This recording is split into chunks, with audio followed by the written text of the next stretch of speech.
Okay. We got one concurrent viewer, and it's me, I think.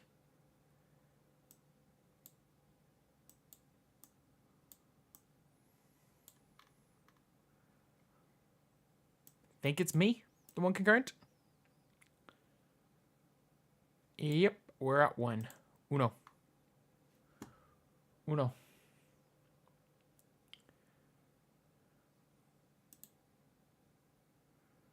Just fine. Completely fine.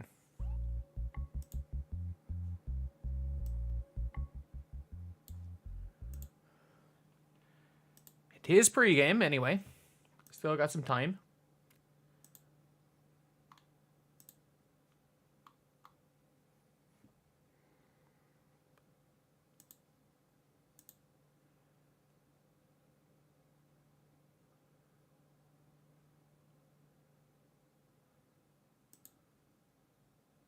Wow, we got 8 people in here. Shout out to you guys. Shout out to everyone that is in here. So far, we have got 8 right now. Obviously, we're in pregame. The game has not started yet. We are in pregame. There's nothing here for the box score. So you can see right here.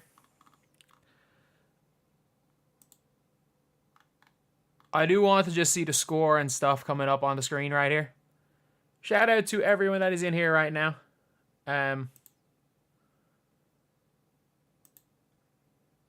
Just to make sure we are okay as far as the link goes, and I will tweet it out. Nope.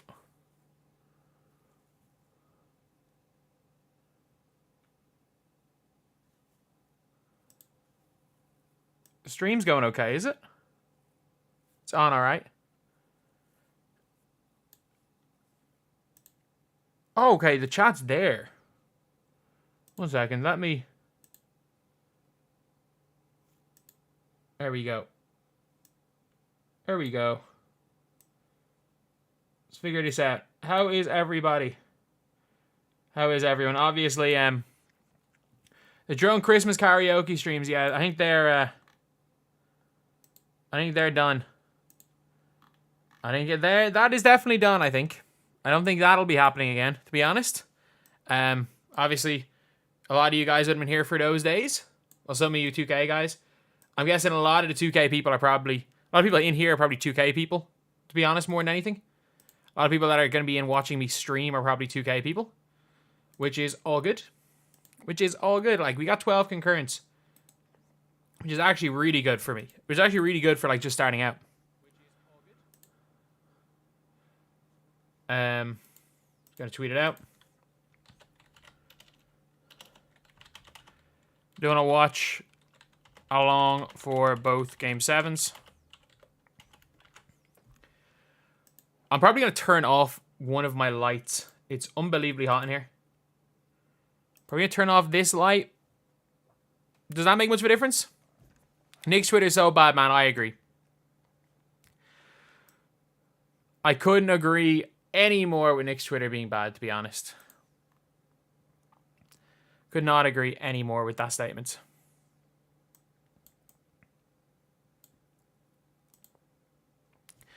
But yeah, the obviously we haven't seen... When was the last time we saw a Game 7 in Eastern Conference Finals? Why am I saying that? It was 2 years ago. In an Irish accent. Appreciate that. Appreciate that. Yeah, but like... Gotta lower my... fan down to something that's not crazy, and I'll throw on a bit of background music. But yeah, like basically, I played the sport at a relatively high level. Like, not anything unbelievably high. Like, had I been in the States, I probably would have... Am I a Knicks fan? Tonight I am. Tonight I'm a Knicks fan. That's all that matters. In general, am I a Knicks fan? No. Am I a Knicks fan tonight? I am a Knicks fan tonight. You know I'm a Knicks fan tonight. But, yeah, that's... Basically, how tall am I? I'm like 6'1". That's the main reason I never did much in basketball. Was that I was, like, suited to being, like, pull-up highlights during halftime. I don't want to get copyright claimed. You see what I'm doing on this channel? I'm not getting copyright claimed. Like, some people are like, oh, would you get the rights to the footage like some other people do? No one has the rights to the footage. Nobody has the rights to the footage. I'm just being careful. No one likes Pacers. I don't hate the Pacers. Like, I don't despise the Pacers. I think they're all right. I don't hate them. I actually genuinely don't. Can't even show my own highlights. Why would I show my own highlights? Me hitting some fundamentally sound step back threes on a guy who ended up going D1 and being told I suck. If I was 6'10", yeah, but like how many people could have made the NBA if they were 6'10"? Come on, man. I'm a 6'1" center and I guard 6'10" guys all the time. Like, that's... I'm a 6'1" power forward, yeah. But like, I would have probably played like D3. I was okay enough on the wing that I could have played like not good level D3 ball if I was in the States. Like, that's kind of the peak that I was at. But like, not physically gifted athletically. And I just didn't care enough. Like, there are literally tens of thousands of basketball players that could say if they were 6'10", they could make the NBA. Like, that's a... And 6'10", even now, you can't even really say that. Who I got win the Knicks game? I got Indiana. I got Indiana win this game, to be honest. That's what I have.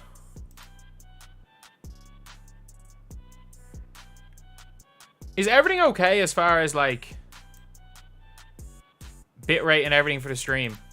I keep getting warnings about, like, bit rates on my stream. But, like, it seems okay. It seems okay from what I'm seeing. Oh, yeah, no. 100%. I submitted my college. It wasn't to college, it was to prep schools. And they wanted me to play football. They had no intention of me playing basketball. I genuinely, they didn't say it to me, but I was like, I'm pretty sure they were like, we're not bringing a 6'1". I said I was 6'3". I was like, we're not bringing a 6'3" freaking power forward. And I played center in high school. We're not bringing a 6'3" center in on like fudging the books to get him over on financial aid to play basketball. Like, yeah, I'm not going to mention school, but there was a good few schools in Connecticut. I was just looking for schools in Connecticut, to be honest. That's all I was looking at.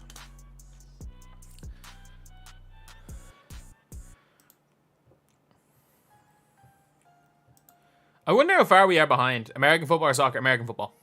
I can't kick a ball. I'm hopeless at soccer. I played one of those YouTube soccer games. I was bad. I didn't realize how bad I was at soccer until then. So I played in one of those games. Hello, Noah. How are you?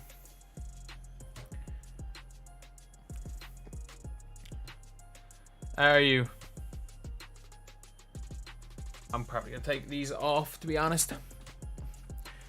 Yeah, obviously we're muted right now because, well, don't want I want a chance of getting copyright struck right away. How can you support me more? Honestly, just subscribe. Just subscribe. Like, I'm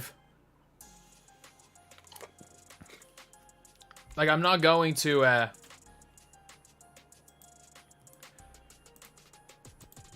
I'm not going to ask for anything else. Like, I'm honestly not. Just, how are you, Jay? How are you, man? I assume without the hollows, it's not quite as fun playing my team this year for yourself. There we go. So we're at 0-0 right now. Is there any way to get this better? Does anyone have... Is there an app that shows, like, better scores than this? Does the box score show up better? No. Okay, so we're 8 seconds in. So I'm a bit behind. I'm a bit behind watching. 11:52.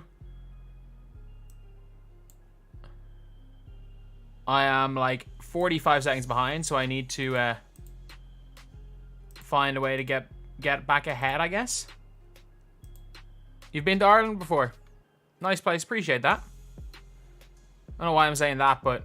Oh, yeah. Sure, it's fine.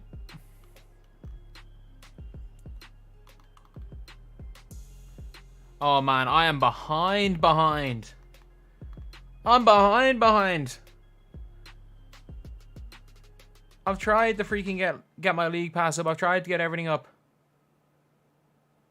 Try getting back into my team, but it's impossible, man. I feel you. That's all I can say is, like... I've tried getting back into my team, too. That's all I can say is that I tried to get back into my team, too.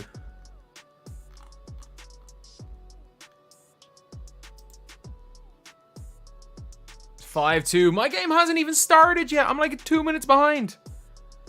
Oh, no.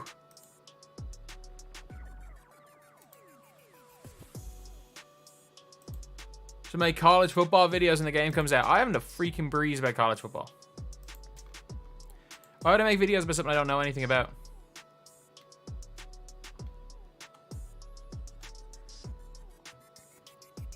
But yeah, that's winning. Like, I'm behind, by the way, if anyone's wondering. I'm about a minute behind. Do I have to go and buy... I'm going to have to go and buy a League Pass. I'm going to have to go and buy Playoff League Pass.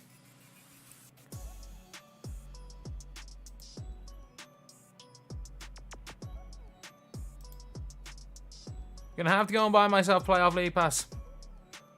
Do I believe either of these teams have chances? Boston? No.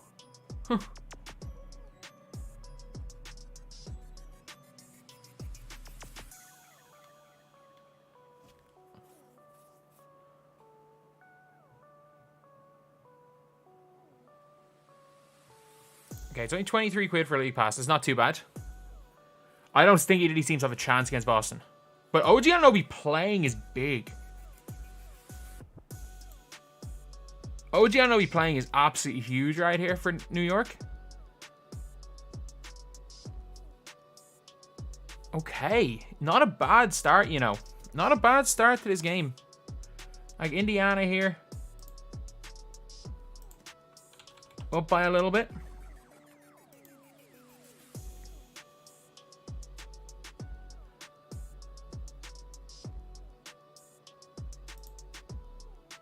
Oh. It's literally not letting me subscribe to League Pass.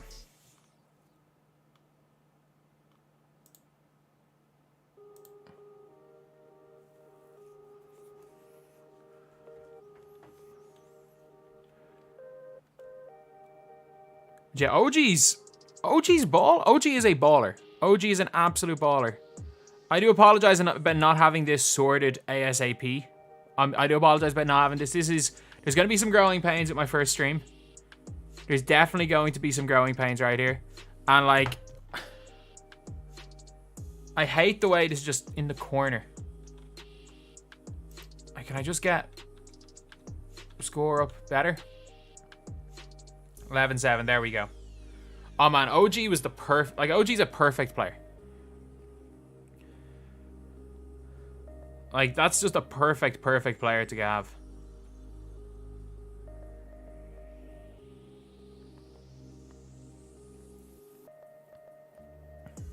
Eight, 3-3.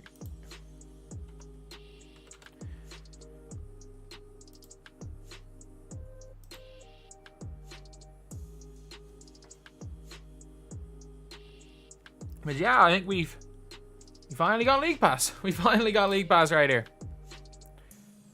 But yeah, OG is unbelievable. We're just here to chill. Could be eating fish and chips. Fair. I bet I'd be a great announcer if I ever thought about making a career out of that. I have absolutely zero interest in becoming an announcer. I'm not going to lie. I have zero interest in that. How far behind am I? 16-10 right here.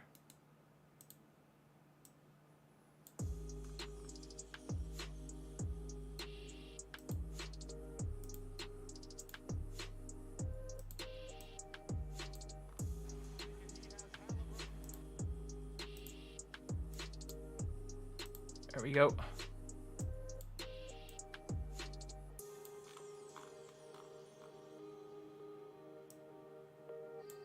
There we go. Either way, what's my end goal with this channel? Get views. Get views is the end goal of this channel. Get views. Because I have absolutely no intention of making 2K content long term. I have absolutely no intention for that. Like, that is my idea of hell, is making 2K content long term. Like, I just don't think I can do it. Physically, I don't think I can do it.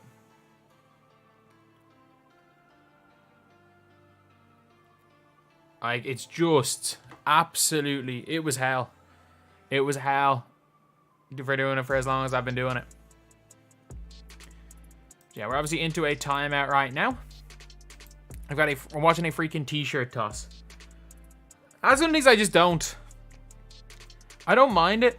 I'd kill it in Ireland streams. How do I feel about Pistons' future? I actually don't know. I actually don't know when it comes to the Pistons, because I like Cade. I think Cade's good. Don't like anything else they're doing. Don't like anything else about them.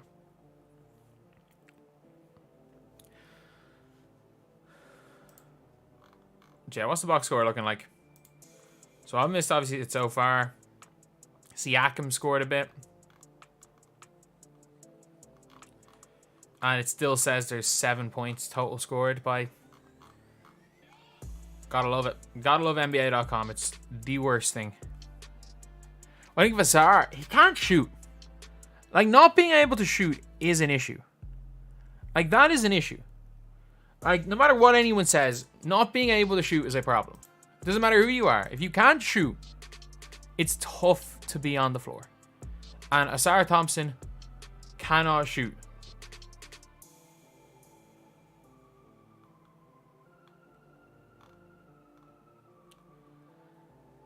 It feels like the definition of insanity over there in Detroit. Same thing over and over. Like, Detroit haven't won a playoff game since they traded Chauncey Billups for Allen Iverson. Like, they genuinely have not even won a game. How long are timeouts?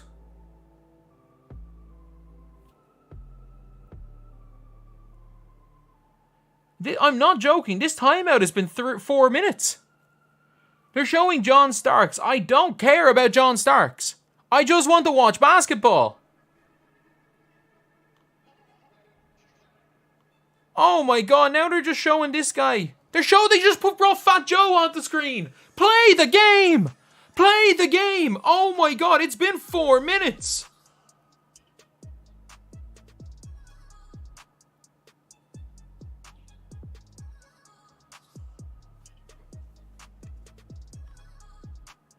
Am I wrong with something? No, it's live. It's live. It's live. What is this? What is this? What is this sport? Walt Clyde Frazier. Okay, at least it's better than showing Fat Joe on screen. But still, let us watch the game. It's been 4 minutes.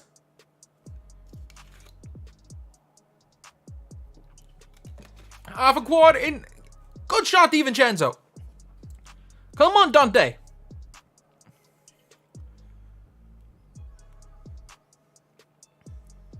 Jeez, Siakam is a hooper. Like, that guy can play. That guy straight up can play. They gotta run commercials. I don't care about run commercials. They're showing Fat Joe. Bringing Fat Joe on screen is not making any money. I'm sorry, What's Love is a tune. What's Love is a great song. But that doesn't mean we want to see Fat Joe in the year 2024 on our screens instead of watching Knicks and Pacers.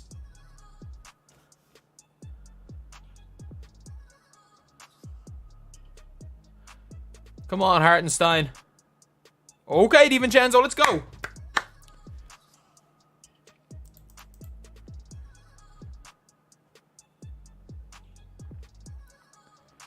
They gotta run commercials. You know, when they're running their commercial, I'm gonna start running commercials as well. See how you guys feel about that. Siakam at center is a... Oh no, he's not. They're just putting Josh Hart guarding Myles Turner. Siakam was a great pickup for the Pacers. I love Pascal Siakam. He is a bit of a Beyblade at times, though. He is a bit of a Beyblade. Okay, Brunson, I see you. Neither of these teams are playing defense. Neither of these teams are playing defense. It's just literally in 7 minutes, the Pacers have... In 6.5 minutes, the Pacers have 23 points. Genuinely, neither of these teams are trying to play defense right now.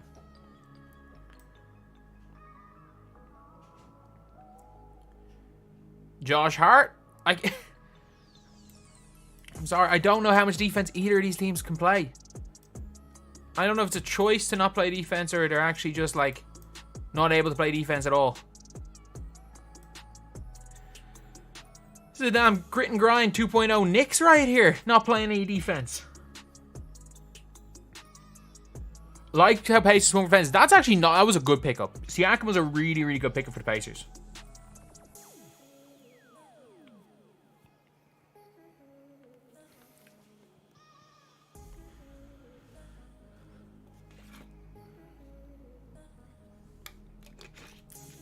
What jersey?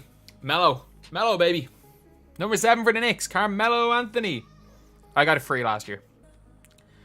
I actually have a Melo Knicks jersey, or a jersey from when Melo was on the Knicks, but it's not a Melo Knicks jersey. It's like a 2014 sleeved All-Star jersey that I got in Madison Square Garden for really cheap for some reason. It's actually it's so annoying how expensive it is to go to games nowadays. Like, genuinely, it's expensive. It's mad how expensive some of these game tickets are. Because, like, back in the day, I remember I used to go, when I'd be going to America, if I was ever in New York on holiday or stuff, I've ever been to an NBA game, more than I can count.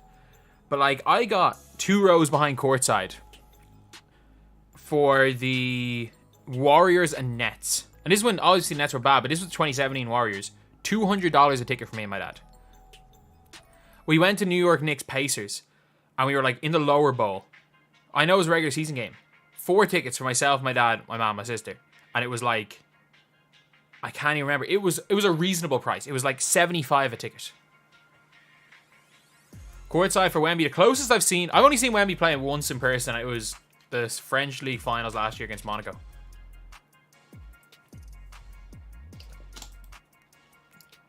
Knicks games are more expensive. Yeah, I know that. But, like, it used to be reasonable. Like, it used to be somewhat expensive. Now it's, like, ludicrously expensive.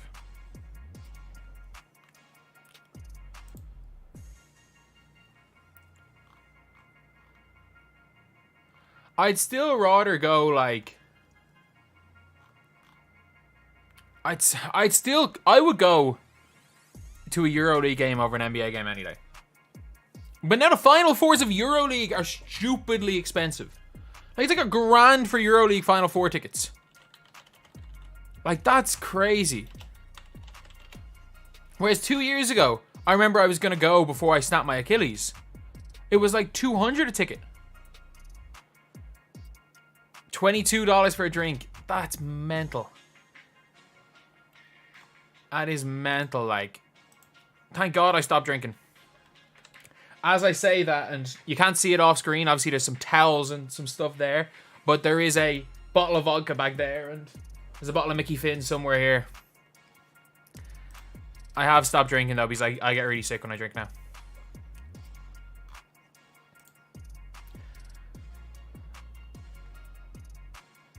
Like, to go to see... What's the cheapest to see the semi-finals of EuroLeague? 1 ticket.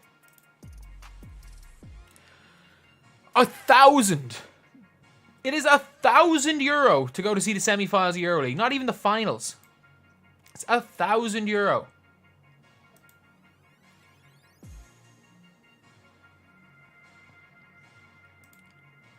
It's €1,500 to see the entire EuroLeague Final Fours.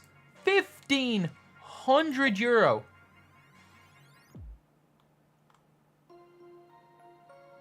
Like... Mental. Absolutely mental. The price of tickets now to go see basketball games. To go see anything is crazy. Heck, to go see Taylor Swift is wild. What's happening now?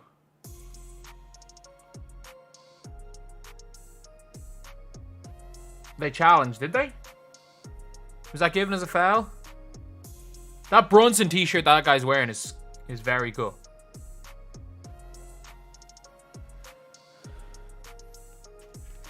Who are some of the best EuroLeague players? In general, or like Mike James is one of the best ever. And then like historically, I haven't watched much EuroLeague in a long, long time. Like obviously Madrid are stacked. Madrid are an NBA team. You got Campazzo, Sergio Yul, you've got a lot of others. King Arthur, Jesus, I haven't seen you in anything in years, man. How are you getting on? Nick tickets for this game are going for 10k. Like, it's just not worth it. It's just not worth it. That's a tech. What are they calling on? What have they called on that? Okay, cool. DiVincenzo. Tee up DiVincenzo. Did DiVincenzo not get teed up for just shoving him? Oh my god. You gotta see Luka play. I saw Luka play courtside years ago.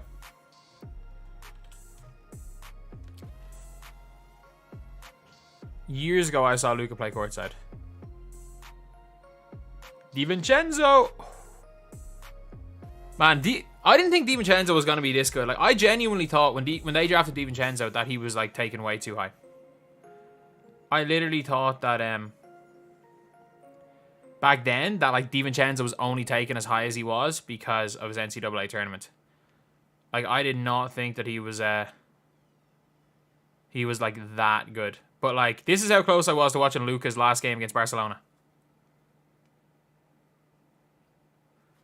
Courtside.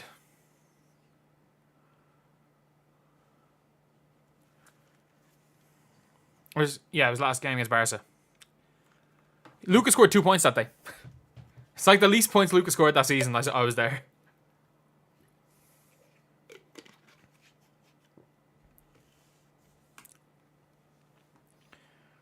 Luka didn't even start that game that I was at.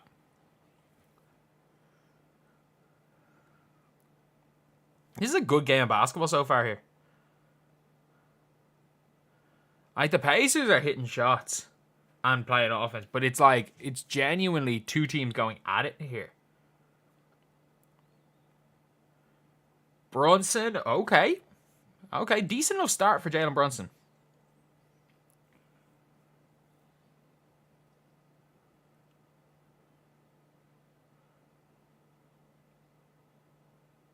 Man, this is chippy already. I like this. I like this style of play. I like this basketball. Hugo Gonzalez is going to be a good pick. Yeah, he is. He's nice. Anyone in this, like, there's 55 of you guys here. You guys might be hearing it first. Like, Hugo Gonzalez. I want to see how he gets on next year playing senior basketball. I want to see how he gets on because he hasn't played much at ACB. But, like, this guy's game is smooth. Like, if you guys haven't watched Hugo Gonzalez, he's going to be legit next year. He could be top 5. Did my dad play ball? No. No, I didn't. No, neither of my parents played.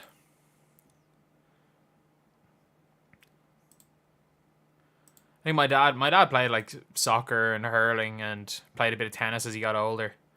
Like, tennis was probably until I was about 16, until I made the national basketball team when I was 16, tennis was my first sport.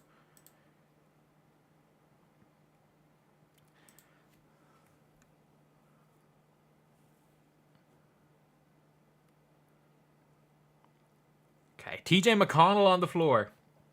That man bowling. What's the biggest sport in Ireland? Gaelic football.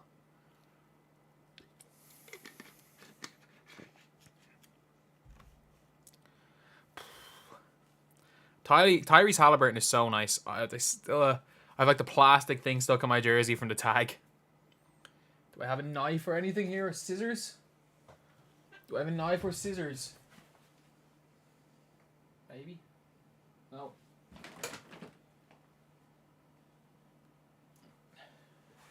Nope, it's just going to annoy me for the next few hours.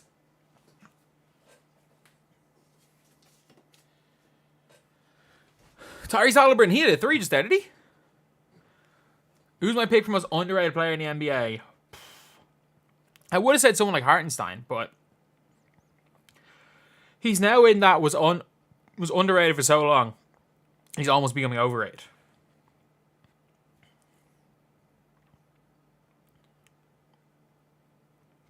Live in the same city as Troy, Dan. Oh, Tyrese Haliburton is killing it right now. Oh my god. Oh my god. Do we get WWE DBG content? Nah. Not gonna happen. I'm not that into WWE. I'll watch it. Not that into it. Like, to do WWE content, I need to watch 15 years of Raw to catch up.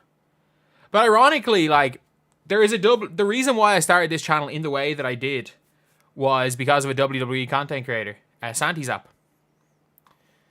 There's like a WWE YouTuber, one of my favorite YouTubers, just the way he does everything. Oh my god, I'm sorry. It is, like, unbelievably hot in here. Ireland is a freaking sauna right now, and I've got lights turned on. If you see me whip out the towel a few times. But yeah, basically the reason why I started off this channel in the way it is because of a WWE creator. WWE creator in like the style of like half it being my face and some pictures, because I know that style, like for me personally, like I enjoy that as much as I enjoy seeing all the like the main footage without there's no copyright issues, and these videos are all quicker to make. They're quicker to make. They're quicker to talk about. So, you're subbed to his Patreon. Yeah, like the stuff he does over there is good, but it's like, I just want to build a bit of an audience first before I start doing something like that. But yeah, he's probably been, like, ironically enough, like I'm doing it obviously very different than he is, but just as far as just the format is from him. Realistically, it's from him.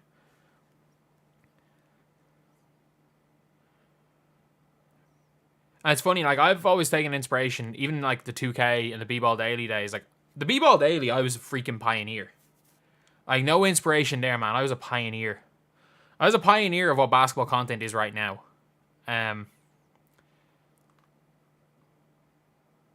Oh my god, thank you for $5. Thank you so much, man. Really appreciate that.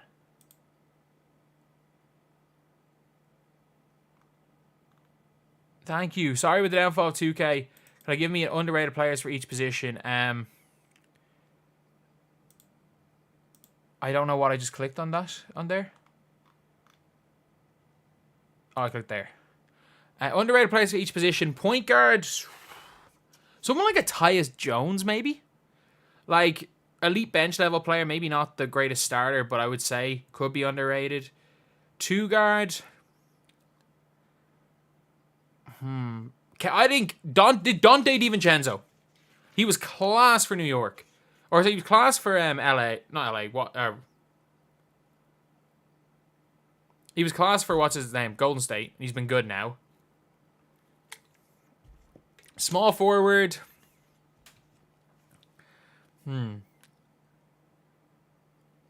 Like, is the lag doing okay? It's okay on my end.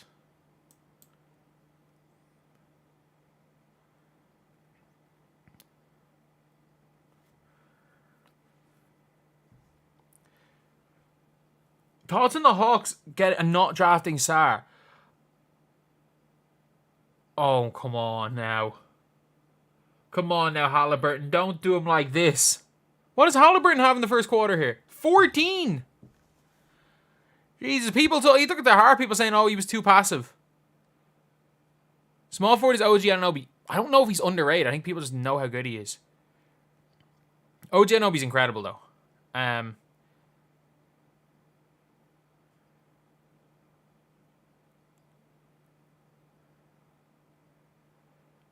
Like, this is a weird one when it comes to small forward. And it's not that, like, he's overpaid but underrated. He's so underrated because he's overpaid. I'm going to say, what's his name? Duncan Robinson. Derrick Jones Jr., maybe. Derrick Jones Jr. is way better than Duncan Robinson. My logic is that because Duncan Robinson was so overpaid, people literally called him a bum, and he's good. Like, he's nothing special, but he's good. But Derrick Jones Jr., yeah. If you want to put him 3, 4. At the power forward in the NBA, center, Domantas Sabonis, maybe. Honestly, Domantas Sabonis, like, not an all-star this year is wild. I might be the literal biggest snub of all time.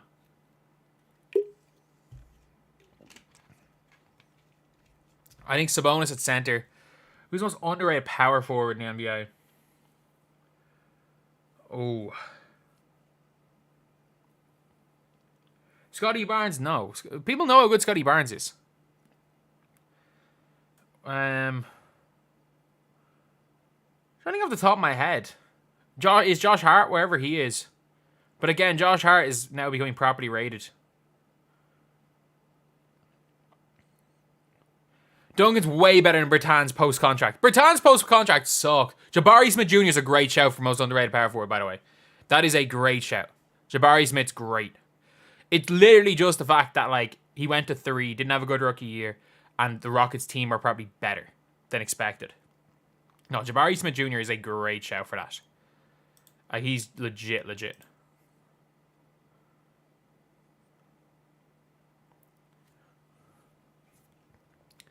Alright, I do apologize. If you guys see an ad, I do apologize. It's literally just because the game's off right now.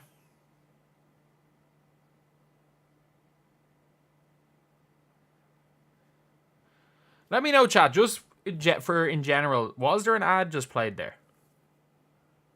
Did I end up playing an ad?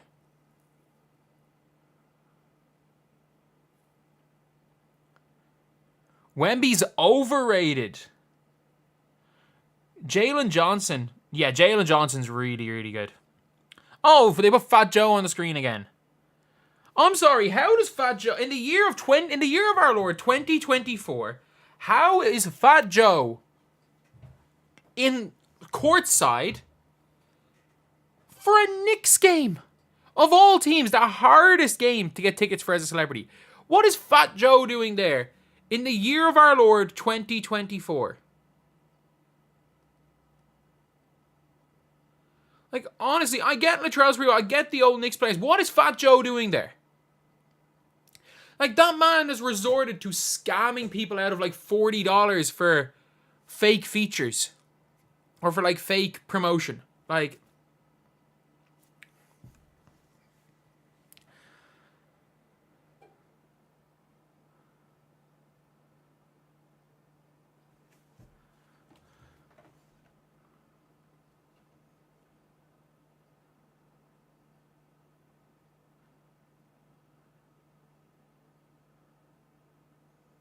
Second.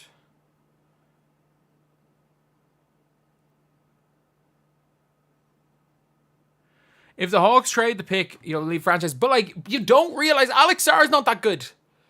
Like, I actually do want to... I cannot stress that enough. Alex Sarr is fine. Alex Sarr is not that good. For all you Hawks fans that think Alex Sarr is a savior, trust me, he's not that good. Alex Sarr goes 10th in last year's draft. Like, Alex Sarr might be a fringe top 10 pick in last year's draft. Thoughts on Denny Avdia, really good defender, good playmaker, iffy enough shooter. Was good this year. Not bad. Really not bad. He's Frank Ntilikina 1.5. Look, he's going to be better than Frank. Ironically, I will say this. For the junior French national team, Frank was better than Alex Sarr. But, like, if Alex Sarr was that good, he will be in the France Olympic team. Like, look, Alex Sarr. 1 second. FIBA U19 World Cup. And the difference is, like, Alex Sarr last summer was, like, 3rd top scorer in the World Cup for France. And that's his own age. That's under 19s. Like, look at this team. Look at this team, by the way, that he was on. They lost by 4 to Spain. Top scorers, Melvin Ajinka, 19.3. Zachary Perrin. And in fairness, Risache wasn't either. See Zachary Risache? 7.4 points per game. Alex Sarr, 7.4 points per game. Neither of them did. The difference is that Alex Risache is playing at a better level right now. You can't be trashing me, number one. Alex, he's not bad. He's not terrible. But, like, people talk about him like he's this savior and, oh, we can't miss prospect and, oh, he needs to go number 1. He's not that good. He'll be a pretty good NBA defender. So will Donovan Clingan. NBA comparison. It's hard because... Like, He's skinny, he's athletic. And he blocks shots at a decent enough rate. Cannot redo anything score-wise.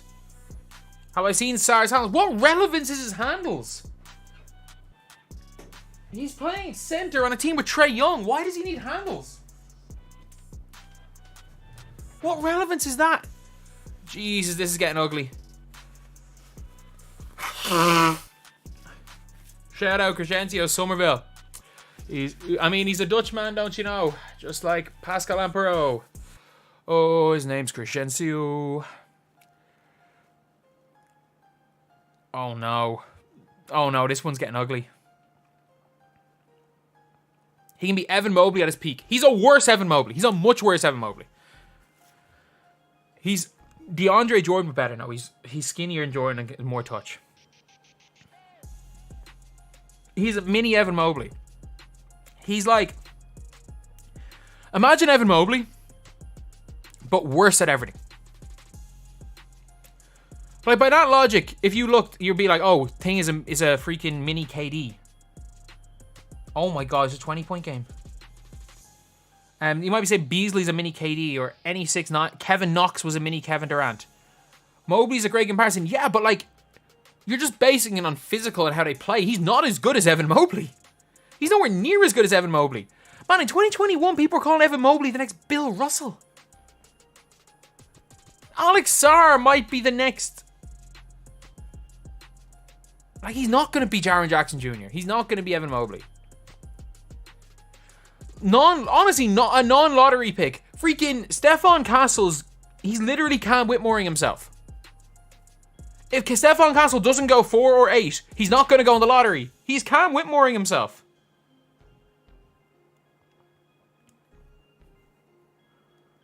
And the Spurs, I don't think, are going to take him because he's not going to be their first choice point guard.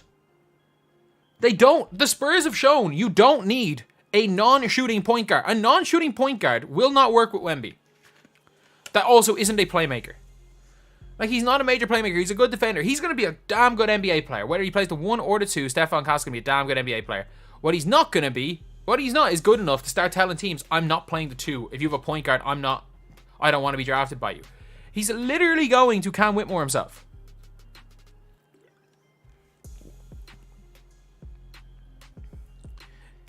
If Sarr proves he can shoot it with the defensive tools, is he the best prospect in this draft? Yes.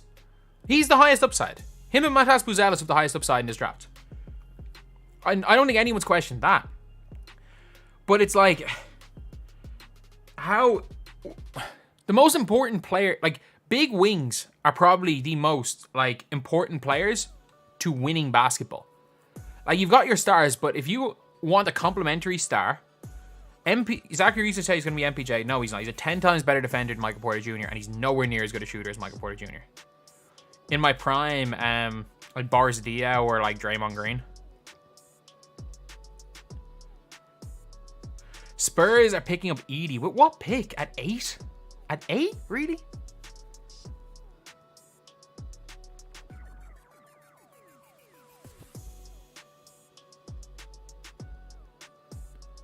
Asar Thompson, 1. 1. 2 at the worst. 2 at the worst. Like, I'm genuinely serious.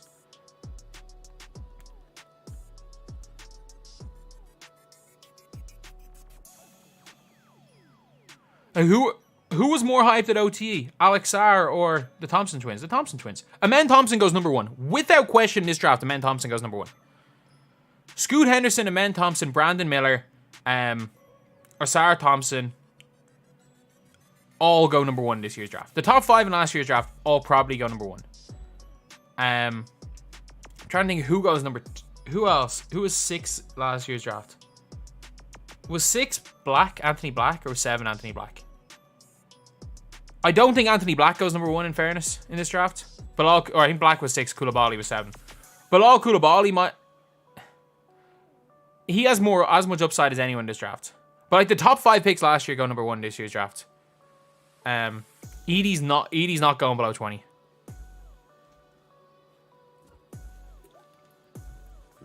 Is it the Ringer or something where they have like the prospects ranked? And he's like, this is the first year where there's no one in either tier 1 or tier 2 as a prospect.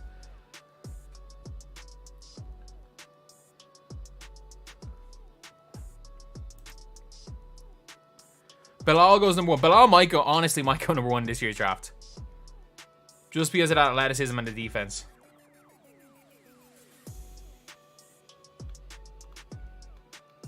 Like...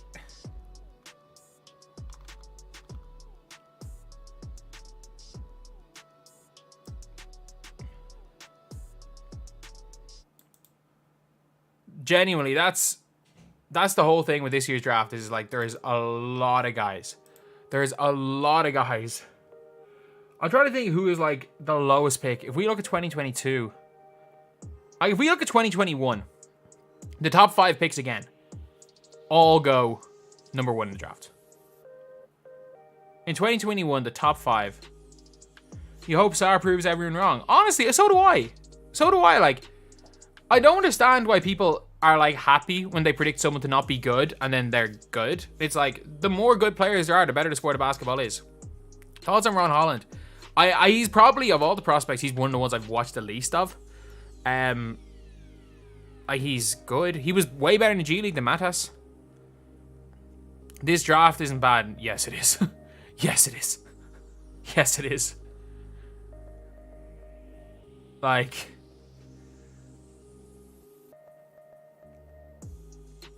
This is going to be a year where a player like Jokic goes in second round. That can literally happen any year, though. That can happen whenever. Like, what's his name is very good.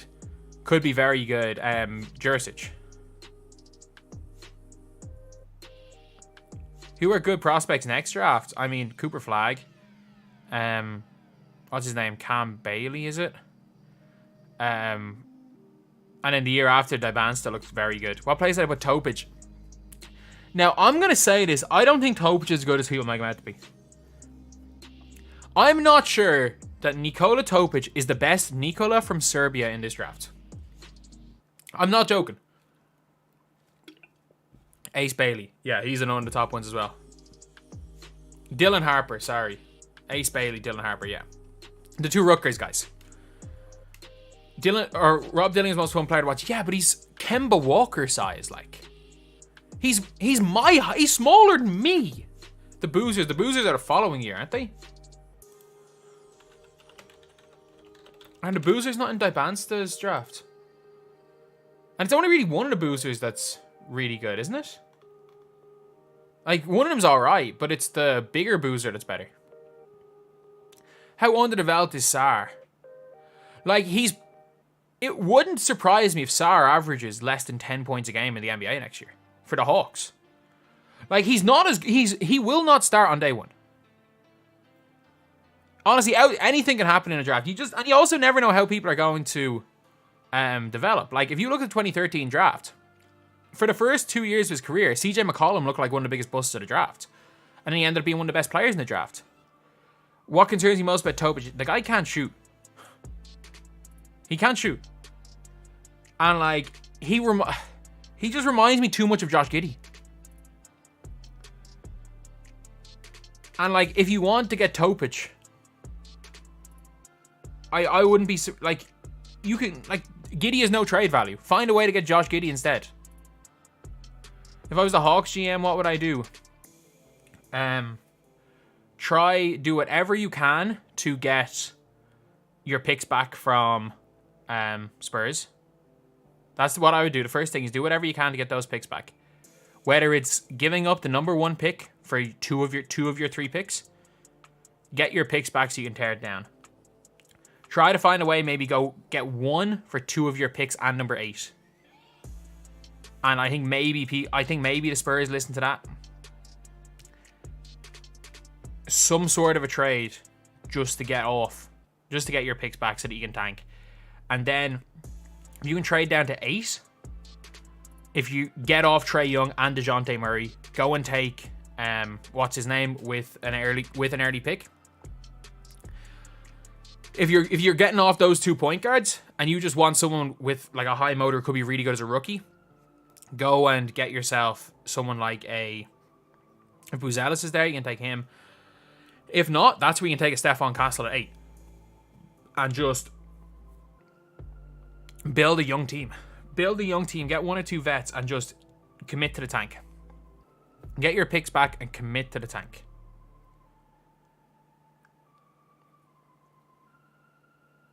If I'm San Antonio and I'm thinking of getting Nikola Topic, I'd see if there's any way of trading. Instead of trading the 4 pick, if there's any way you can go to OKC and be like, look, we're going to package... I don't know, we're going to package freaking Keldon Johnson and the 8th pick for Giddey. Just to get off Keldon Johnson's money. And then you can use that 4 pick on getting someone that isn't Josh Giddey. You can use that 4 pick on a Reed Shepherd. Then you've got Giddey, who's your playmaker. Reed Shepherd, who's your off-ball shooter. You've still got, what's his name, in the team. You've still got Devin Vassell. You've still got Victor. And you're going to be attractive to a free agent. Maybe you go and pay Tobias Harris like a 1 year, a JJ Redick deal, like a 1 year deal. And suddenly that team is more competitive. If it all goes to SH1T, you're okay. Did the Kings mess up? No. Drafting. I mean, if they trade, they would be better if they had Haliburton instead of De'Aaron Fox. But like, they were never going to be able to make that trade. The Kings wouldn't have, because of Hawk. We can't forget how low Fox's, like, what people thought of Fox at the time.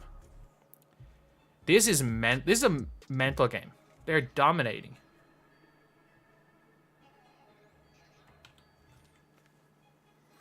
Like, the Pacers are killing them.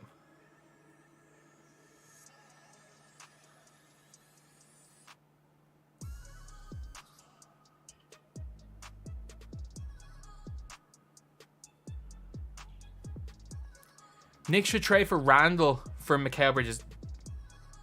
They're not. Do you actually think they're going to make that trade? Do you actually think the Nets will give up Mikal Bridges for Randall? Randall and about 3 of the picks they own. Maybe 4 of the picks they own. I mean, if they just want to make Team Villanova, go for it. Not excited my Brunson take. What do you mean, my Brunson take? Brunson's Isaiah Thomas. This is the 2017 Celtics. There's a peak. There's a ceiling you can be as the 2017 Boston Celtics. And nothing against Jalen Brunson. He's unbelievable, but he's Isaiah Thomas. Nothing wrong with being Isaiah Thomas. As a Knicks fan, this is awful.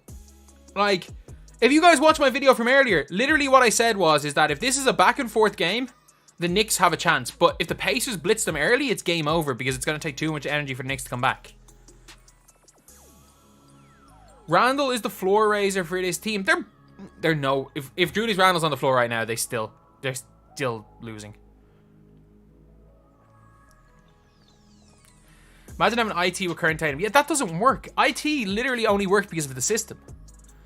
Like Isaiah Thomas is just like like Allen Iverson. For a small guard to be successful and a small ball dominant guard to be successful, you need to surround them with defenders and allow them to shoot inefficiently. And in fairness, Brunson's doing it as more efficiently than Iverson or Isaiah Thomas did.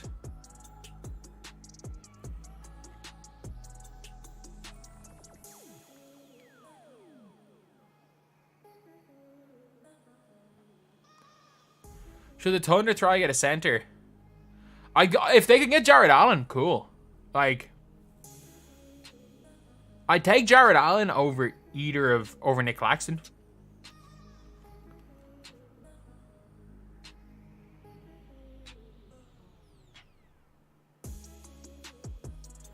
Like 1,000,000%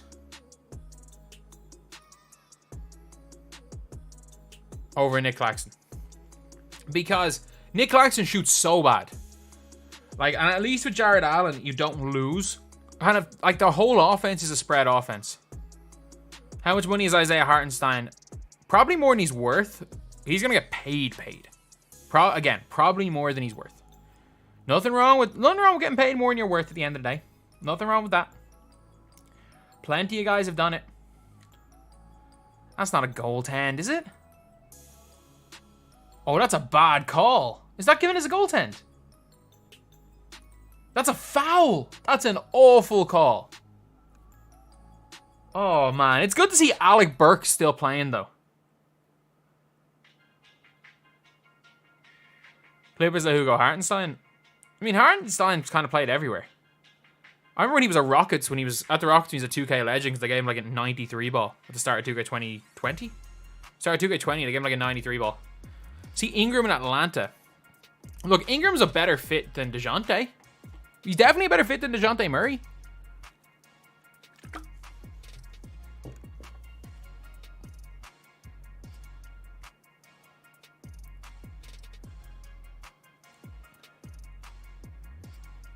I will say, like, he's without question a better fit than DeJounte. But DeJounte and Trae Young, like, that's one of the worst trades ever. Like, that DeJounte Murray trade was awful. Like, absolutely, absolutely awful. Utah legend, like, that man. PG on the Magic is a dream fit. Paul George with Orlando. They instantly become contenders. They instantly become contenders. Like, not in the top tier of contenders, but in the, like, it wouldn't surprise me if they made a run level contender. What I think Cleveland's missing to make the next step, the fact that of their 4 best players, 2 of them play the same position. Their 2 best players are, you could argue that their 2 best players are ball dominant guards, and then their next 2 best players are centers. So at all times they have 2 of their best players playing out of position, or in a role that doesn't suit them. Like, trade one of Mitchell or Garland, trade one of Jared Allen or Mobley, probably Mitchell and Jared Allen because you can get the most for Mitchell, and then you don't want to trade Mobley, and you go and get yourself 2 wings, and you're good. You're good.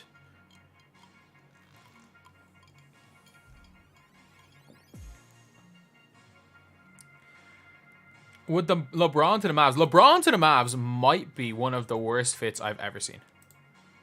Like, there's no way that LeBron to the Mavs works. There's just not. Like, there's a 0% chance LeBron to the Mavs works. Mark Cuban's going to try it. But, like, the Mavs are in the Western Conference Finals. They don't need LeBron.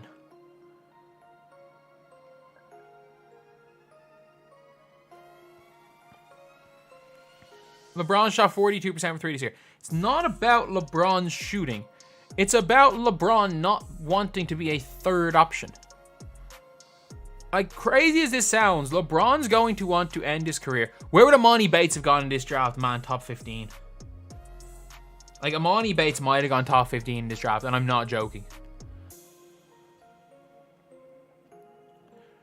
I think LeBron would be happier averaging 25, 7, and 7 for a play-in team in LA. Can you save the Clippers if you're GM? Because they can't blow it up because they've got... Well, they can. They're just not going to because of the new arena.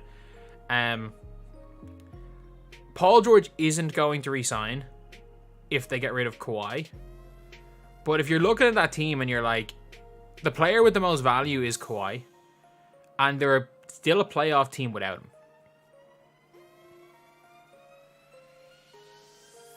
So it's like,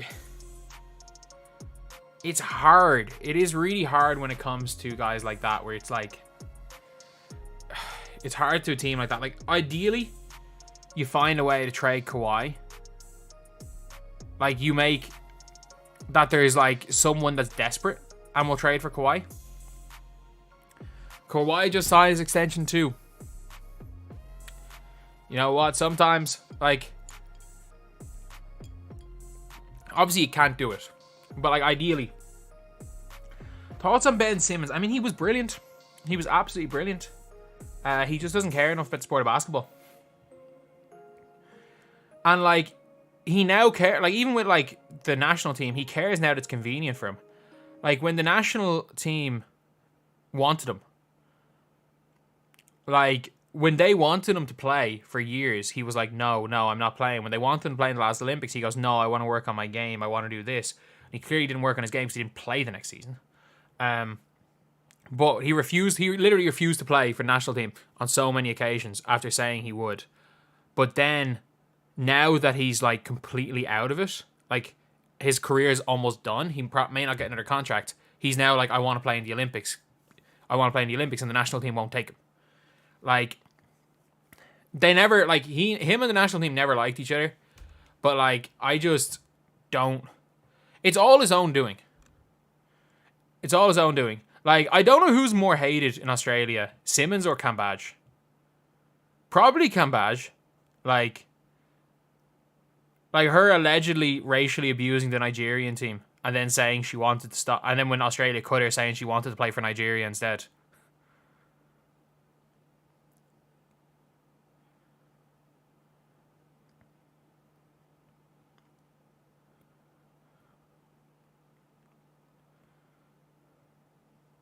I don't know how much of Simmons' injuries are actual injuries, though.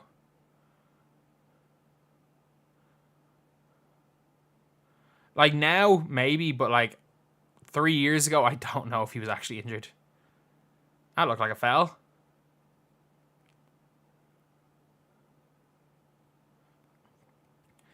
Dub Gaming. Man, it's been a long time since that. It's been a long time since those days. Alright, the Knicks are not back in this at all. No, Cambage got kicked off her team.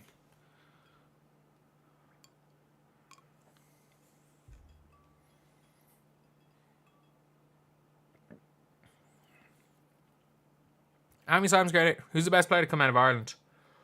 To be born in Ireland is probably Pat Burke. To come out of Ireland, Susan Moore in the women's game. She made a WNBA team. If you count like growing up in Ireland, or not growing up, playing, of people that played in Ireland when they were like underage, which is like equivalent of like high school, the best player to have come out of Ireland, if you consider out of Ireland, might be Lou Lopez Seneschal, who played like a year of high school here. And she played like under 20s. She was the number 5 pick in last year's WNBA draft, and she's playing for the Dallas Wings. So Lou Lopez Seneschal probably. If you're looking at men's basketball, it's probably between John Carroll, who was like All-American East first team, I think, one year. He was definitely second team. He made the all-conference teams twice. I think he might have made a first team once. Averaged like 19 a game for Hartford when they nearly made the tournament. Or CJ Fulton, Charleston starting point guard. One of those two guys, probably. Best players to like grow up in Ireland. Probably one of those two.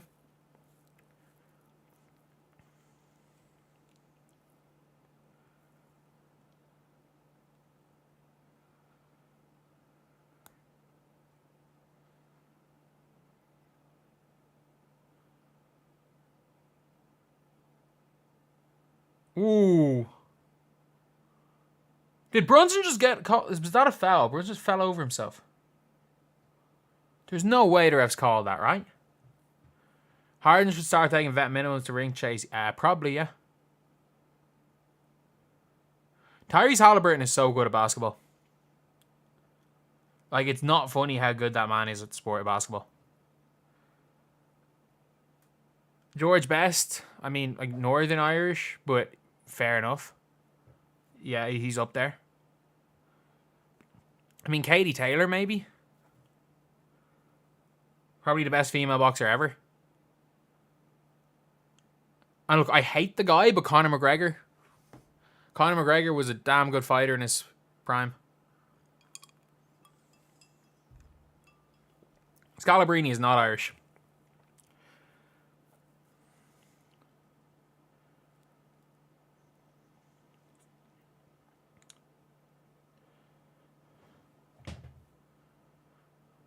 Tyson the Fury fight, I didn't watch it. Apparently Usyk killed him.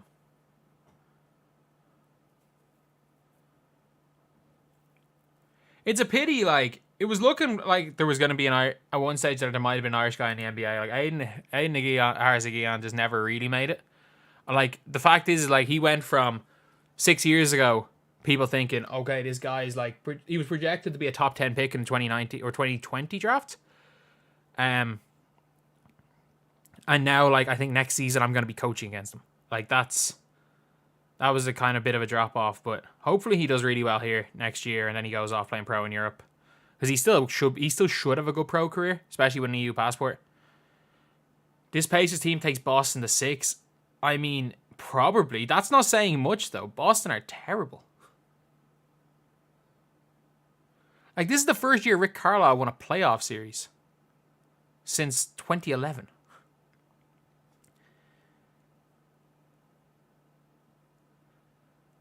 Who's the best? I don't know much about UFC. I just saw Khabib absolutely manhandle McGregor, so I'll just go with him. Hawks starting lineup. What? Damari Carroll didn't make the All-Star team.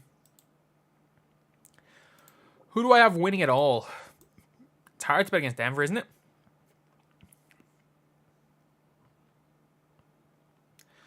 I have whoever wins. Whoever wins this game later tonight.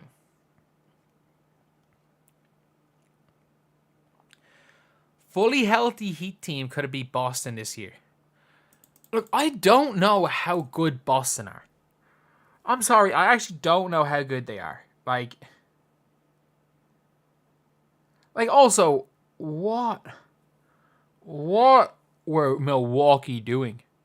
Milwaukee with Doc Rivers. What were they doing?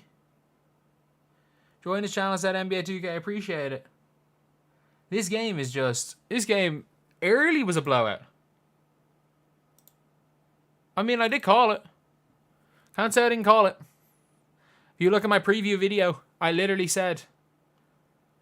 what I said was,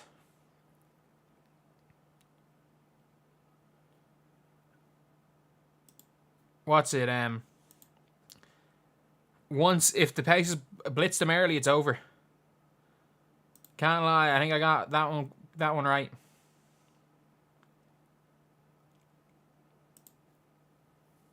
Denver is tough. The Denver one is tough. Am I going to quit 2K? I mean, if this channel takes off, yeah. If this channel takes off, yeah. Dwayne Casey to the Bucks. They can't fire Doc.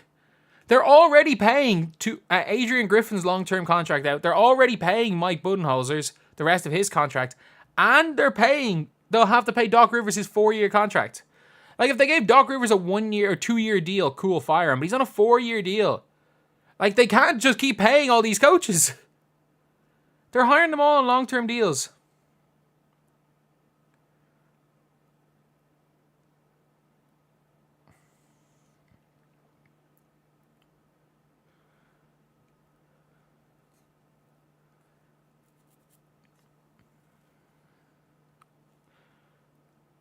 They shouldn't have fired Adrian Griffin. I mean, apparently the players hated him. Apparently the players hated Adrian Griffin. And, like, the players hate a coach. It's hard to keep them in a job.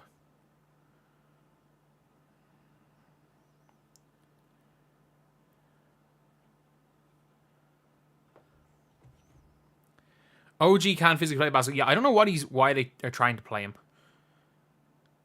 They're down. This game's over. This game is absolutely over. Why did they fire Mike Budenholzer? Because they thought that Mike Budenholzer's... In fairness, Mike Budenholzer's not the best as far as playoff rotation goes, and he never has been. But at the same time, like, he's better than the coaches that they've had. Better than anyone they've had since. No one in Dallas can contain Jokic. Yeah, but no one on Denver... I was about to say no one in Denver can contain Luka, but Luka's not healthy.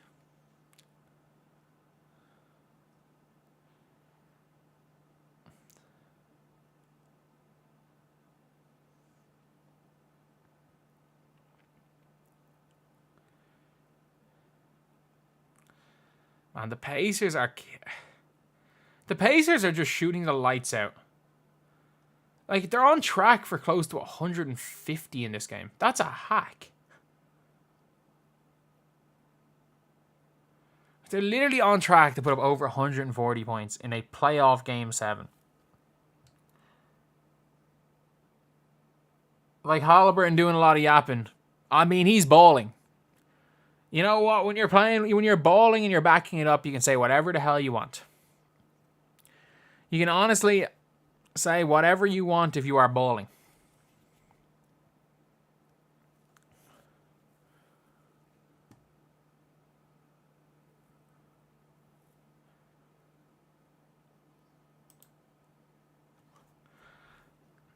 They're shooting 70% from three. Yeah, like they're not going to be able to keep that up for the game, but they've already built up a 20-point lead. Spinny P doing what he does best. Man's a Beyblade, but he's also shooting pretty damn well today. And he's an NBA champion. Let's not forget about that. As it flashes up on screen to say he's an NBA champion.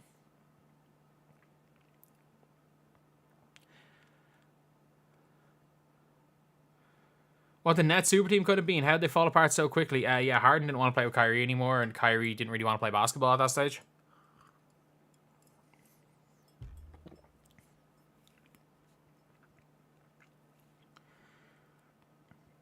We can't forget, in his Nets spell, Kyrie really didn't want to play basketball. Like, Kyrie literally vanished. He just vanished from the team in 2021. Like, I think, was it right before the Harden trade or right after the Harden trade? He literally, like, just vanished. Didn't tell anyone where he was going. He just vanished from the team. And then was spotted, like, at his sister's birthday party while the world was in lockdown at a birthday party with no mask on. You're like, all right, yeah, I don't know how much he wants to play basketball. It was after the January the 6th. That was it. He just stopped playing. And, like, whatever about the vaccine and everything, like, he did not want to play basketball. I'm very confident of that. That while he was with the Nets, Kyrie Irving, for a lot of that time, did not want to play the sport of basketball. And now Kyrie is playing unbelievably well with Dallas. The team likes him. Him and Luka are playing well together. And he's back doing well.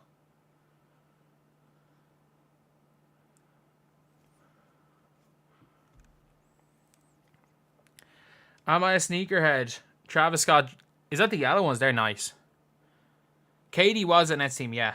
KD was 100% that Nets team. You know what? The Knicks are back in this. I don't think 2K realized how the coin sites probably made 2K money. The coin sites realistically made 2K money because the cards went more expensive and it caused more people to open packs. It was just when it got too bad. For years, the coin sites made 2K money, but then it just became so egregious in 2K24. And the coin sites probably lost the money. There's no way that they're looking for a foul on that.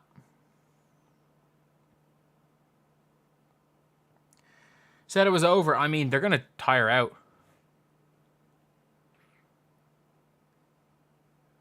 Oh, the all black with the white stitching. I mean, they're fine. They're absolutely fine shoes. Would I have done the KD trade if I was Phoenix? No, but like hindsight 2020, it looked good at the time. It's halftime. I'll be back in 30 seconds.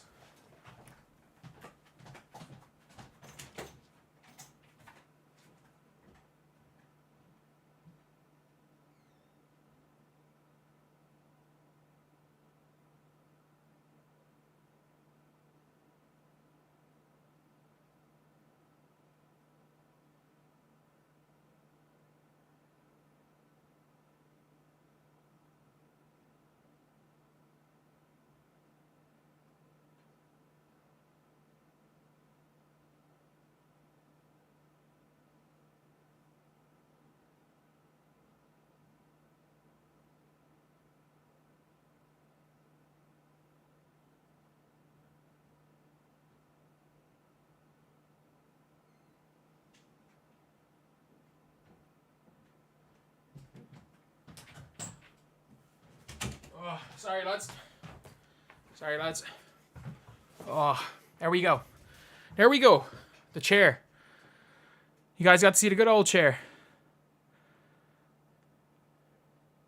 No OG is tough. I agree.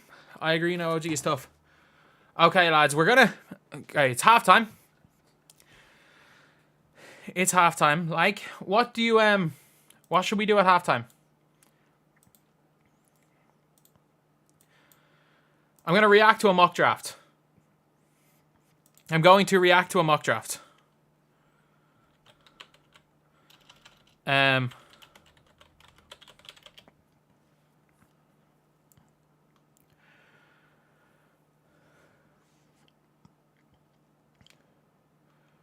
want to look at the Ringers mock draft. Gonna react to a mock draft for a few minutes here. During halftime.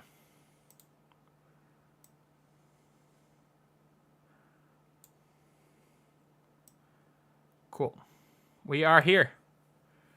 Why is Ed not even a lottery pick? Who's Ed? Honestly, who's Ed?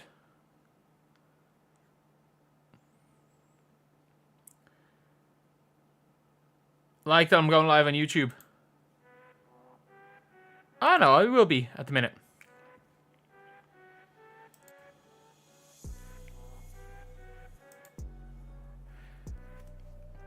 So, yeah, we've got the Ringer mock draft right here. We have got the Ringer mock draft, and we're going to be reacting to this. Obviously, you guys can see the chat right here. This is at halftime during the Knicks Pacers live stream. So we're going to be doing this live on stream. I do plan on doing a lot more watch-alongs, and some of these videos are going to be recorded during watch-alongs and stuff like that. And you know what? I picked the wrong playlist. I did pick the wrong music playlist, unfortunately.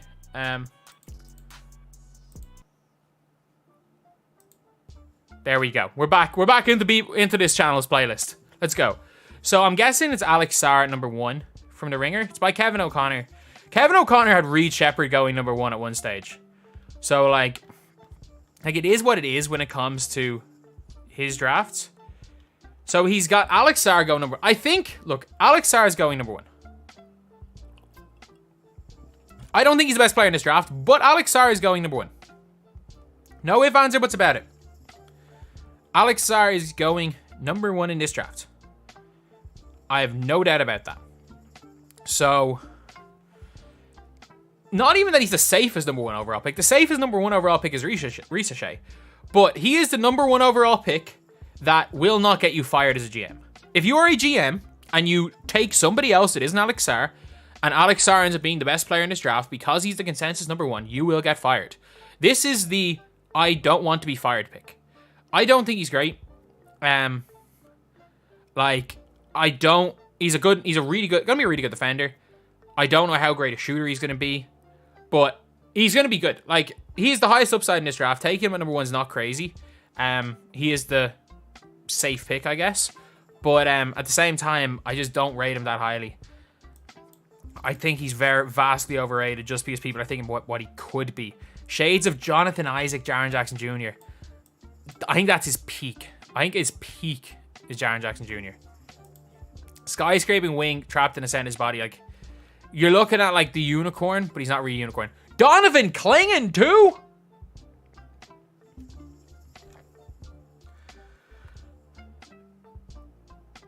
Donovan Clingan at 2. Lean on the safer side and take Donovan Clingan. That is not a safe pick. Like, this is a guy who realistically would not be a top 10 pick almost any year. He's a year older than the other guys. He's 7'2" with a 7'7" wingspan. He tested worse than Zach Edey. If you're thinking of taking Donovan Clingan, trade down to 10 and take Zach Edey. If they're honestly thinking of taking Donovan Clingan at 2, that's a wild one. That is an absolutely wild one. I bet you he's got Reed Shepherd going 3.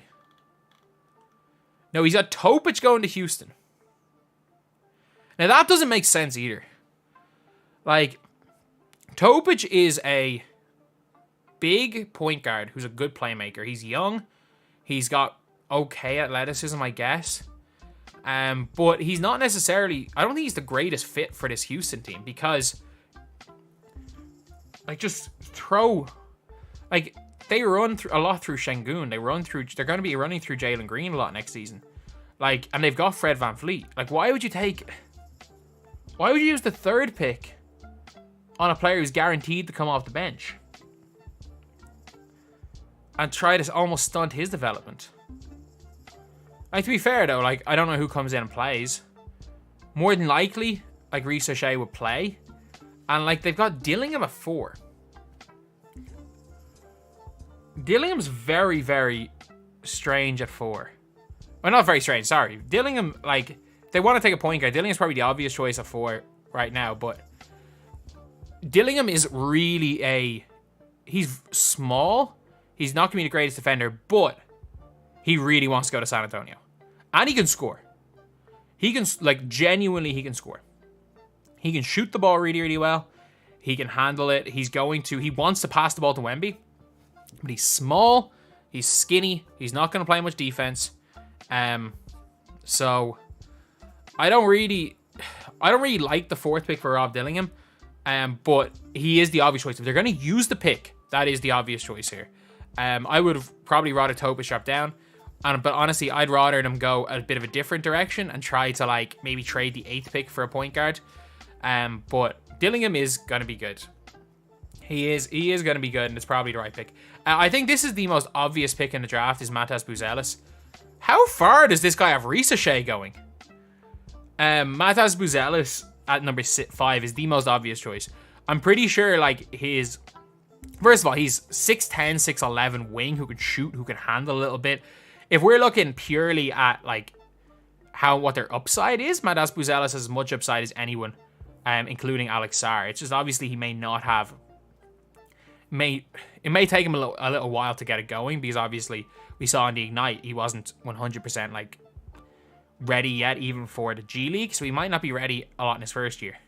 But when you got him, Sarr Thompson, Jalen there, and you kind of need shooting. You need shooting beside Caden. They've got length. They got length and defense. The only thing when it comes to Asar Thompson is, like, for people saying EU for Matas Buzelis, I mean, I know he plays for Lithuania, but, like, he's never played in Europe. I mean, he's played in Europe a day in his life. But, like, for Asar Thompson, I don't know what the blood clot issue is. Like, as someone who suffered from a pulmonary embolism as well, it's rumored that that's what Asar Thompson has, and, like, in 2 years, my lungs haven't really recovered. And obviously, it's very different when you're a top player, but it just depends on how early they caught the blood clot. And whether or not the blood clot was, like, hereditary, whether it was provoked, or whether it was hereditary, or whether he's, like, susceptible to getting another one. Because if he gets put on blood thinners, he's done. Like, his career's done. So, as much as I think Asar Thompson will be fine, but, like, there's a chance that his career might end like that. I actually don't mind the Charlotte Hornets taking Reed Sheppard here. If I was Charlotte, I would probably rather go with, what's his name? Stephon Castle. I think I'd rather take Castle because he's going to play a bit more defense. Charlotte Hornets, I mean, they have LaMelo, but the whole thing with Stephon Castle is LaMelo has so many injuries that he can play as a defensive 2, and when LaMelo inevitably goes down every year, Stephon Castle can come and play the 1. But Reed Sheppard does offer better shooting, and like a fully healthy Charlotte team, I can see this. This isn't too bad. I can see this, but like, I don't see how, if Ricochet is on the board, how he does. I don't see how Ricochet is not taken by Charlotte if he's on the board. I also don't see Ricochet. If Ricochet is on the board at 4, the Spurs are going to take Zachary Ricochet. If he's on the board at 4, the Spurs are going to take him. I'm telling you that right now. The guy just put up 28 points. 6'8". No, Ricochet's closer to 6'10". He's averaging decent points in a much better league than college basketball. In the main pro league that translates. The Pro A is the closest thing as far as stylistically to the NBA. Like, Ricochet of Portland is perfect. It's like, if we're like having a dream scenario, putting Ricochet beside Scoot is probably like your dream scenario. Like, which is why Ricochet is a choice here. He's just not going to fall to 7 though, is he? Like, teams are going to draft for talent. Like, he's bigger than 6'8". And he's not falling past 4. I'm telling you, he's balling out in the Pro A playoffs. He's not falling past 4. 40% from 3? I could have swore he's shooting less than 40. Cody Williams at 8 to the Spurs. Now, why would the Spurs do that? I mean, it's not a bad pick, but, like, a not great shooting wing. Like, he's big. He's long. He's kind of fallen down a few draft boards because a lot of people had him number 1. It's not the worst pick in the world, but, like, I had in my one about the Spurs him in like unlikely and like a hipster choice. I still think they're going to look for shooting more than they look for just length on the wing. Because like, if you want maybe a not great shooting wing, like you're acting like they don't already have Keldon Johnson who doesn't fit. So I don't know why they would go and draft him. Either way, Sarr is going to blow all these reporters away. I don't think Sarr is as good as people say he is. Ron Holland at 9. So, yeah, obviously talent-wise is there. He's young. It says after a disappointing G League season. He wasn't that bad in G League. His team sucked. Like, he's athletic. He plays both ends of the floor. And he's going to be good. Like, he might be good straight away. This is not a bad pick for Memphis. But, like, if you're Memphis, why wouldn't you take a center? That's just the one thing when it's Memphis is, like, first of all, I'm not sure. Ron Holland dropping to 9 is unlikely. But, like, if you're Memphis, why wouldn't you take a center? Like, why wouldn't you try to find a way to trade down and get yourself Edey or take, like, Kel'el Ware or something? Like, I had Kel'el Ware going 9. But I just don't see how he fits in Memphis. I don't see how he fits at all, to be honest. Stephon Castle to Utah. Like, that actually would be a pretty good combo, but Stephon Castle is adamant on playing point guard. He is adamant on playing point guard. And I'm pretty sure he's told the Jazz, if I'm not mistaken, that, like, not to draft him.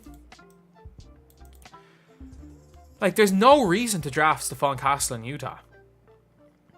Because, like, I'm pretty sure his Castle is basically going Spurs or out of the lottery. Dalton Connect to Chicago. I don't mind that one. He shoots. He's old. Like, he's old. He's 23 years old. Like, he's old as Tyrese Maxey. But, like, look, shooting always translates. And, like, he might be the best upperclassman in this draft, to be honest. He actually might be, like.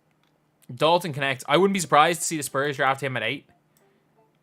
Just because I think he fits a little bit better in what the Spurs are doing. But he's going to be good. To John Salone. Now, this guy, if Cody Williams isn't on the board, I think OKC take him. This is another Ousmane Dieng pick, where you're like, this guy has just got unlimited ability. He has the potential to be as good as a Zachary Risacher. He shoots the ball well. He's played okay in the Pro A in France. He's a year younger than Risacher. Like, he's only 18. He'd be only 18 years old at the time of the draft. So he's very, very young. Like, the guy's shades of Chandler Parsons. Chandler Parsons was a really decent NBA player. There's a reason he got 2 max contracts. If you can get Chandler Parsons with the 12th pick in the draft, great. And, like, the fact is the Thunder can do whatever they want with him. The Thunder can take him, develop him. They can draft and stash him. They can do whatever they want. So, like, oh no, I think that's a really good pick for the Thunder at 12. Devin Carter. I don't know. This is the first time I've really seen him be drafted this high. There are other guys that I like more. Like, Jacoby Walter's a weird one at 14. Like, if I'm going for a small guard, I'd take Jared McCain over him. Who else did I have? Like, Isaiah Collier at 19. Like, if you're Sacramento, Isaiah Collier is not a bad shout just because of pure talent. If you're the Kings, just take talent. But he is gonna be. Devin Carter is going to be fine, I guess. They're taking upperclassmen. I don't know exactly why they would make this call. Like, Devin Carter obviously a bit higher than most people would have him, but I don't know. I'd still just take Collier for just pure ability than that. People saying Chandler Parsons was good. There's a reason he got 2 maxes. Lads. And Portland Trailblazers with Jacoby Walter. I mean, he wasn't great in college. He really wasn't great in college. Like, he was expected... Well, no, he wasn't great in college. Like, he really did start falling down the draft boards. He was meant to be that guy. And, like, will hit some shots. As far as I'm aware, wasn't great. Was he? I don't think he was great in the combine. But again, 14 for him. Cool. You take that. Guys that I would say might creep into the lottery. I think Khalil Ware is going to go in the lottery. This guy at 20 might be this. If he drops in the second round, he could be the steal of the draft. Anything else that I'm like... Edie at 25. I think Edie's going to go higher than that. Filipowski, I think, is going to go higher than 28. Other than that, you'd be shocked to see Jacoby falling out of the top 10. That's a tough one with him. That is a tough one with him because he could go top 10. He could fall out of the lottery. He might just go top 10 because of the potential as well. But anyway, that is the video. Thank you guys for watching. Please like, comment, and subscribe. Apologies, lads. We're into the third quarter. Offensive foul. Ooh. That's a big one.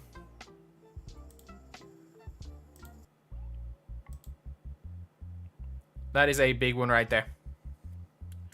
Second half has started. The second half has started, lads.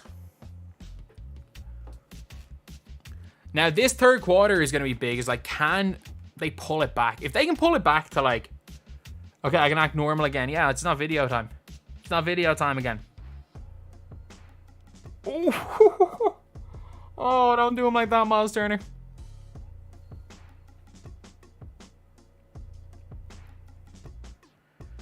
Sixers trading their pick. What pick does Sixers have? I mean, the Suns. If the Suns have a pick, they're trading it. Their owner doesn't believe in draft picks.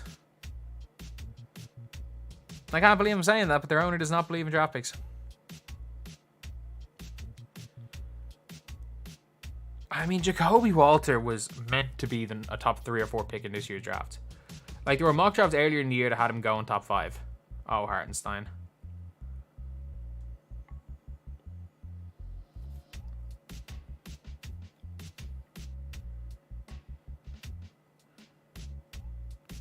Suns do have a pick this year, but they don't have one for 7 years. Oh, they're going to trade this year's pick, surely. Surely they can they? Who switches up their energy most on and off camera is Ty. I've only spoke to Ty. I wouldn't know too much. And we all do. We all do. Forgetting how good Jacoby really is. Like, that's the thing. It's like, it's hard to judge guys like him who have all the talent in the world, but like, may not. Oh, is that a goaltend? Oh, I don't know if that's a good call or not. Ty is chilling and recording. Yeah. Good call. Good call.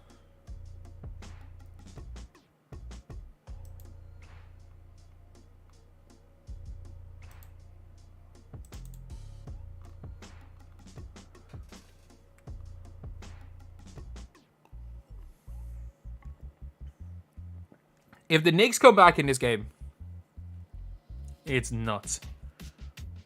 Oh my God. Was that Juice McBride?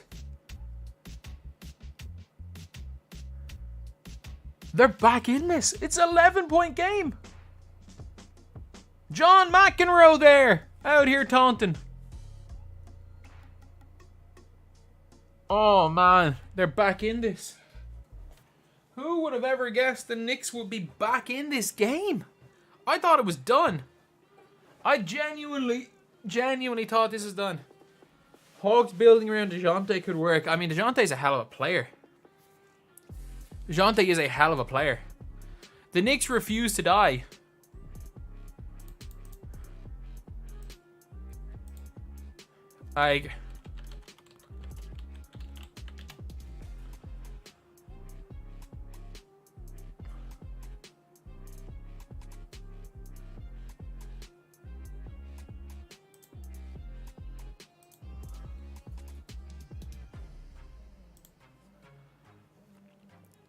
Detail G. Oh, like, you guys don't understand how hot it is here.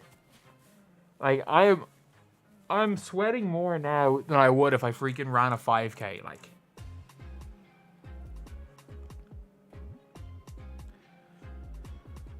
jaw screen Tim Hardaway and Hardy for Kobe White and Iota Sumu. That is one of the worst trades I've ever seen. I'd honestly, if you're Dallas, do it. I do not know. There's no scenario. There is absolutely zero scenario. What's the temperature? It's not even that hot. It's just the way houses are built in Ireland. Like, they're all built to keep the heat in. They're all built to keep the heat in. Like, it's 11 o'clock, 10 o'clock at night. Like, it's not that hot.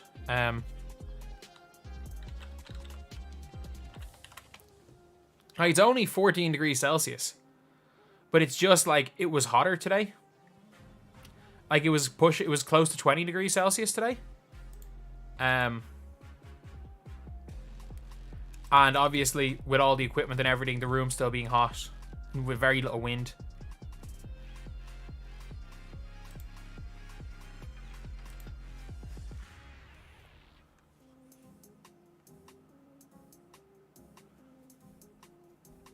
It's raining outside where you are.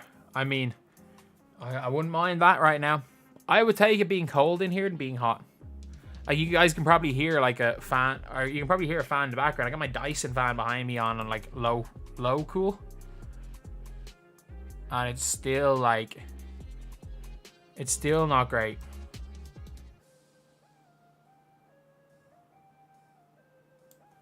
Mid 80s, I have no idea what mid 80s is.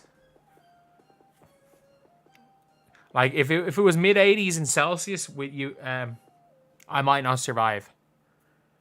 I might not survive in that. I don't know what mid 80s is. 30 degrees Celsius in Ontario. Wow. Who's the NBA equivalent to Cole Palmer? Ooh. Now, that's a tough one.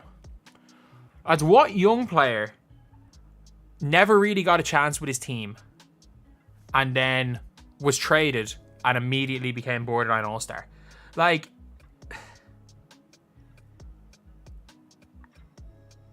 is that player being a thing? I don't know who's been that equivalent. Maybe it's like 30 Celsius. Oh, wow, that is very hot. That's very hot. Kobe White. No, you have to be traded. You have to be traded.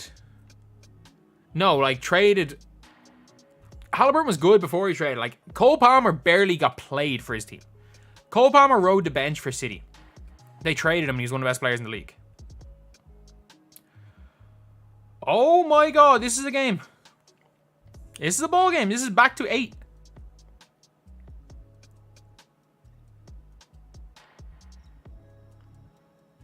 Jesus, the Knicks just won't die. They genuinely just won't die.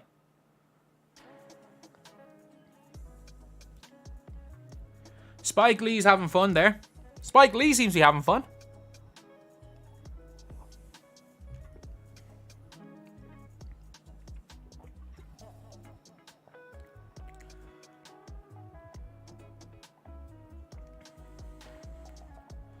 Come on, Siakam, spin sometimes. Spin some more. Oh, he lost him.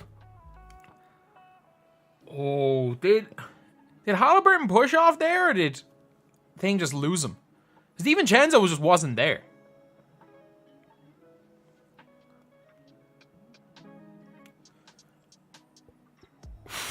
This is a game. This is a game. That's all I'm going to say is this is a game. Good playoff cards in my team on Tuesday. Yeah, we will. We 100% will.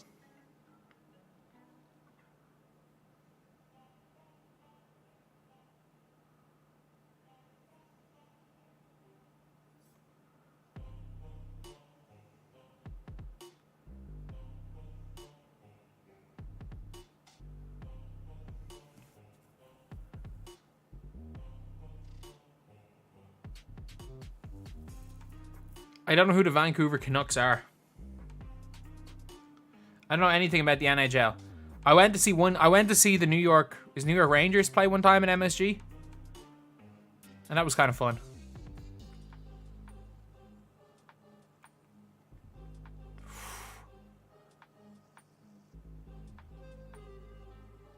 Is Ben Mathurin injured, or is he just out of rotation?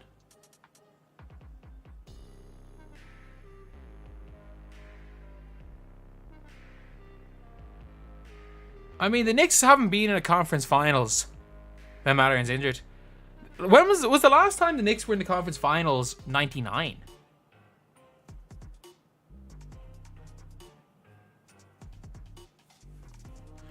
Okay, grand. Because I was wondering, I was like, there's no way Ben Mathurin just wouldn't be playing at all. Oh, McBride. Oh, that looked like it's off Hartenstein there.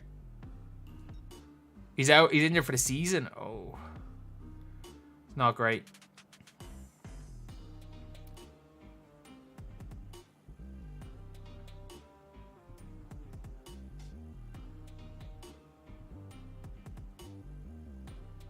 Isn't it mad that, like, they literally...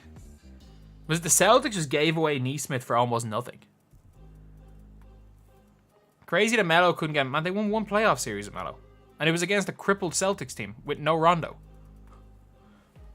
Like, it was literally against a Celtics team who were starting Avery Bradley at point guard.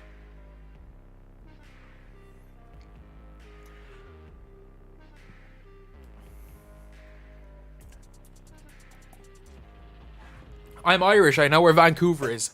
A whole bunch of my friends are living there. A lot of Irish people emigrated to Vancouver. I most definitely know where Vancouver is. Awful lot of Irish there. The Josh Hart and Myles Turner matchup is mad. Okay. Okay, Siakam.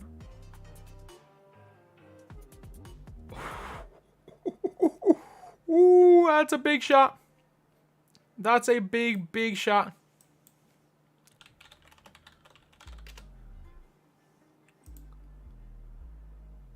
Like Neesmith balling out here. Oh my God, DiVincenzo. What a game. What a game this is. Are the Knicks capable of playing a bad playoff game when it matters? Or like a not fun game to watch? They were down more than 20.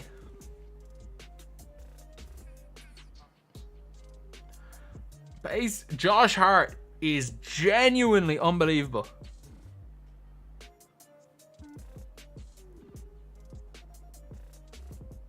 I love Josh Hart. Josh Hart, that's so much heart.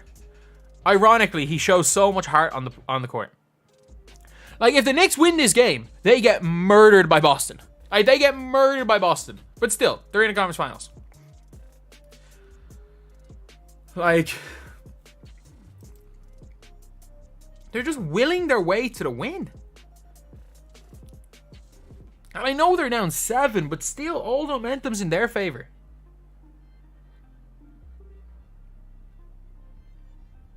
Oh, good pass, Brunson. Oh, McBride. Or as Stephen A. Smith would call you, Emmanuel Quickly. Oh, Myles Turner. Like, that's why the Lakers wanted you for years, I guess. The Knicks could have competed with Boston. Yeah. I think the Knicks, healthy, give Boston a good run. But the Knicks just aren't healthy. And there's no point talking about the Knicks like they're a healthy team. They're not. Oh. Oh, that's tough.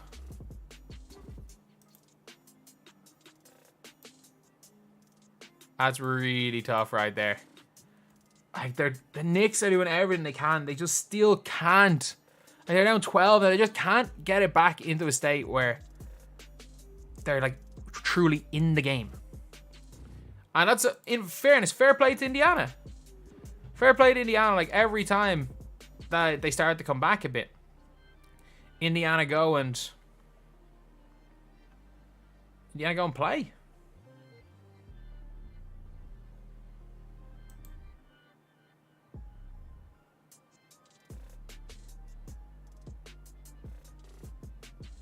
Celtics find a way to blow the series. Man, if the Celtics don't win this series, they are the biggest frauds ever. Like, I don't mind. Like, I don't think this Pacers team is terrible. They're not very good.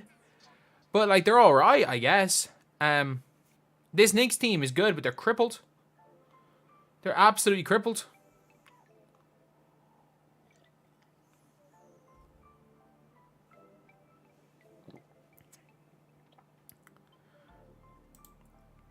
That's all I'm going to say.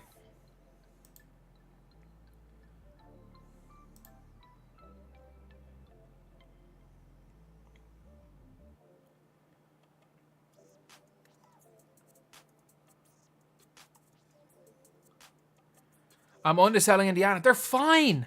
They're a completely fine team. What other word would you use to describe Indiana other than fine? Like, are they a good playoff team? Not really. Like, it's the first time they've been in the playoffs since the Oladipo year, if I'm not mistaken. Am I right in saying that? The last time the Pacers were in the playoffs was the year Oladipo decided to become an All-NBA player. When they had Bojan Bogdanovic locking down LeBron.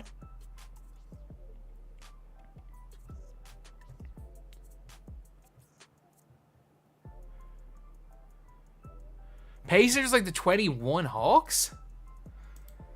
21 Hawks?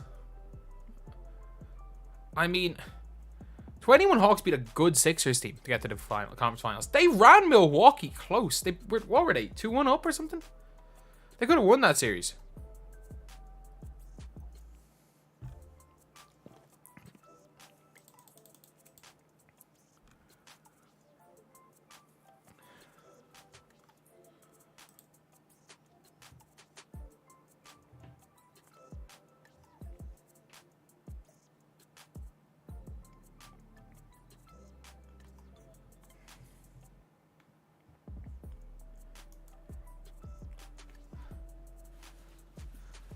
It was 2-2, yeah. The Hawks could play defense. The Hawks were pretty decent. Greatest women's player ever is Cheryl Miller. I mean, I can only go with my eyes.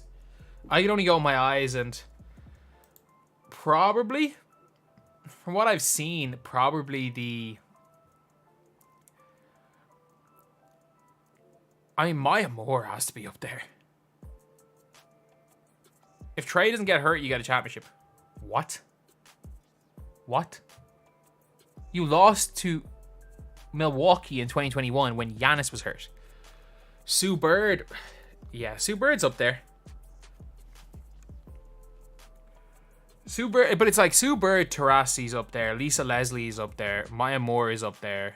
Like, there's a lot. There's a lot of really good players. Obviously, Candace Parker as well. Cheryl Swoops.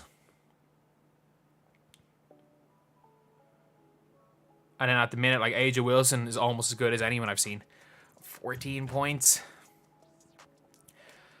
Like, all that hard work for the Knicks to not eat back into the lead. That's not great now, is it? Sabrina Ionescu. No, just because Sabrina Ionescu's shoes are really cool doesn't mean she's even the best player on her team. She's not even one of the two best players on her team. Jonquel Jones and Brianna Stewart are both better than Sabrina Ionescu. As good as Sabrina is and as great as her shoes are, she's not one of the two best players on her team.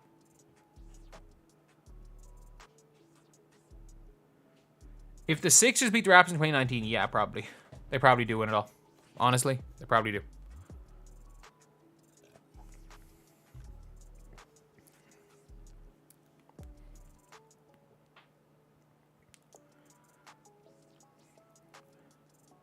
I think either way, it would have been Milwaukee or Atlanta. I don't see Phoenix winning that.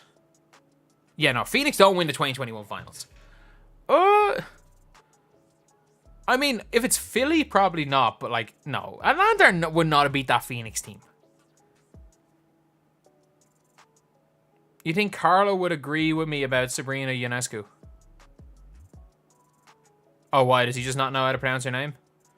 Like, that man can't pronounce Steph Curry's name. He definitely can't pronounce Ionescu's name.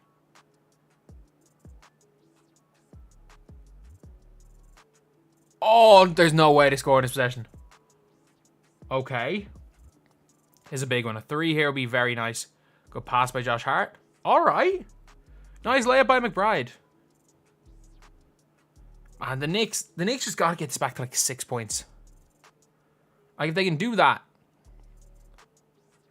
they're in this game. Oh my God. What a pass. Oh my god, Tyrese Haliburton. Oh, McConnell, Grand Theft Alvarado, the man one, Neesmith. No, New York. No, no, no. No, no, no, no, no. That is the worst way. That is the worst way to do that. Aaron Neesmith. Oh my god, who's that Hartenstein? That's such a bad pass. Oh, that's such a dumb play, Hartenstein. You threw the turnover and then fouled a layup that was never going to be missed. Oh, TJ McConnell just did an Alvarado. There's no way. It's time to get Mikal Bridges in. Like, what you're going to have to give, like, Randall and 3 firsts for Mikal Bridges. If you're the... I mean, they own a bunch of other teams first, so they might have 3 firsts to give out. Oh, what is he trying to dunk on him for? Oh, McBride, why are you down? You're down 15 points in Game 7. You're trying to poster somebody.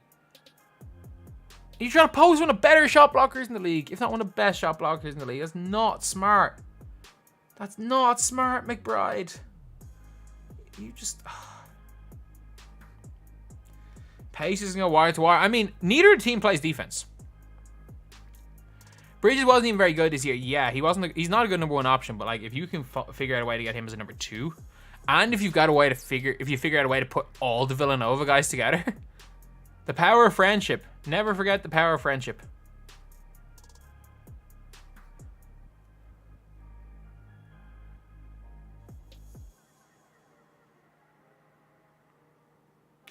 Okay, this one's probably over. This one's probably over. That was wild. That was absolutely wild from Tyrese Haliburton. That man...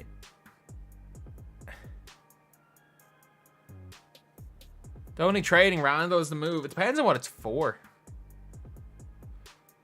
It just depends on what it's for, honestly, for Randall.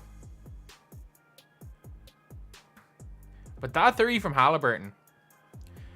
For someone who was such a broken shot, that man can really shoot the ball. Considering, I wish he could just shoot better in 2K, but nah, Tyrese Haliburton is balling right now. It's an 18-point game. Need more Alec Burks minutes. I don't know how to...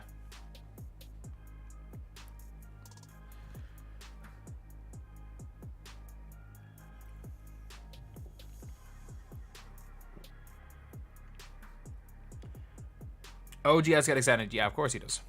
The only problem with OG is he's injury prone. Jacob, need more Alec Burks minutes, like... Oh, McConnell. Did Alec Burke play for your Pistons? Did he play for your Pistons, Jacob?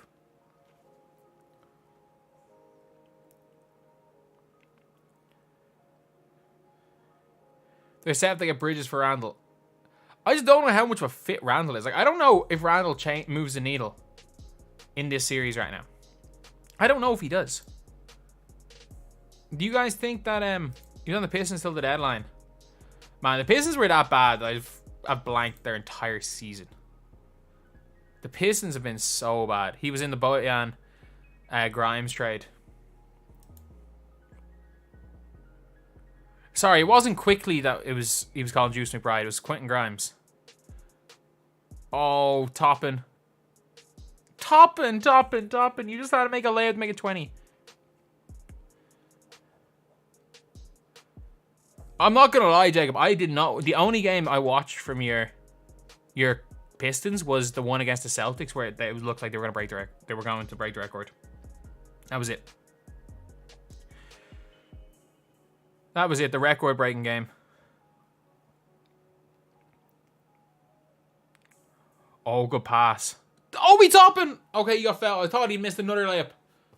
I thought the man had just missed a second layup. He's actually had a decent enough career, considering, like, obviously he wasn't what was expected coming out of college. Do I think Embiid would want to go to Miami? For Jimmy and Bam. Why would Miami give up Bam? I'm being dead serious. Like, why would Miami give up Bam?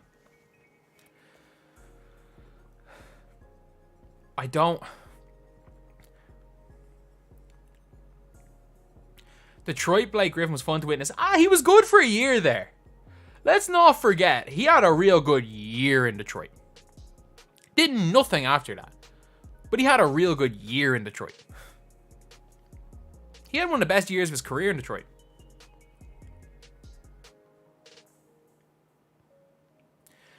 Keeping Jimmy and Bam on Embiid. How are you meant to get Embiid without giving up Jimmy or Bam?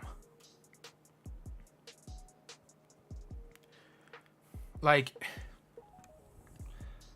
that trade, like, you couldn't get Jimmy for Jaime Jaquez, Nikola Jovic, Tyler Hero, and every single pick you have. You would not get Embiid for that. Detroit Blake was most complete Blake. Jacob, if you're still in here, or talk to him about Detroit Blake after that one season. Jarvis Walker, yeah, I mean the Pacers are good. It's hard to get minutes on a team that are good. I will say that, like, especially as a rookie. It's very hard to get minutes on a good team.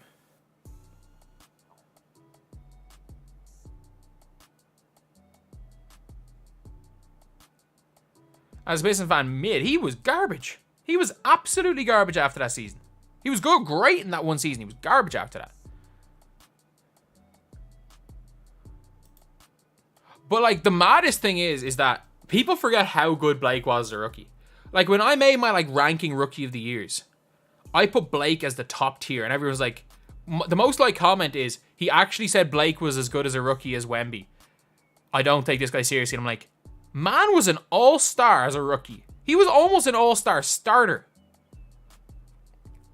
Like, that man was ridiculous. He averaged like 24 and 12. He was like the most, like, obviously he doesn't have the potential of Victor. Didn't do a Victor on defense, but ridiculous as a rookie.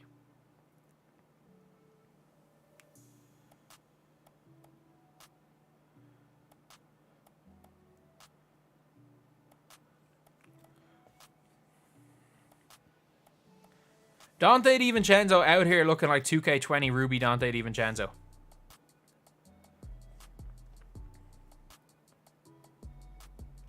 Blake Griffin had the best, like, in my lifetime. Not in my lifetime. Since I've started watching basketball, which was probably around like 2006 in the NBA, Blake Griffin has had the best rookie year since then, including Wembanyama. Including Wemby. Blake 1, Wemby 2, Ben Simmons 3 as my top 3 rookies of the year since 2006. Or in the last, like, 20 years. Tyreek Evans maybe number 4. Luka had a pretty good rookie year. And then, why do I watch the NBA when I'm Irish but not the NFL? I played basketball. I still coach. I'm still like an assistant coach for what is technically a professional team, I think. Semi-professional team. I'm an assistant coach for.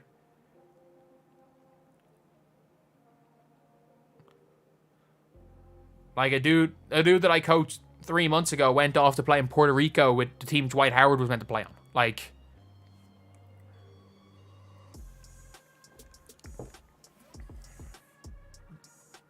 I know nothing about the NFL.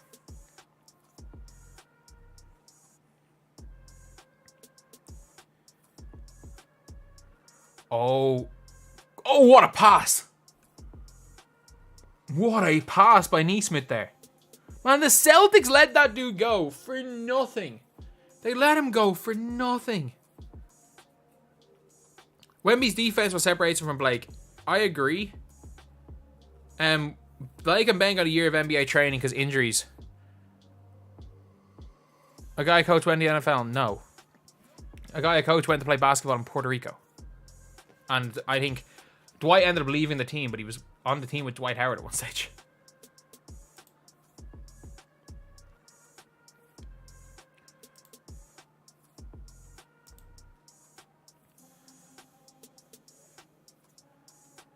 Blake and Ben of the year training. It's like, I don't understand that. Like, they got injured. So, they spent a year rehabbing an injury. And somehow people are like, oh, it's unfair that they rehabbed an injury for a year. If rehabbing an injury is better practice for the NBA than spending a year playing in college, like guys who are second year players in college that do go to the NBA, then why would anyone ever stay in college for development? Two things can't be true. Staying in college, people, you can't simultaneously say people should stay in college to develop, but then say guys that are injured and redshirt a year because of injury in the NBA is an unfair advantage. You can't simultaneously say both of them. You love how people don't know how to spell defense. What do you mean with a CE? Like it's meant to be spelled with a CE. Like you spell like in the original English language, it was spelled with a CE. When Vancouver gets an NBA team, man, do you know how long it takes me to fly to Vancouver? It's like 10 hours. I'm not risking a 10-hour flight. Man, I know, if you're in America, it's spelled SE. If you're in anywhere else in the world other than America, I don't know about Canada. If you're in anywhere else other in the world, it's spelled CE.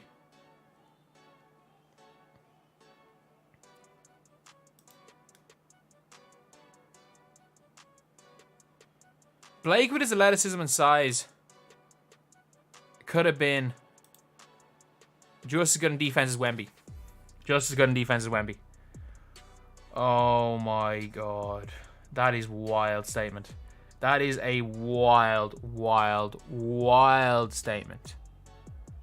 Oh my god. That is crazy. As good as Wemby. As good as Wemby. Like, I get it. I get it, like, saying he should have been a better defender than he was, I agree. But as good as Wemby? Like, Victor Wembanyama, 7'5". Maybe bigger than 7'5" Wembanyama. Just look at this picture.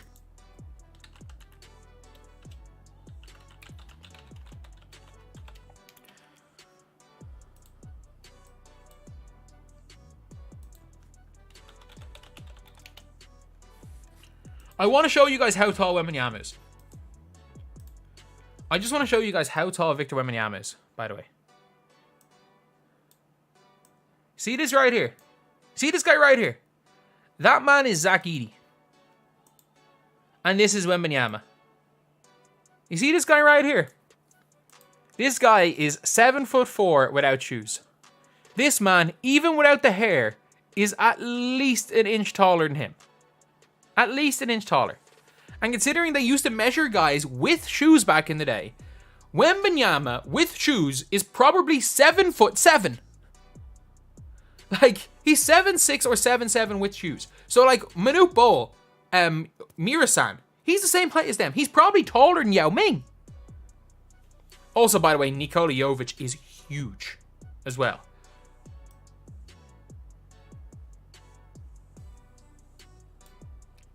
But, like, that's what people don't get about Victor is, like, Victor is taller than he's listed.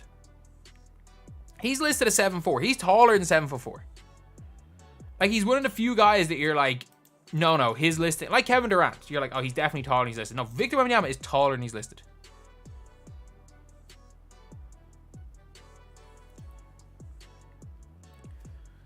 The Knicks need to come back quick here.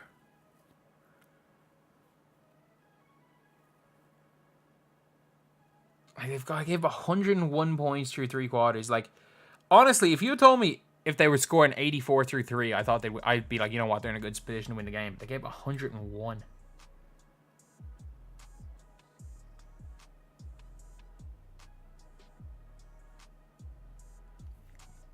Like, shoes normally add about an inch and a half, like, so you're looking at 7'6", 7'7". Your 7'6" is probably right with shoes.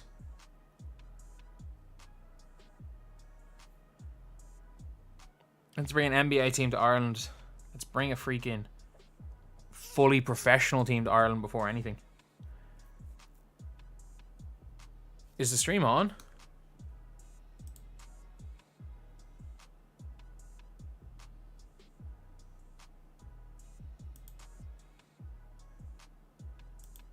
Is everything okay?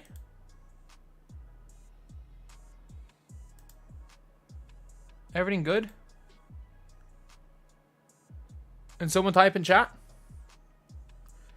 do in-person basketball content. I probably won't. I probably won't do that. I can't see myself doing much in-person basketball. So the stream's okay, yeah? The stream's okay?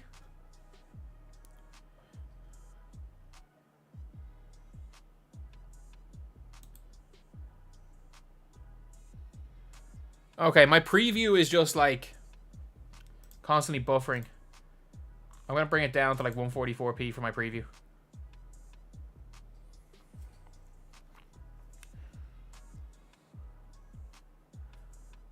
Oh, Alec Burks.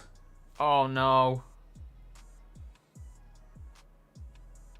Oh, Jackson makes the layup. I'm one. Play style most resemble like a Boris Diaw or Draymond. That type of play. I set hard-ass screens. I set good screens.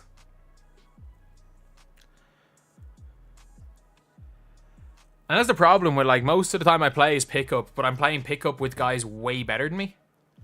Like, a lot of the guys, like, I'll play pickup 2 or 3 times a week, but, like, of the 15 people that'll be there, 4 or 5 are playing top league in Ireland. Another 2 or 3 will be playing second tier in Ireland. Or no, probably 2 or 3 are playing top tier, 4 or 5 are playing second tier in Ireland. A couple are pros. A couple of pros coming back from Europe come back and play. And I'm literally the 15th best guy there. And like on my best day, I'm the 12th best guy there. So I set some hard ass screens. I fell hard under the basket. I fight for rebounds. I don't say I get rebounds. I fight for rebounds. If I went to a local YMCA, could I dominate? It just depends on the level of players.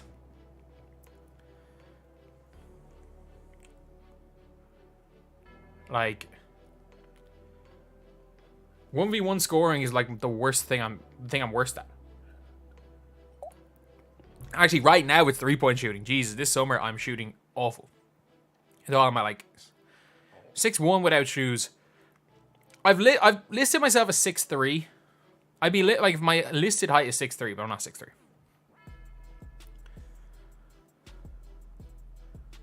TJ McConnell's balling out here. Please don't give him a dark... 2K are going to go and give him a dark matter, aren't they? You just know they're going to give him a dark matter.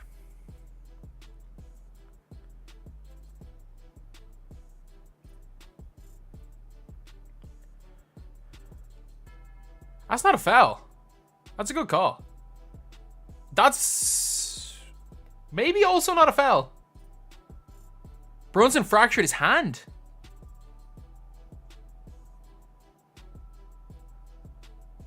Oh, this one's over. Oh, how did he fracture his hand?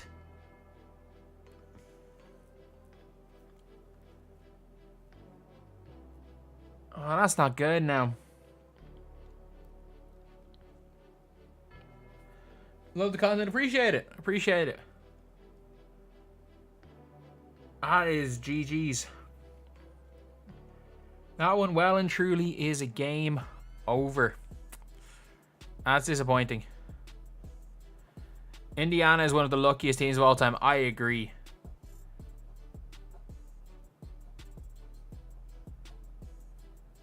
A Discord server. I'll look into it. I'll look more into it. Oh my god, he did it again? Did Hartenstein just turn the ball over an inbound pass again? Oh my god.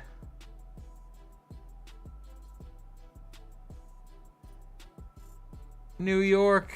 New York. How are you? You can only play as in front of you. I agree. Doesn't mean they haven't been lucky. Like, Indiana need... like, obviously, the Knicks aren't coming back. Indiana need to win this game. Like, if somehow New York win and they have to play the Celtics with Dante DiVincenzo as their main man, I don't know what happens. The Pacers need to win this. Thank you, DiVincenzo, for missing. Thank you. I want to go to Eastern Conference Finals. Oh, GG's. That is a GG's. Fair play to New York. Fair play to New York. But, like, Brunson injured. Like, what a fight. Tibbs playing players 48 minutes. Yeah, but like none of them are injuries caused by that. Like, Thing got injured straight away after coming on, Bogdanovic. Like, impact injuries. There's nothing about overplaying for impact injuries. So, like, I'm not going to say that, like, a lot of these were caused by Tibbs. It doesn't help. The more time you're on the floor, the more likely you are to pick up an impact injury. But, like, some of these... Like, if Josh Hart's hurt... Completely. Like, if Josh Hart's hurt, then it's completely on Tibbs. Anyone else, I don't know. Like, OG Anunoby, it's not like it was an overplaying injury.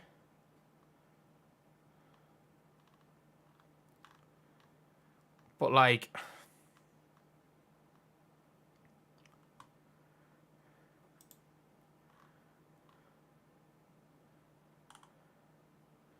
Yeah, let's see.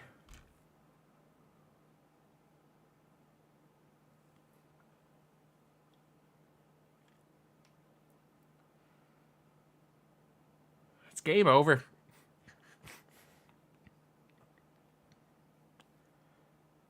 How are you, Noah? How are you? When you're tired, aren't you more susceptible to injury? It depends on the type of injury. Like, if it was getting muscle injuries or something, fair enough. Tears and stuff, but, like, if you get hit or you break your hand, like, being tired does not make you more likely to break your hand. Which hand did he break, though? He break shooting hand or non-shooting hand?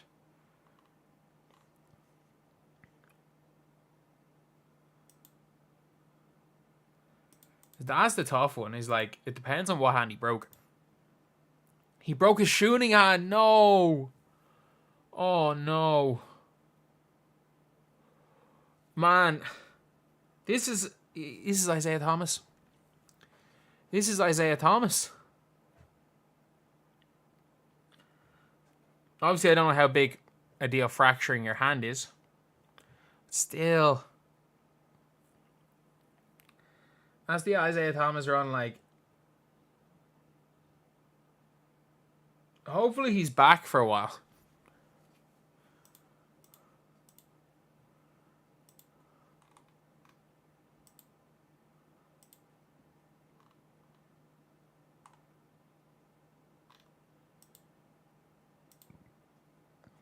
You're going to recover from a fractured hand better than hip. I agree. Obviously.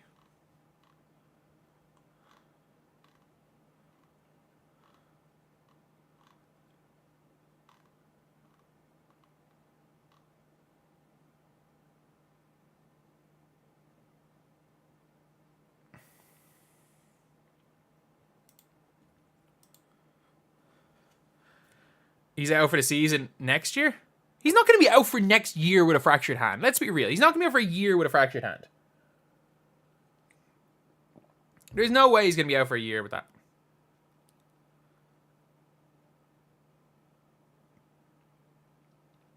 And what did he do? He slapped Haliburton's knee. That's on him.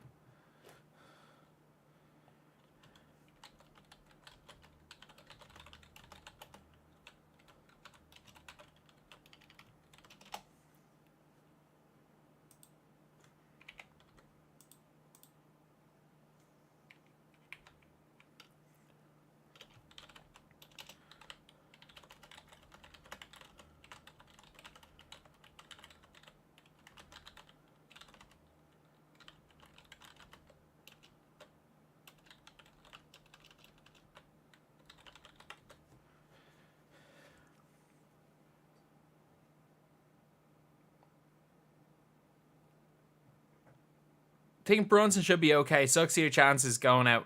I mean, they were done before he got hurt. They were done today before he got hurt, I will say. Like...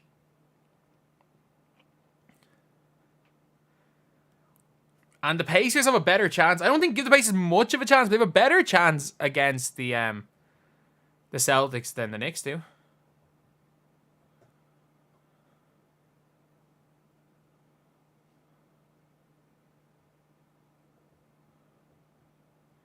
$22K in the Clark video. Yeah, obviously Caitlin Clark is printing views. Like, this channel might get 100K views in 48 hours. A lot of it due to Caitlin Clark. Caitlin Clark has Saved my career. Just like Julian Newman did back in the day. Am I going live? Yeah, I'm not going to stop. I'm just going to record some videos in the meantime. I'm going to record, like... I'm going to actually record some stuff, and then I'm going to, like, edit it and stuff on stream, because, like, these videos don't take long to edit. I mean, it's probably over, but it may not quite be over.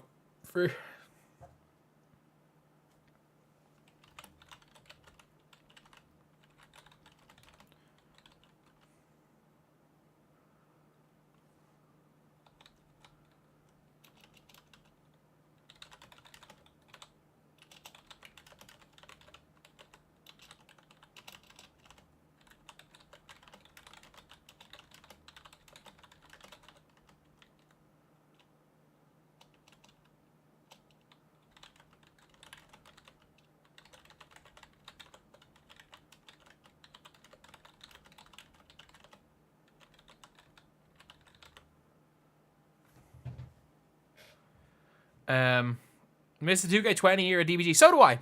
I would love if 2K20, even got 2K22 again. I loved making my Grand. It was great.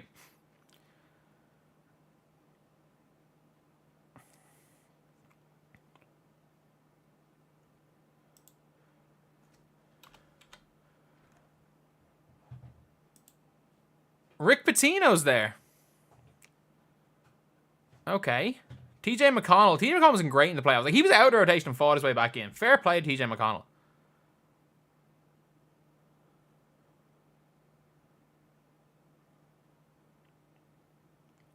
TJ McConnell's unbelievably underrated. I agree. Do you reckon did those celebrities have to pay to be there? Gerald Wilkins, he was a beast in 2K21. Do you remember him?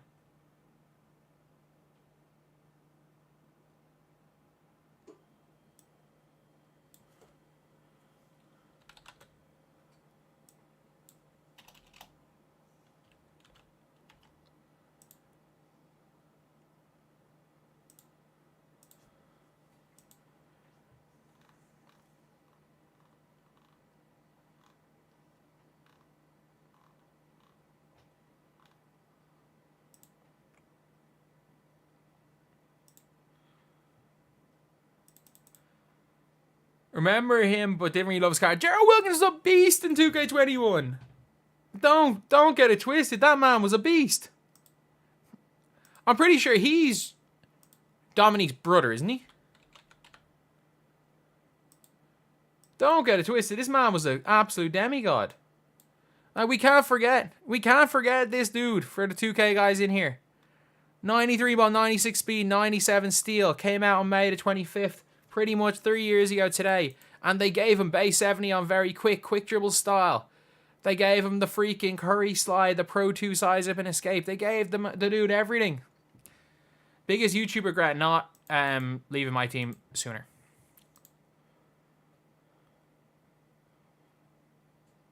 Not leaving my team sooner. That's the only regret I have on YouTube. Literally the only regret I ever have.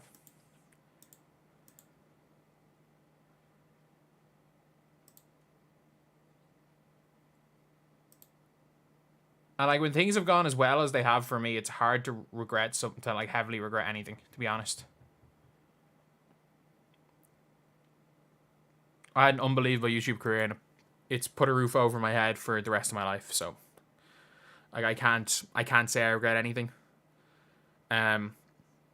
Like, it's put a roof over my head for the rest of my life. It's put me in a position where I'm never going to have to worry about money for the rest of my life.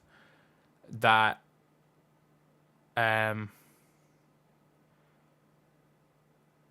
like, I'm never going to be ultra rich, but I'm also never going to have to worry about when the next meal's coming.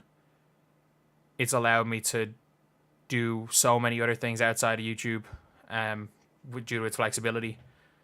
And I will, like, obviously you have some regrets, but in the grand scheme of things, no, not really. Did I see a downfall coming? No. I thought it was bad last year. Really, when I know the downfall was in February. If I kept up with this channel when I first made it, in October, yeah. I actually agree. If If I'd have been doing this from the start of the season, I'd be kept up with 2K. Like, I'm making... My first 2 days of being monetized, I've made decent money. Not great money.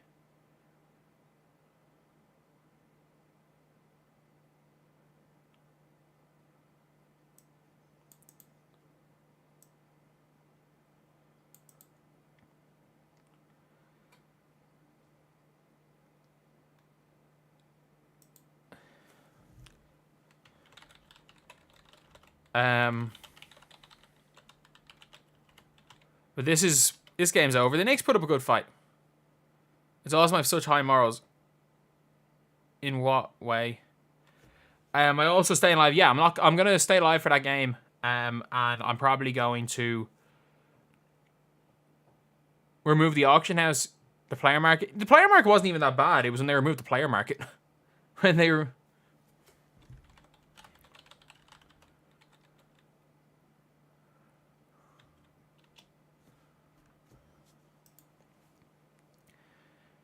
Companies don't care about us. 2K have never cared about us. Like, that's the thing. They haven't actually gone that hard, but like anytime the conversation of money came up, even when I was linked with 2K, I said no. And then eventually, like, when I got into the US guys, they thought I was expendable and kicked me out.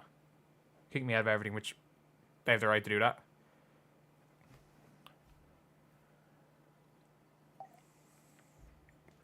What's our most controversial video from the viewers? I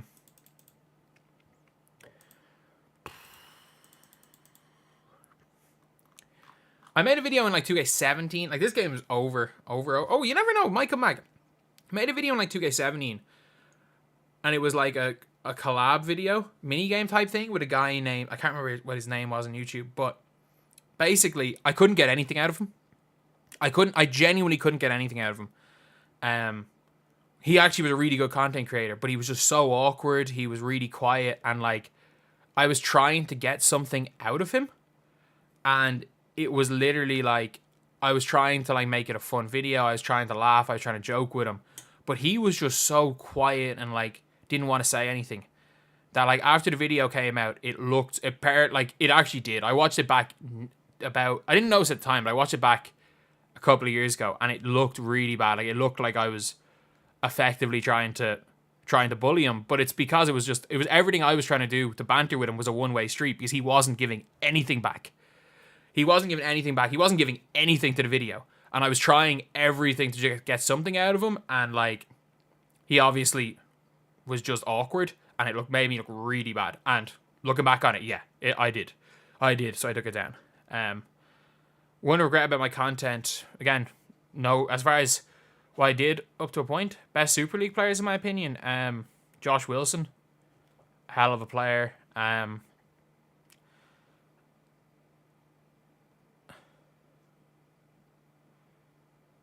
video about 2K banning, yeah, 2K perma banned me, and I don't know why. But as far as Super League goes, Josh Wilson's a hell of a player. Obviously, if you're looking pure scores, Krishan Briggs might be the best in the last couple of years. Didn't watch that much Super League, because obviously I was an assistant coach in National League. And in our league, freaking Jaja Wilson. That man, or not Jaja Wilson, Jaja Davis. That man is a unit. But when was Prime? Favorite FIFA of all time, FIFA 12. Prime DBG on YouTube was 2K. From start of the pandemic to... I'll say start of the pandemic to like Season 8 in 2K22 was Prime DBG. Like, I was going to say 20 and 21, which was my prime, but like, I also can't forget, like, D-Bed G was a great era of like being stuck in bed and still doing stuff. Like, there was a 2 from like March 2020 to 2022 July was my peak. After that, it was just down. I had a pretty good June and July last year, but that was it.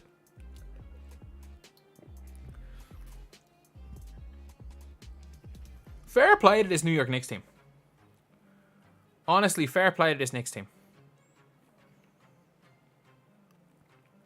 The era when I almost died was insane. Like, that's... Some of the things looking back on it, I'm like... I literally almost died. When I went 82-0, man, I won 200 games in a row that year. I won 130 unlimited games in a row.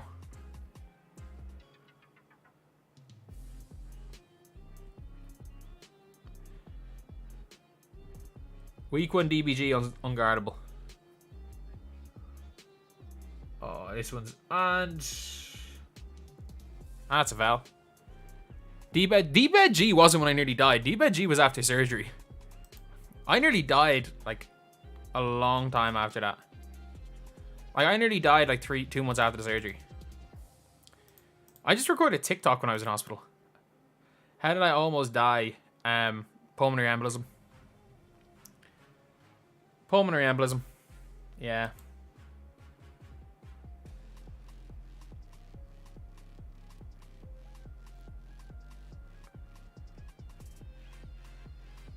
Am I going to Clash of the Castle in June? You think I can afford to go to Clash of the Castle? No.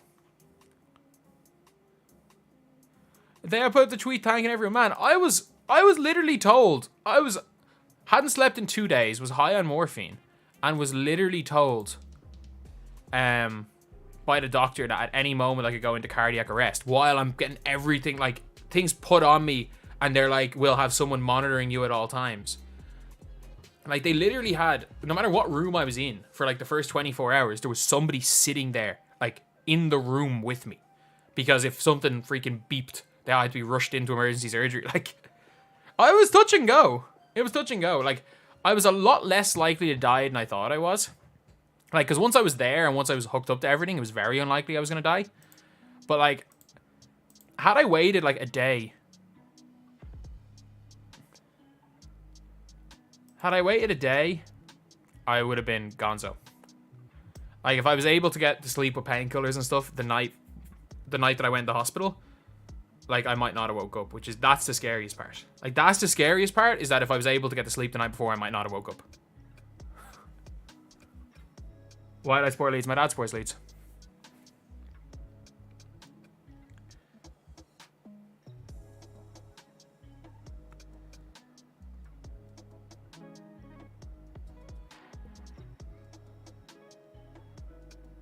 This is a... Oh, yeah, no, it wasn't even... Oh, Cedric Sabaz, no, Cedric Maxwell, yeah. Oh, no, it was high on anesthesia talking about why Cedric Maxwell is the best card in the game.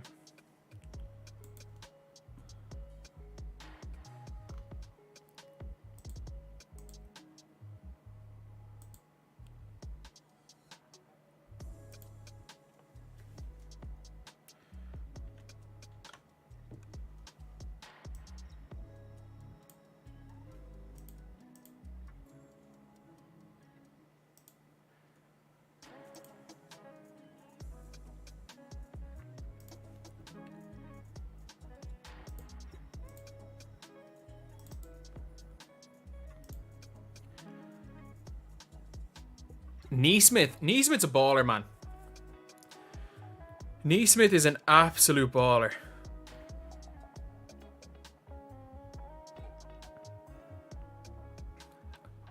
Oh no, I didn't go live that day. I was meant to go live and I said I didn't. I said I couldn't go live because I was in bits. My back was killing me. I literally was like, oh, I'm not going to go live. I'm in pain. Sorry about this. Remember the player market? Yeah, the player market didn't exist. It doesn't exist anymore. It hasn't existed in a while, to be honest.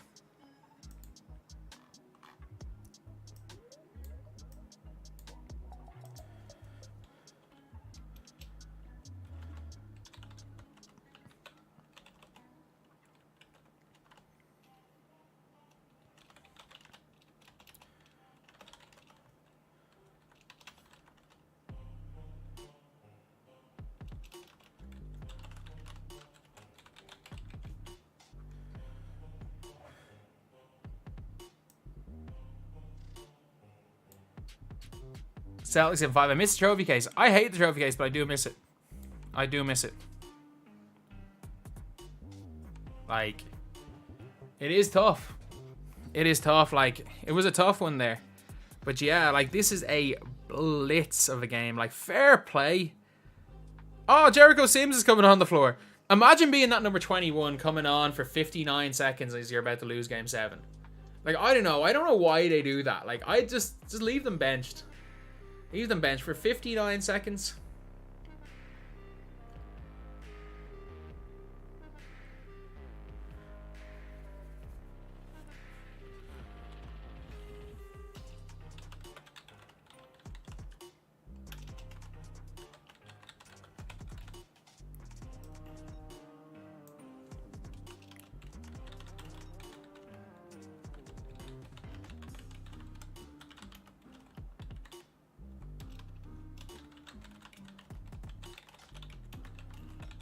$2K did this because it saw people opening less packs. Yeah, of course it did. Like, the player market was what killed them. That was what killed them. We're being completely honest. Yeah, it is. But fair play.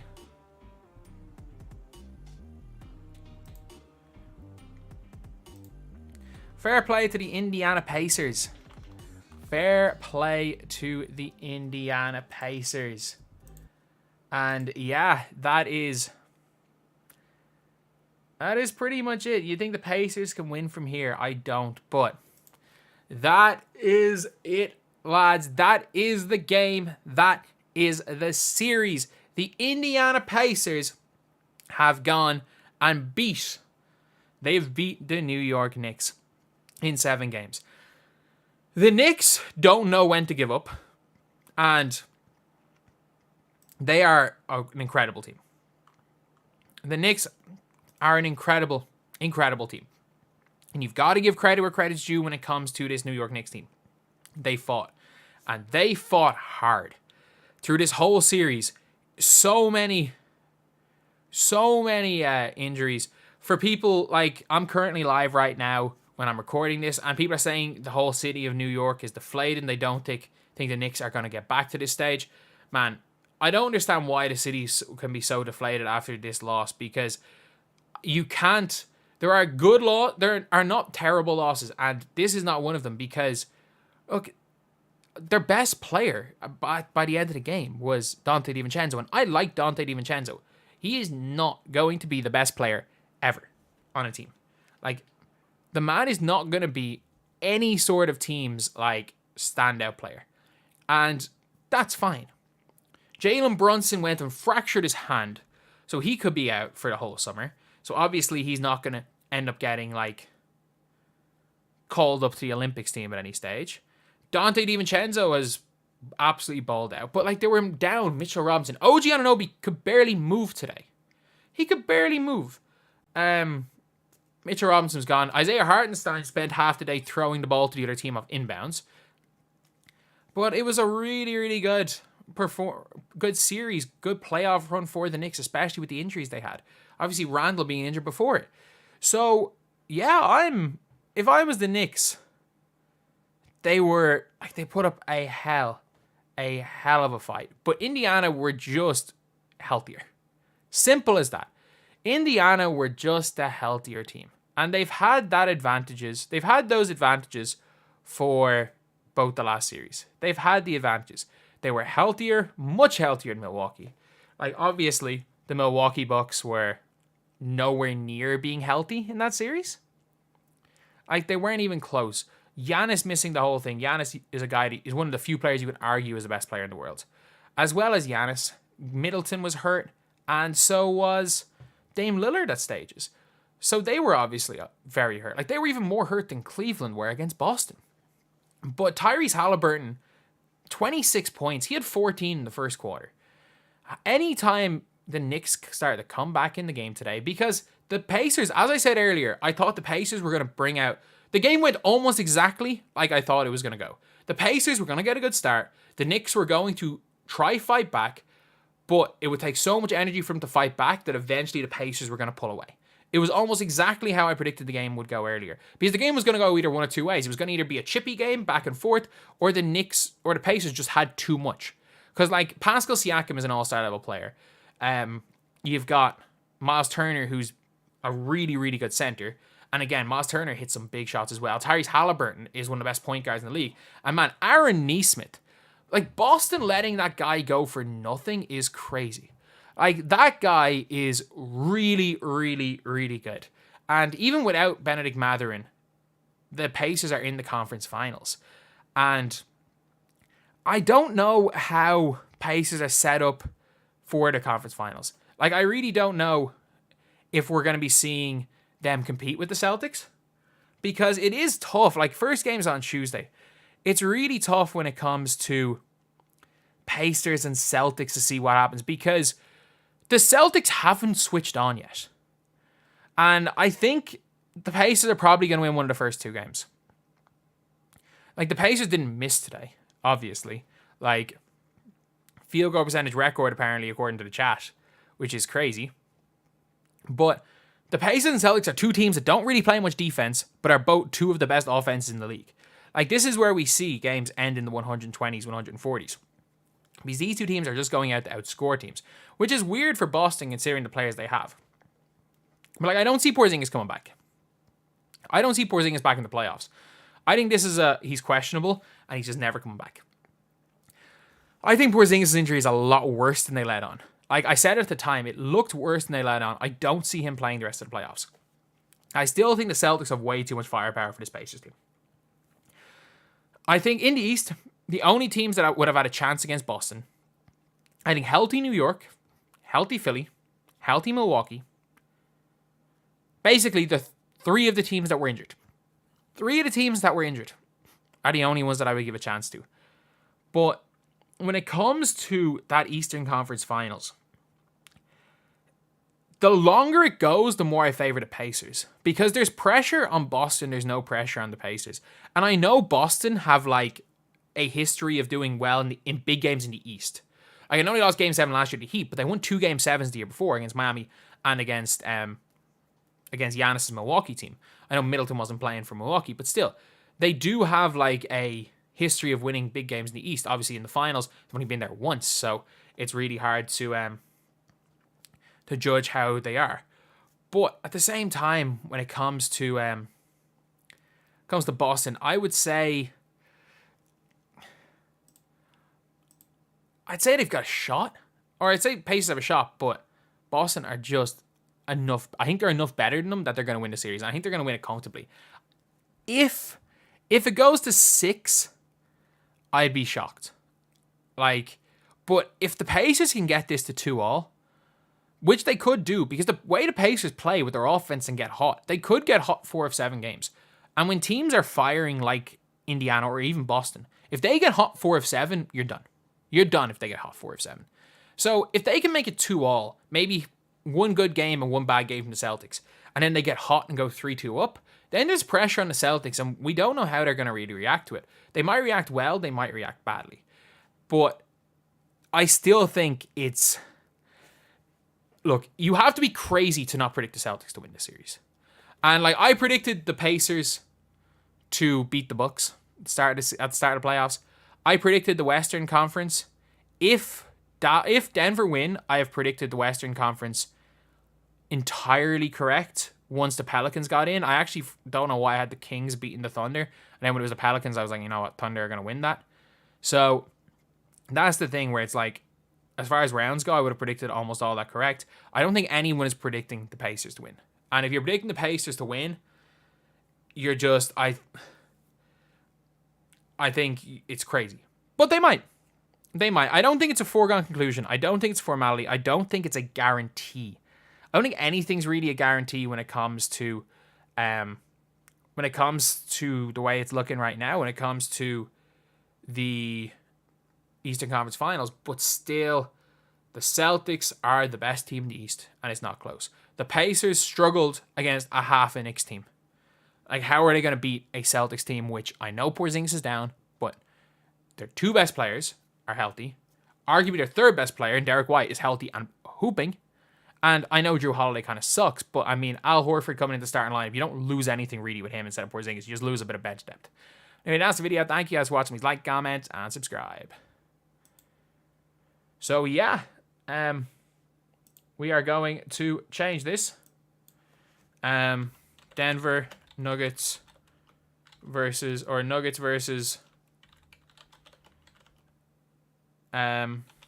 Timberwolves Game 7. And I will change the thumbnail right now.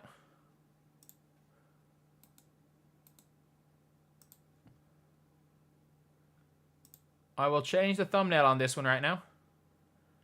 And let's go and...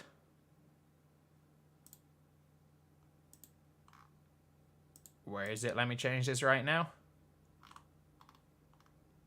It's just not letting me download the... Oh, allow. Forgot to click allow. But yeah, who do you guys have for later? I think... I can't bet against Denver. I'm sorry, I cannot bet against Denver. Do you guys think the Denver are going to win this game? Or do you guys think it's going to be the T-Wolves? I think it's really, really hard to bet against Denver.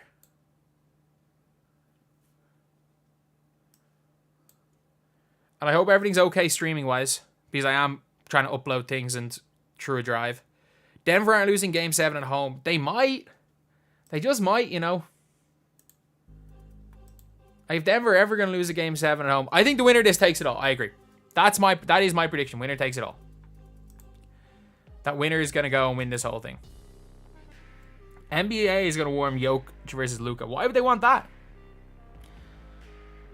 Why wouldn't they want their face? Why wouldn't they want their face? That's all I'm going to say is... Why wouldn't they want their face to be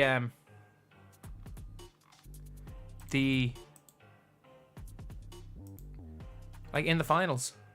Or in the conference finals? Like, why would they want the European there? Like, this isn't Gilbert Arenas. We're not out here saying they're trying to change the game for Europeans. Like, was it Gilbert Arenas literally said, and it was like, if we take all the Europeans out of the NBA becomes better. Like, it's just not going to happen.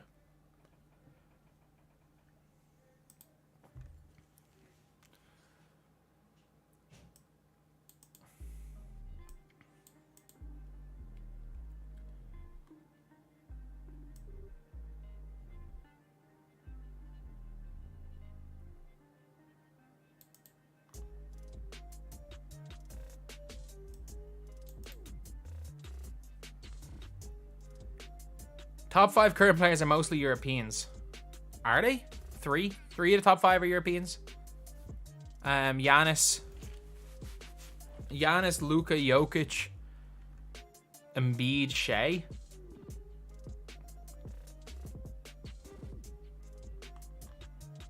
I think that's the probability. That's the most likely top 5, I guess.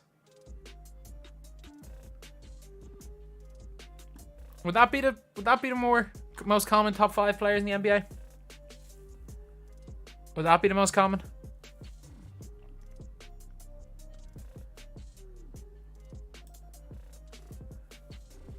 Who I got win tonight? I got Denver. Like, we got 2 hours to go, so I'm just gonna be I'm just gonna make a bunch of like tier lists and stuff. I'm gonna be recording a bunch of videos for you guys today. There's nothing else I can do. I might just start reacting to mock drafts. Go and do a 6 Rings of Steel on it. And just start reacting to a bunch of mock drafts. Be like, when is the NBA draft? How far are we away from the NBA draft?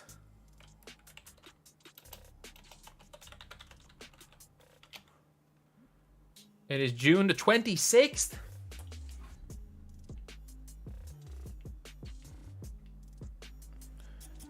We do have quite a while to go then. We have quite a while to go.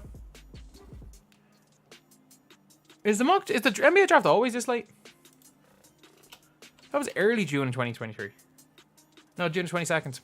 Is a bit later. Mavs in 6 versus Denver, and Mavs in 7 against Boston.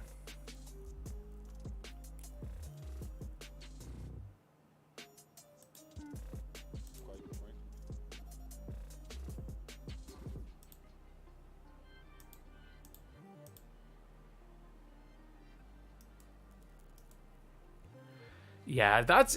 I don't agree with that one. When is Nobody's Spain coming out? At some stage. At some stage. Like, I don't know when it's going to come out. At some stage, it'll come out. Like, you will see a Nobody Spain at some stage. It'll be a long-ass episode, by the way. It's going to be a long-ass episode, but you guys will see it at some stage. I wonder how long it's going to be. Topic or Sachet at 2 to the Wizards. Do not take Nikola Topic at number 2. Just play Denny. Honestly, if you're dead set on taking... Honestly, just play Denny at the 1. Just play Denny at the 1, like... If you want to take Topic, just play Denny at the 1. That's all I'll say, is like you can just... You're going to be fine with Denny Avdi at the 1.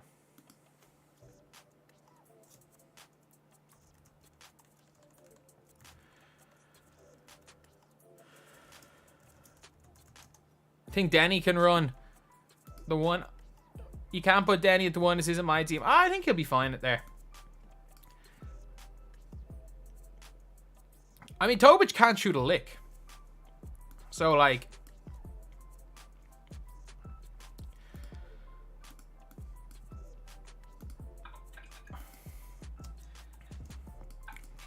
For me, anyway, I wouldn't be taking Tobic. You'll find a point guard. 87% free throw shooter. Have you what? Have you looked at Tobic trying to shoot? I mean, Yao Ming was in... What was Yao Ming, a near 90% free throw shooter? That man couldn't really shoot the 3 ball. What if Tobic on the Spurs? I mean... people just want... all the international players in the Spurs. And I mean, they do have a history of doing well with international players, so I can kind of see it. But still. Like, it is what it is, I guess. Someone can make a basketball game at my team park. They could make a park game. Without the license.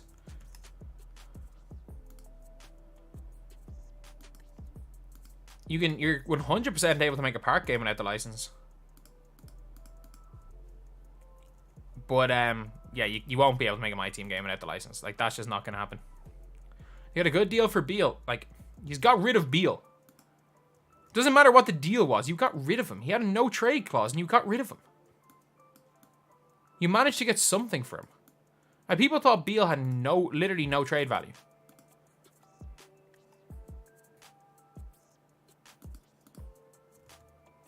So that's all you can ask for.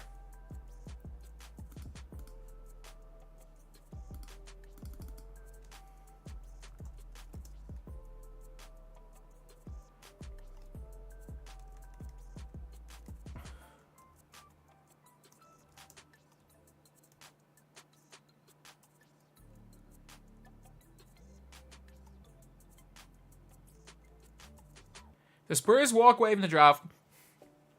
Sorry. Oh, what's wrong?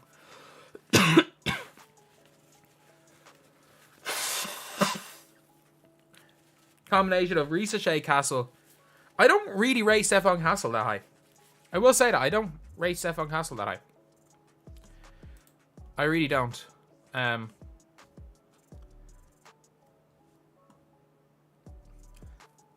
How the Pacers suffer versus Boston. Guys, I'm making a thumbnail for a video about the game. What should I say about the Pacers? I've got like 5 words to describe the Pacers. You don't have Risa Shea top 5. I haven't won. I honestly haven't won.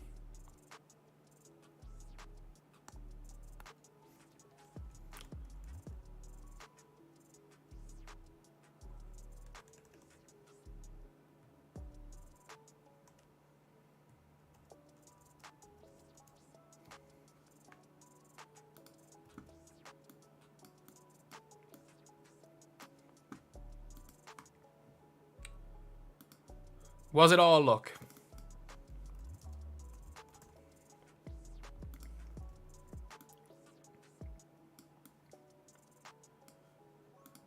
There we go. Was it all luck is my tagline.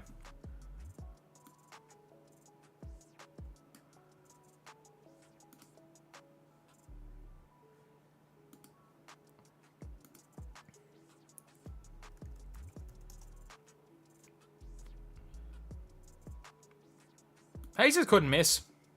I'll stand by that one. Pacers could not miss. Jeremy Lin as a team.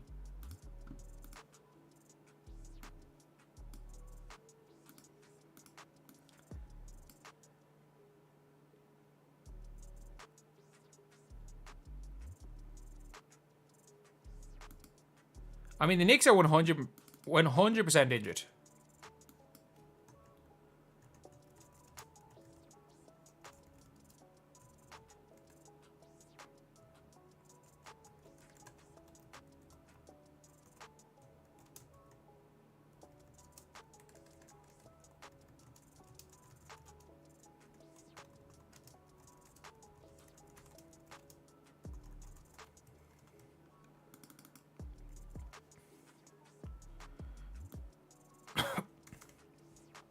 So Boston 4. I give them 1. I give the Pacers 1. Like, do you guys think I'm being too nice? Do you guys think I'm being too nice with giving the Pacers 1? Yeah, but like, you do realize that you're giving out about the Pacers, like, celebrating and stuff, but when Ant does it later, it's, you know, well deserved. I'll be in 2 seconds.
How is everybody? How is everybody?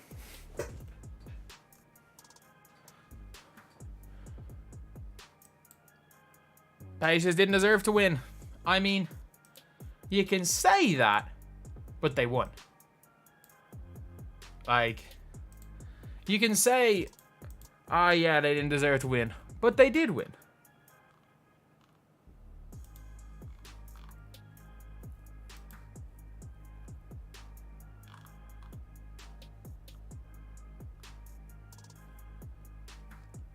You can only play a team in front of you. I agree. Like, look, did they get lucky? Of course they got lucky. Of course they got unbelievably lucky, but you can only play a team in front of you.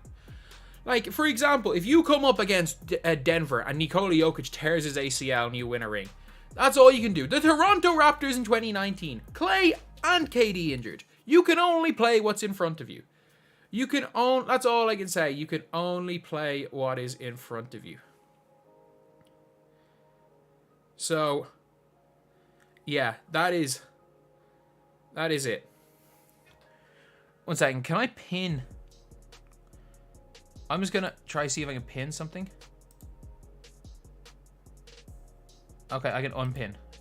Perfect. Okay, I figured out how to pin. So, lads, I'm going to be doing this for a video. Leave your hot takes. Leave your NBA hot takes. And I'm going to be reacting to them here.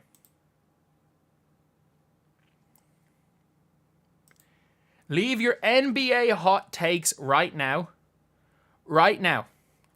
Leave your NBA hot takes, and we are going to be reacting to a bunch of them here.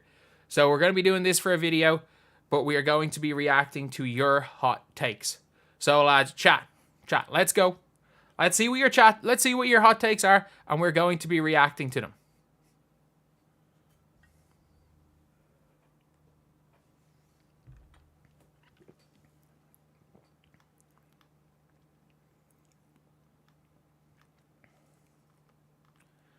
Okay, Pacers will go to the finals. Okay, so lads, I'm going to be going through the hot takes from this list. I'll be pinning one at a time, and you guys can react with me to these hot takes.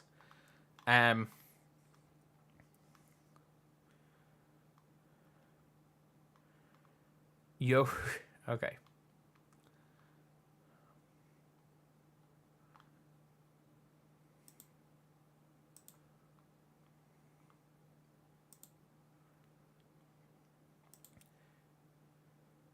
So for the first hot take, we have got Trae to the Spurs, and they win a chip within 2 years.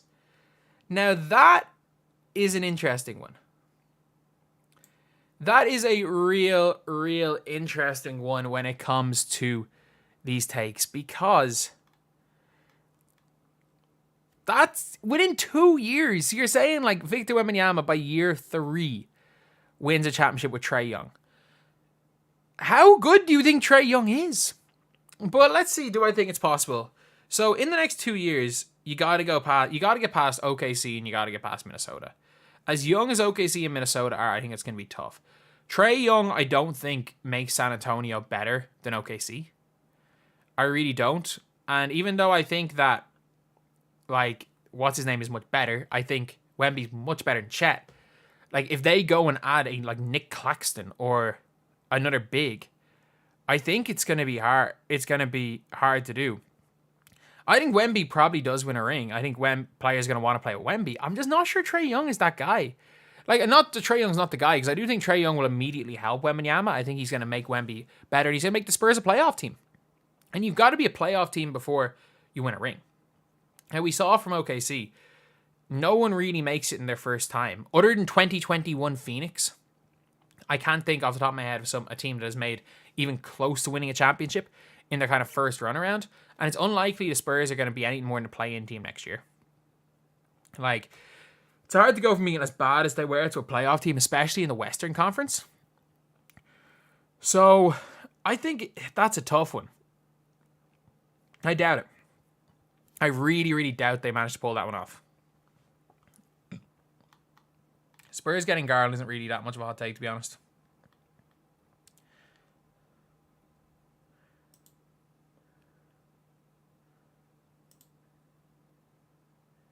So next we have got Pacers beat the Celtics in 6 games by a guy whose account name is Victor Wembanyama.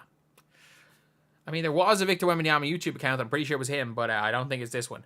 But the Pacers beating the Celtics in 6. So you've got... Okay, so no, Game 6 is in Indiana. I was about to say, you've got them winning multiple road games. So I think they got to win multiple road games winning 6, don't they? No, they don't, since they're at home. They got to win one road game. And I can't see how the Pacers do it. I really can't see how the Pacers do it. Like, I think the Pacers are good. I like Indiana. I really actually like Indiana. I think Indiana are a genuinely good team. I think they play unbelievable offense. I don't know how great they are defensively. But in 6 games is... Obviously, it doesn't really matter when it is. But obviously, they close it at home. Which could happen. But I can't see the Celtics losing to the Pacers. Like, I don't think the Celtics have been good in the playoffs. I don't think the Celtics are going to beat whoever comes out of the West. But I do think the Pacers are... Not that they're, like, supremely overrated, because they're not. The Pacers are far from an overrated team. But what I will say about the Pacers is that, like, they struggled getting past 2 teams that were crippled. Like, they didn't win either of their first 2 series convincingly. And they faced Milwaukee without Middleton, Dame, and Giannis. And they faced New York with a, like, 50% healthy player. With, like, a 50% healthy, what's his name? Like, Brunson at times. With Josh Hart playing every minute of the series. With DiVincenzo balling, but, like, they were also missing Randall. They were missing Mitchell Robinson. They were missing Bojan Bogdanovic. They were missing OG Anunoby for a lot of the series. So, for me, I'm like, I just can't make that. I can't say that that's, like, a take that I agree with.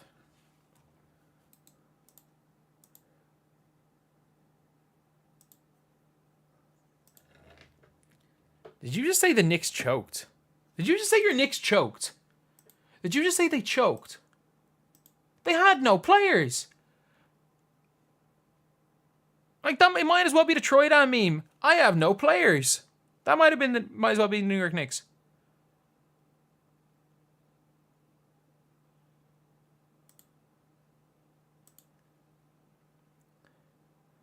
Okay, now this is a wild hot take from the same guy. Trae Young will be traded to the Charlotte Hornets for LaMelo Ball. The Charlotte Hornets for LaMelo Ball. Importance of trade parts, not important. And you'll have Trae Young and Brandon Miller. There is no way. There's no way that trade happens. Trade for LaMelo Ball. Why would either team make that trade? Why would the Hornets give up their, like, young potential superstar point guard? And why would the Hawks trade for an injury-prone LaMelo Ball? That is wild. That is absolutely, like, that is one of the weirdest things where it's like, I don't get why either team makes that trade. Like, there's no logic for either team making the trade. It's a 2K My League trade. I agree with that. That is literally something you would see in 2K My League where people trying to match up, like, star for star. Like, that is an awful, awful, awful trade. Like, it doesn't make either team better. LaMelo obviously has been injury prone, so he doesn't have the greatest value. Trae Young, but he does have value to the Hornets. Trae Young is Trae Young still. Trae Young's Trae Young. You don't want necessarily to get rid of him if you're Atlanta for LaMelo, who's injured. But you also don't want to give up LaMelo if you're Charlotte. No, that's such a bad trade. That's such a bad trade.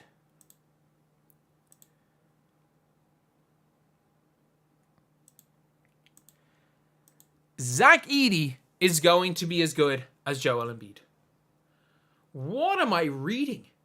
What am I actually reading right here? I like Zach Edey. And I think if you take Zach Edey with a top 15 pick, it's not a bad one. I think Zach Edey could be a really good player. He's more mobile than we thought he is.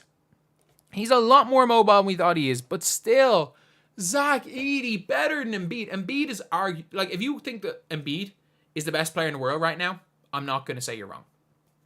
I'm not going to say you're wrong, honestly. If you actually think that Joel Embiid is the best player in the world, as of right now, I'm not going to argue with you. But still, Zach Edey better than him. Zach Edey's, he was the best player in college, but like, Zach Edey literally could not see the floor for the Canada national team last year. He may not see the floor this year for the freaking Canada national team, the Olympics. But Joel Embiid is an MVP, would have been a 2-time MVP, and is one of the top 7 or 8 basketball players in the world at the lowest. Zach Edey? Zach Edey? I hate this being in the back. All the towels that I'm getting ready to wash being in the background. I'm moving. That's better. Zach Edey? Oh, lads. Oh, lads.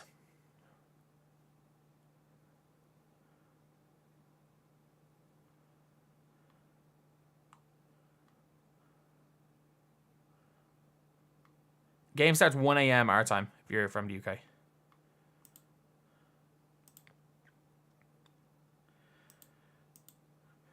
As much as how good Brunson is, he's another version of 2017 Isaiah Thomas. I mean, I've said it the entire time. That has been my, my thing, is that he is said it the entire time. By the way, I am getting rid of both of you guys in this chat. Either of you guys. Joshua Mars, if you respond to Flight Weed, or Flight Weed, if you respond to Joshua Mars, I'm banning both of you. I'm banning both of you if you respond to each other. You're ruining a perfectly good video. You're ruining a perfectly good video. So I couldn't care less who started. I couldn't care less. I will time out both of you guys.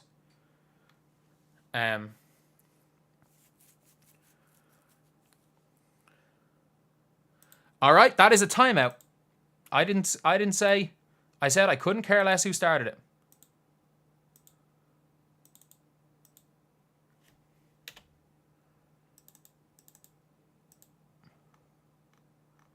It's not letting me time you out.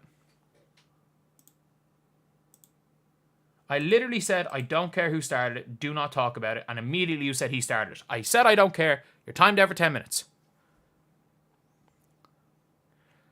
You're timed out for 10 minutes. These two guys are ruining a perfectly good video. I'm timing them out for 10 minutes. Timed out for 10 minutes. They're ruining a perfectly good video. But yeah, for Isaiah Thomas being a 2017 version of Jalen Brunson, I think that's kind of obvious. The way the teams are constructed, they were almost like the exact, like it was the perfect comparison. Like Isaiah Thomas, Allen Iverson's 2001, like those teams were like structured in a way that they were going to succeed in a very specific way. The only way they're going to succeed was through that one player. And that is obviously what Jalen Brunson was. Not a knock on him, like comparing him to 01 Allen Iverson and comparing him to like a really, really good player in Isaiah Thomas is like isn't a knock on him. But yeah, that's kind of the level he's at. Like he's not absolute superstar level, but he's a hell of a player.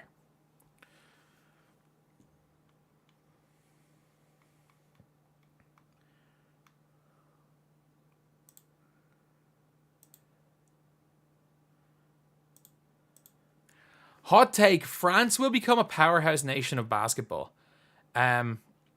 It's very, very hard to argue that because it's a weird one. It's like they might be the powerhouse of international basketball. Like they might be a powerhouse of that. But when it comes to being a powerhouse, like you've got to have more than one superstar. And I like Rudy Gobert. He's not a superstar. Risa is not going to be a superstar. Salone's not going to be a superstar. Ntilikina obviously wasn't a superstar. Killian Hayes is not a superstar. They got a lot of NBA players. And I think that because of the way international play is, they have more experience with it. And likes of Gobert and what's his name, Wembanyama suit even more. Like Embiid, not playing for them doesn't really matter. Alex Sarr is French as well. The problem is like, they might win at international level because they got a lot of guys that suit the game. Like Rudy Gobert in international play is better than any center that America have, including Joel Embiid. Just for that specific, the way the rules are, he's going to be more effective because he's more used to playing the rules, whereas Embiid, I'm not sure has ever played FIBA rules. Different way of playing basketball, smaller court, you can stand under the basket. But having him and Wembanyama is going to be tough for teams to beat.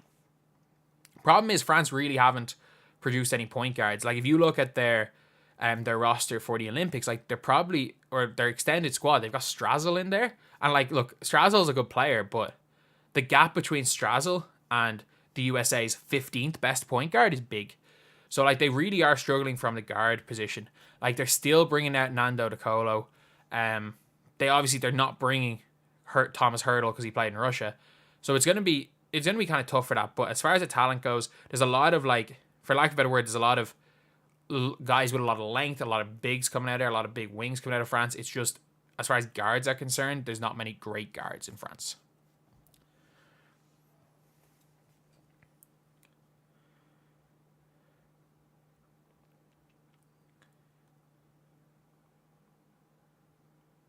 Strazel's good. I watched Strazel play in a street ball tournament last year. Strazel was a hooper. Strazel just dominated. Klingen will be a top 10 center. That is it possible? Is it possible? Like, I'm trying to think off the top of my head. Like, could he be a top 10 center? So, to be a top 10 center, he's got because he's going to be a defensive center, he's probably got to average 2.5 blocks a game, or at least 2 blocks a game. And average about 14, 15 points a game, while maybe being able to spread the floor, because he's not particularly athletic. He's probably just like a worse version, as of right now, probably like a worse version of a Walker Kessler. He reminds you of Sean Bradley. He's a lot more mobile than Sean Bradley. So,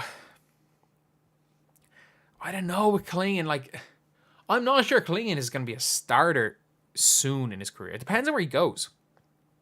Like, if he goes to Washington, he might actually start. But like, if he goes to Houston, he's not starting. There's a lot of teams in the lottery he's not starting for. He was a monster at UConn, yeah, but college basketball isn't what college basketball used to be. We can't judge people necessarily how they play in college because, one, a lot of times the best guys in college sometimes struggle, and then too, some guys that struggle in college do well, like a Derek Lively. So it's always hard to overrate a performance in college unless you see transferable skills. And I think that any of the weaknesses that Zach Edey has are also weaknesses Donovan Clingan has. So I don't know. I don't know what to do with that one, but I'll say no. Yeah, I don't think it'll be top 10. Aiden Iggy is the strongest player on earth. I haven't actually come up against him or guarded him. Might have to coach against him next year, which is wild. But, I mean, he is a big, big lad. Jurisic greater than Topic? Maybe.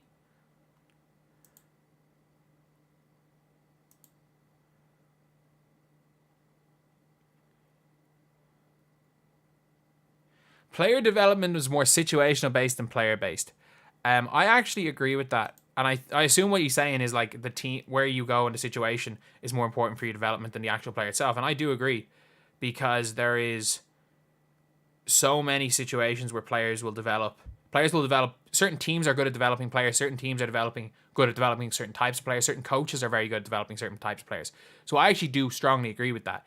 A lot of the time, those first 2 or 3 years, there are players that could be stars and they're just in bad situations and they just don't develop, or vice versa. They're guys that probably should be out of the league, but because they're able to develop into a role, they're able to develop into a system, they're able to get onto the court, and the more they're on the court, the more they develop, depending on the coach. So I actually think it is more dependent on the situation on the player.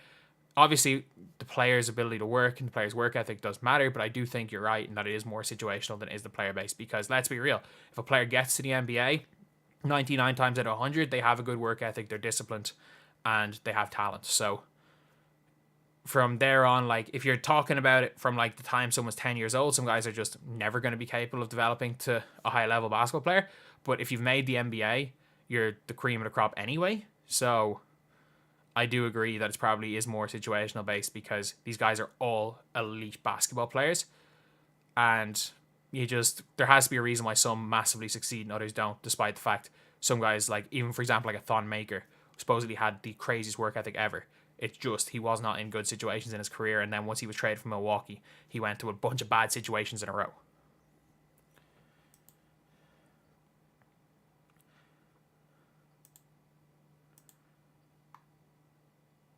NCAA is better than EuroLeague. Yeah, UConn would lose by 30 plus. If UConn were within 30 of Real Madrid, I would be shocked.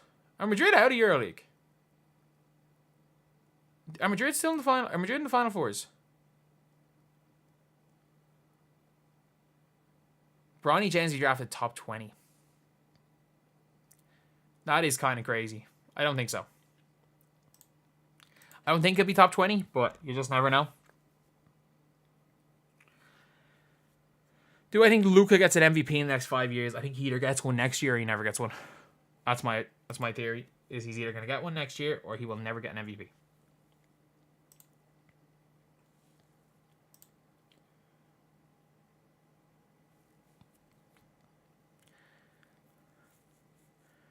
Dan Hurley is the best coach in basketball today. How many college coaches are they like gonna say are the best coaches ever? Like I remember years ago with my national team. I remember his dad came over to do a bunch of coaching with my national team, Bob Hurley, and I'm just like, the stuff that he was saying was just so. It was just kind of wild. Obviously, Dan Hurley is the better coach. But, like, college coaches translating to the NBA is tough. Like, Pitino sucked as an NBA coach. Like, Pitino was a terrible NBA coach. Like, let's be real. That man was a garbage coach in the NBA. What's his name was really good. Brad Stevens was really good. But also, Fred Hoiberg wasn't great. He was not terrible, but he wasn't great either. Killian Hayes would be the worst point guard in EuroLeague. Starting point guard, probably. Probably. I'm not gonna lie, probably. He'll definitely be back in Europe because he is French. Like, he's got the Did Killian Hayes grow? What was the Killian Hayes story? Did he grow up in France, or did his dad just get him playing for France?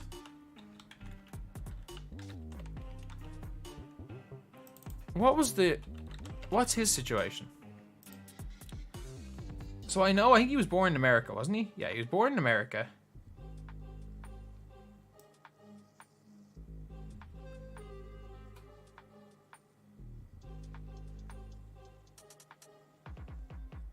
When did he move to France? So he moved to Paris in 2016. So he was 15 when he moved to France. Coach K is a bad coach. The EuroLeague players, I mean, the good ones might make 5 to 10 million a year, like. Born and raised in France. He was not born in France.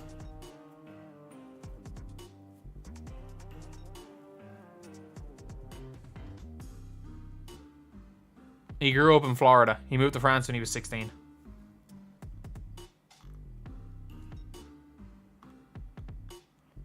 I didn't know he went to Germany for a year. I should have known that. I literally made a BBALL Daily video on him.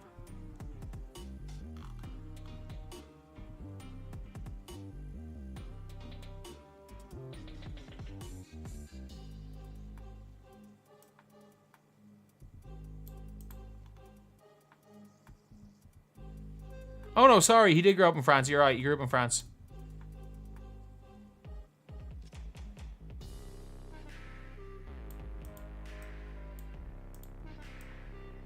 So he kind of grew up between France and America. You're right. I'm wrong. He did. Like, his Wikipedia page is like contradicting itself here. I think Coach K is a bad coach. Like,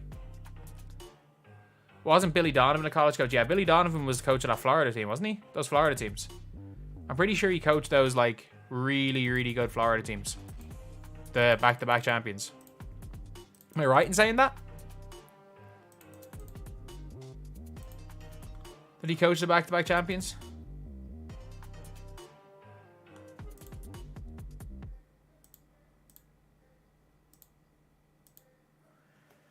JJ Redick could become a Hall of Fame coach. Oh, I don't know about that one.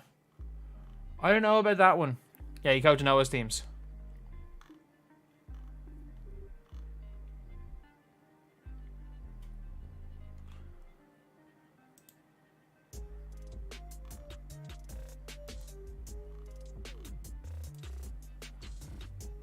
Still reading hot takes, man. I don't know what to do for the next hour.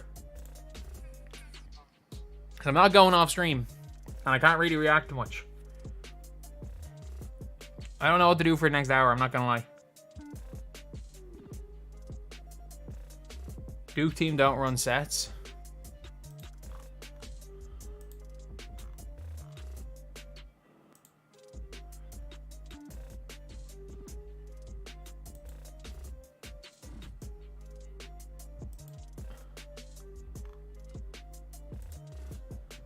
Play a game. Play a game of what?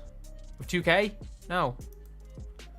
No, Misa not playing 2K. I don't know why I went full on Jar Jar Binks there. You know I'm down bad when I went full on Jar Jar Binks. Not only slightly Jar Jar Binks, full Jar Jar Binks. JJ's only coaching experience coaching his kids team. Yeah.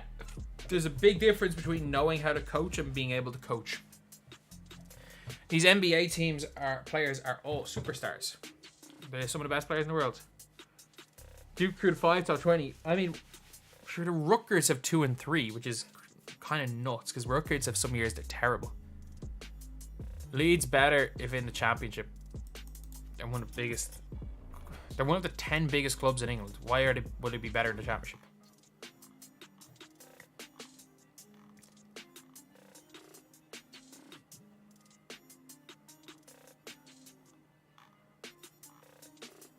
He used the phrase sneaky athletic. Can I see your messages? Of course. Yeah, I do. If you can type them, I can see them. He used the phrase sneaky athletic. That is the golden phrase. Sneaky athletic.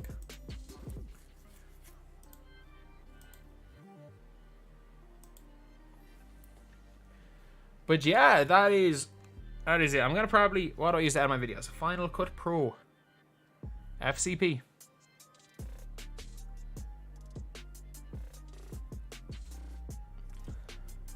Big fan of the old Final Cut. I hate Premiere Pro. I've tried to use it. I hate it. Just quality, just ease of use. It's not at the level of Final Cut as far as ease of use goes. And that, for me, that's the most important thing. Is just how easy it is to use.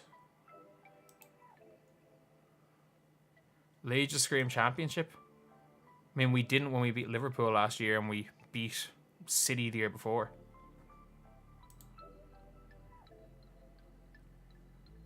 No, why would I use Premiere Pro? It's just complicated for the sake of being complicated.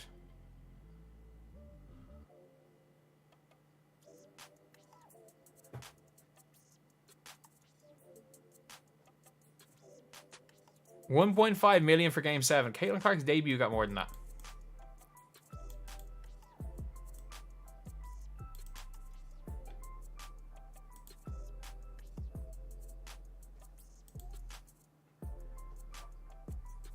Adobe is in your heart. I'll use Photoshop. I paid for Photoshop. If that counts for anything. I paid for it. Didn't even use the free one. I paid for that. I didn't even use the free one. Didn't even do what I could to get it for free. Edit on Mac, yeah. Always edit on Mac.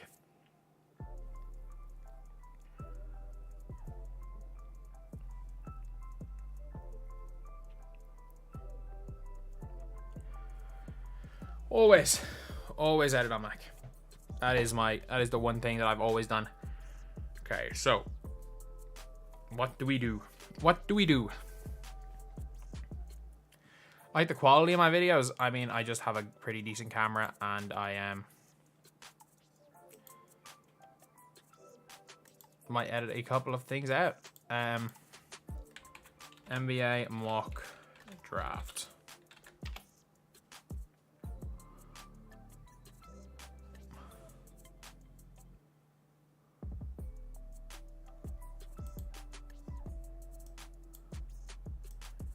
Let's react to Bleacher Report mock draft, because why the hell not? Why the hell not react to a Bleacher Report mock draft right here? Why the hell not?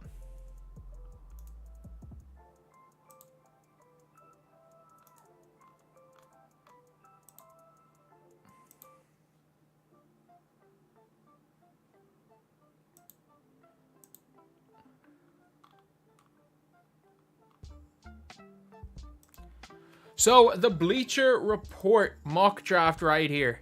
The Bleacher Report mock draft is, again, one of the big mock drafts. One of the ones people are going to be looking at. And we're going to be going and reacting to this, obviously, live on stream right now. This video is definitely going to be out long after I'm live on stream. And the reason I'm reacting to this is because I've got like an hour to kill between the Denver Nuggets game and Timberwolves game. And obviously the previous game, which was the Knicks and the Pacers. I've got an hour to kill between those games, and I might as well go and react to some stuff and get some videos ready for tomorrow and the next day and after that. So we're looking right here at the Bleacher Report mock draft, which is after the lottery. So number 1, Alex Sarr. Everyone is going to mock Alex Sarr going number 1. Alex Sarr is going to be number 1. No ifs, ands, or buts about it. Alex Sarr is going to be number 1. I don't think there's a scenario where he doesn't go number 1. 7'1", 216 pounds. I'm pretty sure he's like 6'11 and a half without shoes. 225 is what he measured at. Pro comparison, Jaren Jackson Jr. I don't know if he's as good as Jaren Jackson Jr. I don't know how great he's going to be straight away. And unless they trade Clint Capella, which they probably will do, I think Alex Sarr right now, I don't know how much better he is as of this minute than Onyeka Okongwu or Capella. So I don't think he makes Atlanta Hawks better today.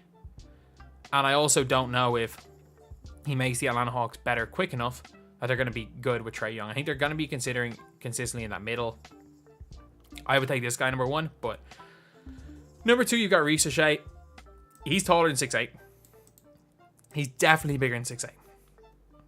It says here, Wizards could go consecutive years drafting French wings if the Atlanta Hawks pass on Ricochet. BBALL Daily was good last year. So, like, if you're saying, oh, they don't, like, French wings, they might not necessarily be wanting to get a bunch of French wings, then, like, they did well last year with BBALL Daily, so why wouldn't they take the risk again? It says his pro comparison's Harrison Barnes. I don't hate that pro comparison, to be honest. Like, he can't really handle the ball that well, but he's probably 6'9", 6'10", closer to that than he is 6'8". It says if he's able to show off more ball handling and creation. He showed almost no ability to create off the dribble in the French league, but he's still a good defender. He's still going to hit shots. He's going to be a hell of a player. Like, he is going to be a really good player. So I'd say putting him in at 2 is fair enough. Reed Sheppard to the Houston Rockets. Okay. I think he fits. Look, Reed Sheppard will fit wherever, and the Houston Rockets are a good team, so I don't mind this. I don't mind drafting a guy basically for fit, someone that will be able to come in and compete, because he'll be able to shoot the ball and play defense. Like, taking Reed Sheppard to 3 is not the worst thing in the world. I think pro comparison Kirk Heinrich, I think Kirk Heinrich's a lot better than what Reed Sheppard's going to be. Like, we can't forget, Kirk Heinrich was literally the starting point guard on Team USA in 06. Like, Kirk Heinrich is one of the most underrated players of the last 20 years, but still, he probably does play defense like Heinrich. He's not going to play the 1 like Kirk Heinrich did, but the problem is that you've got a small point guard in Fred VanVleet, and you've got a small 2 guard in him. If he comes in, he's obviously going to come off the bench, and I think they probably need a Klingon type player more than they need a Reed Sheppard type player. So, like, that's not the biggest deal in the world, or that's not the greatest thing in the world, taking him at 3, but he's going to come in and help them off the bench. If they don't like anyone else, it's fine. San Antonio Spurs selecting Nikola Topic. I think that's the most likely selection. Pro comparison Goran Dragic, I don't agree with that at all. I actually don't, like, genuinely, just because they're from the same region of Europe. Like, I don't agree with that at all. Like, his pro comparison more so is like a Josh Giddey. He's not a good shooter. Like, Spurs don't have a ball handler, puts pressure on defenses and the rim like Topic. Topic is an unbelievable playmaker. He's going to attack the basket well, and he can't shoot. He shows confidence having a jumper, and his free throw percentage has always been near above 80. Like, he can't shoot. Like, you can't draft someone who can't shoot and just expect them to be better, to be able to shoot in the NBA. You just can't. Like, if you're willing to take Nikola Topic, assuming that he can't shoot, then cool. But you can't take him just expecting him to learn how to shoot. Because I don't see that. I don't necessarily see that being the case. I don't see him being this, like, absolute sniper in the NBA. And I think it's just assumed that because he's European, he's going to be able to shoot. The Spurs can develop him to shoot. Why? Because they did it to Kawhi 10 years ago? 15 years ago? Detroit, Mantas Buzelis, this is a done deal. His agent, I think, is like the brother of one of the guys like high up in Detroit. This is a done deal. An absolute done deal. Mantas Buzelis going number 5. Like, he's 6'10", 6'11", can handle, can shoot the ball, the idea of Buzelis could well be better than the player Buzelis. Like, was he the number 1 recruit? I know he projected to go number 1 in this draft. Like, they thought he was going to go number 1. Like, he's listed at 6'8". 6'8" for Buzelis? Nah. He's closer to 6'11". Hedo Turkoglu, I will say, there's a guy lower in the draft that I think is more like Hedo Turkoglu than Buzelis. Like, as good as Buzelis is,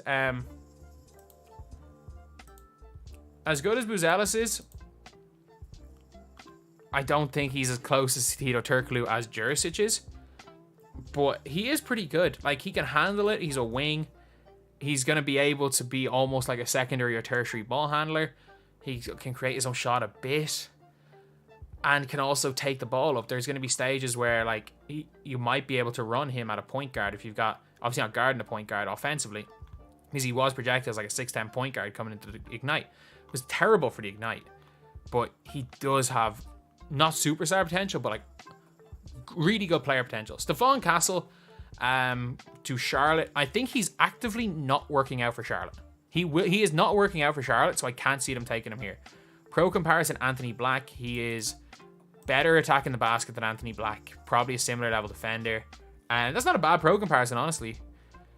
He started his career playing like a Josh Hart Swiss Army knife. He's not going to be as good as Josh Hart to start his career. Let's be real. Like, Josh Hart's elite. Like, one of the more underrated players in all of basketball. Like, Josh Hart, I'm telling you, people sleep on this guy.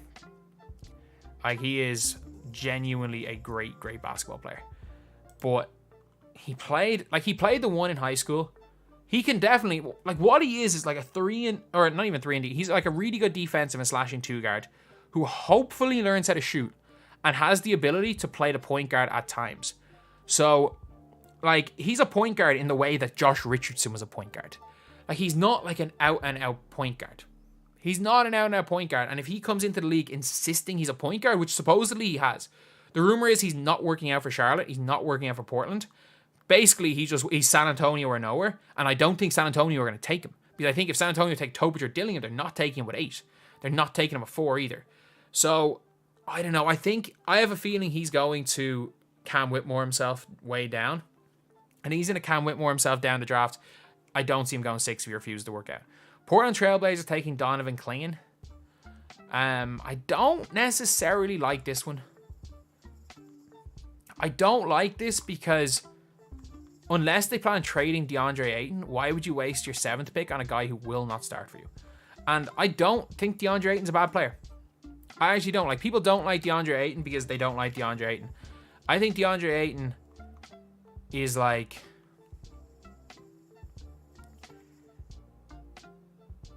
is genuinely like better. He quietly had a good season. With exceptional pick and roll defense and outstanding rim protection. There's a difference between being a good pick and roll defender in college and a good pick and roll defender in the NBA. He gets switched on to some guys like he's gonna be screwed on the perimeter. He's got great mobility. He didn't show much more mobility than freaking Edey. He's a good fit for Portland's young guards. Reliable target for easy baskets. He's coming off the bench. He does look like he can shoot a little bit, but he's coming off the bench. DeAndre Ayton is a much better player than him right now. I don't see them taking him at 7. You see this number 9? If he's at number 9, I think they take him. I think Memphis take him. The Spurs take Rob Dillingham and Topic. I don't see that. I really don't see that. They're likely to consider Dillingham with their first pick, although Topic's 6'6" size could give him the edge in a particular roster. Shot selection, defensive concerns allow San Antonio to grab Dillingham with the Raptors pick. He would give the lineup ball handler who shot 47.8% off the catch. Like, I like Dillingham.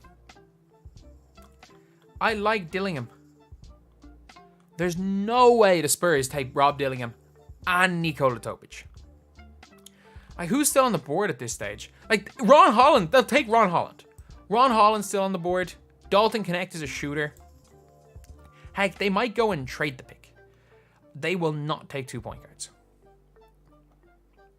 There's no need to take 2 point guards in this draft. I know they need point guards. There's no need to take 2. Unless they're saying we don't need any other position than point guard.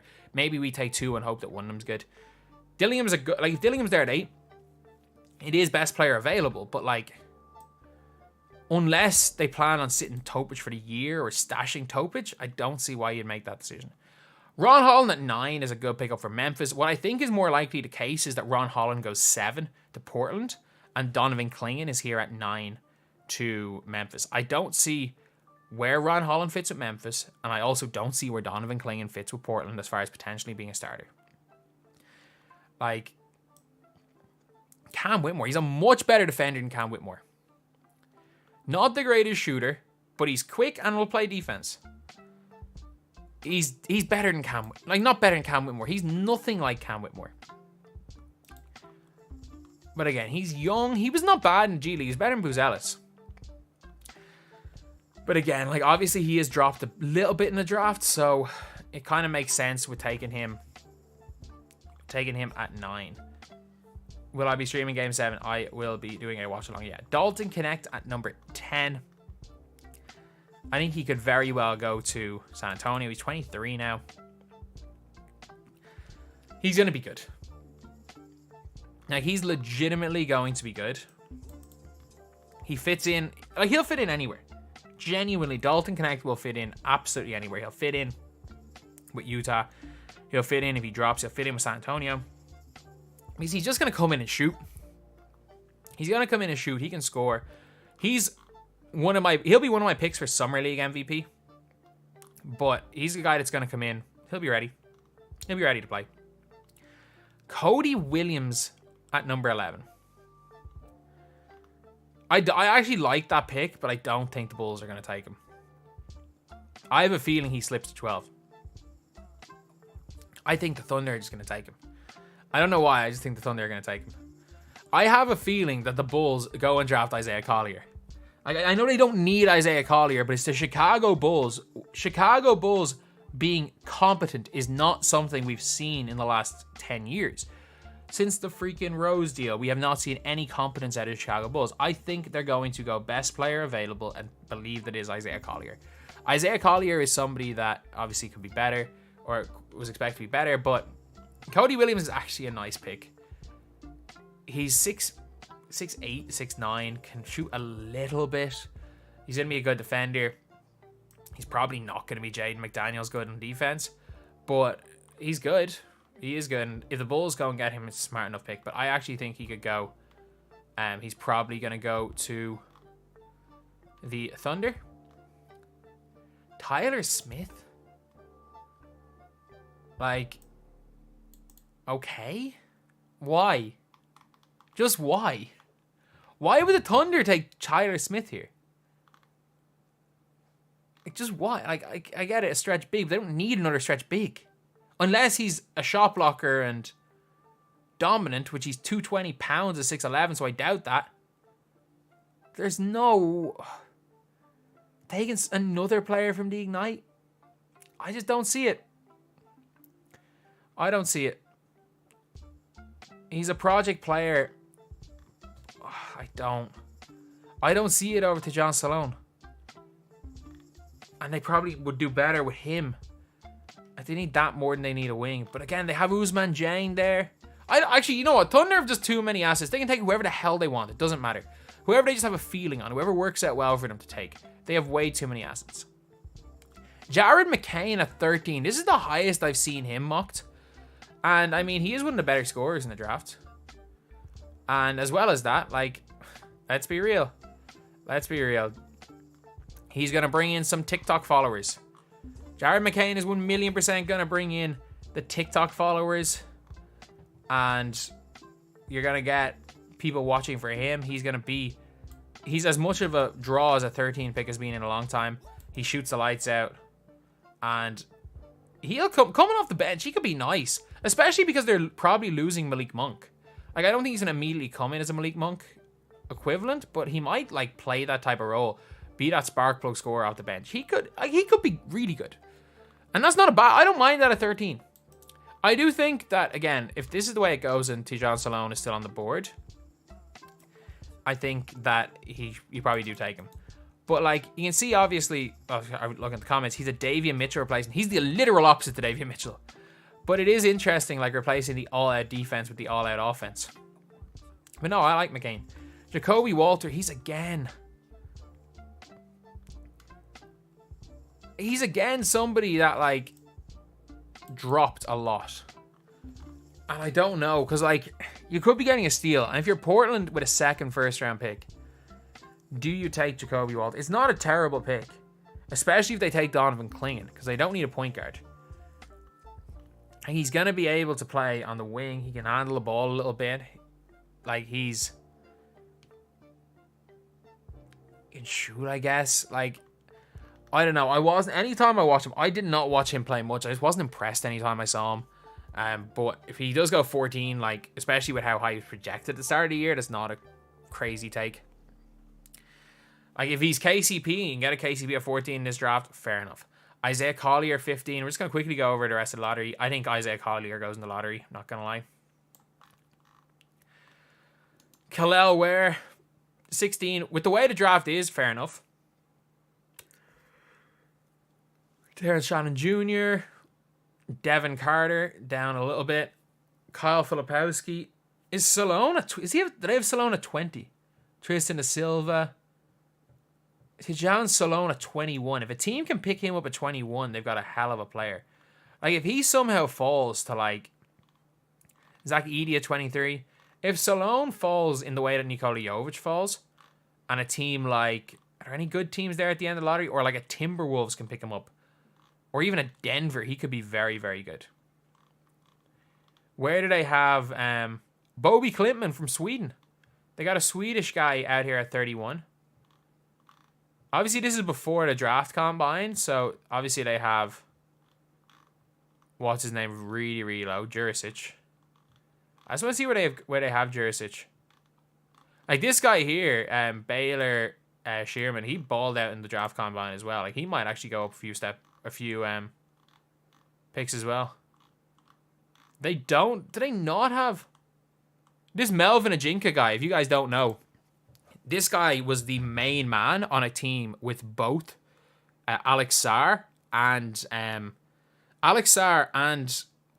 Zachary Risache were both on the French team. This guy was their main guy. He was their main man. Like, which is crazy. Like, I don't think he projects to be as good in the NBA, but he was their main man. Adem Bona is going above. He's going higher than 50. He is 100% going higher than 50. Antonio Reeves. Cam Spencer, 56. Kind of going at the end. Bronny James is also going to go at 55. It's only 58 picks. So no Jurisic from what I can see, unless I missed him. Which is a bit of a surprise. I think 17 was, what's his name? Yeah, it was Devin Carter. Or was it Devin Carter? No, Terrence Shannon Jr. But yeah, that is the Bleacher Report mock draft.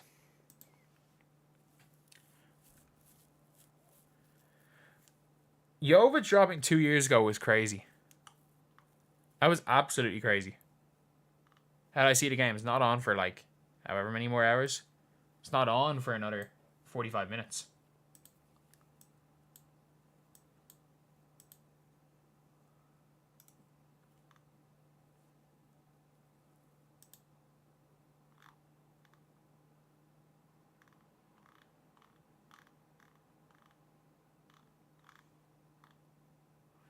Is the ESPN, the Bleacher Report one the same? No, Rob Dillingham. Cool. Who do I have winning? I have Denver. I got Denver winning this, if I'm being honest. Who do I want to win a championship? One of Denver, Minnesota, just not Boston.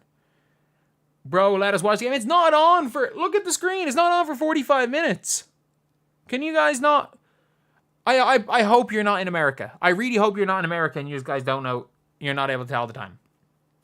Because if you're in America, you can very clearly see what time it is. And everyone has a phone. Yeah, Mavs aren't winning. Mavs aren't winning. That's the thing. I don't want Boston to win. I don't want Boston to win more than I want Dallas to win. I don't want to see Boston win more than I want Dallas to win. That's all I'm going to say. I do not... I was like, I don't actually own a Timberwolves jersey. I was like, do I have a Timberwolves or a Denver jersey? I don't own either. Actually, I do in my parents' house. I have a Rashad McCants Timberwolves jersey, and that's it. That's all I own from either of those teams.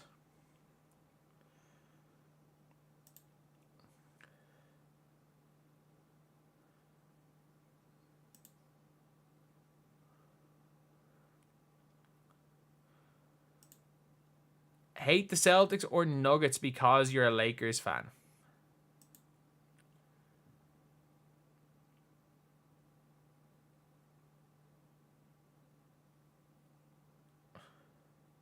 You gotta unsubscribe. I couldn't care less.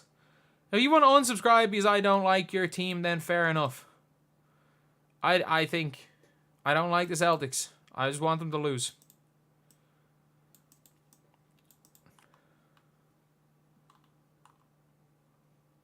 And I'll be shameless in saying that. I want Boston to lose.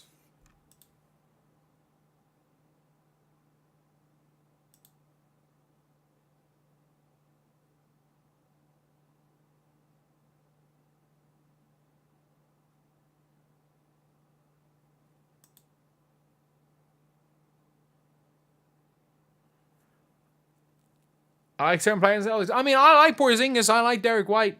I don't like Brown. I don't like Tatum. I like Drew Holiday. I like Al Horford. Don't like Brown. Don't like Tatum.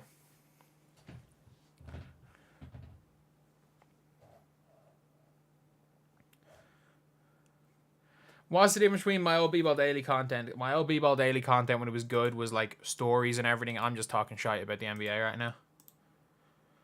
I'm just talking about the sport of basketball. That's all I'm doing. It's called Mick Talks Hoops for a reason. I just talk about the sport of basketball. Oh my god, it's so hot. It is so, so hot right now.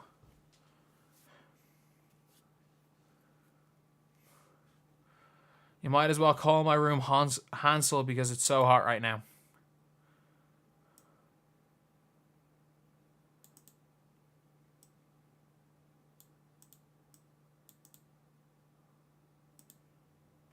Do I have another channel?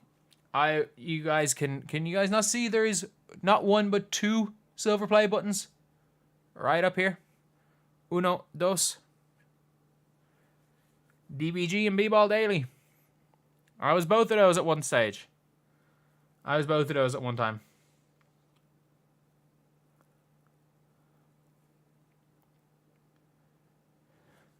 It would be hilarious though if I somehow managed to get this to DBG Docs. I'm like, nah, I'm just.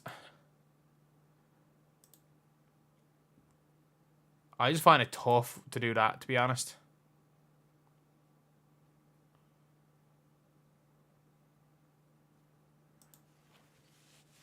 What's my second channel called? DBG and BBALL Daily. BBALL Daily was like, both of them hit 100k five years ago now. It's the 20th of May, so at this stage 5 years ago, one of my channels hit 100k, and the other one hit 100k on like the 6th of June, 2019 or something. DBG Docs was stirring up controversy. Man, I was just getting Chris Move into beef that he didn't have any part of playing, and Mr. Purple O was out here calling out Chris Move because of my videos. That was great.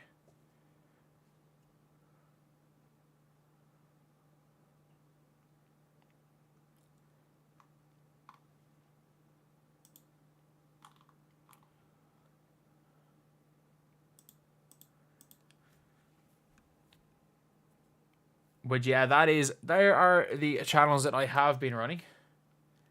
There are the channels like the success in YouTube, the reason why I have a roof over my head is because of some of those channels, to be honest. And I'm just glad, to be fair, I am glad that they were a thing, because they weren't. I'm not here right now. I'm probably teaching. I'm probably out here teaching.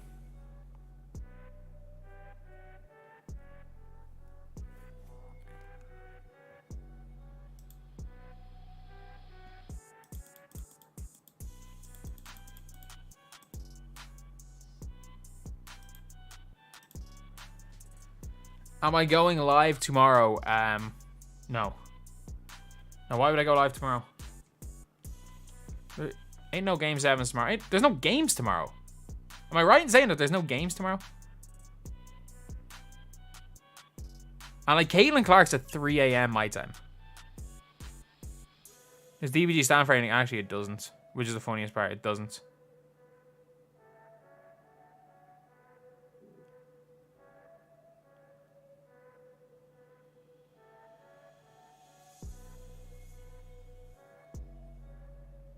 Like, it would be funny if that's the funny thing is, like, people are like, oh, what does DBG stand for? I was like, actually nothing. Actually does not stand for anything. I wish it did stand for something, but it doesn't stand for anything. I was dub gaming, and then I realized this sounds awful, so just picked 3 letters, the 3 letters that sounded best together, and it was D, B, and G. Those were the two.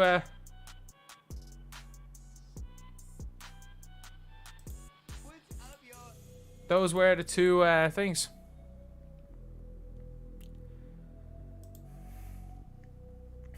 DB and G. Those three letters were good together. Like, I don't know. This channel is... There's a reason why I didn't call this channel DBG anything. Or I was originally BBALL Nightly, and I was like, I just want to get away from this. I want to get away from being BBALL Nightly because I'm trying to make this like... My other channel is DBG My Team. Yeah, I have DBG, BBALL Daily, and DBG My Team. DBG My Team is what I just post on for my team at the minute.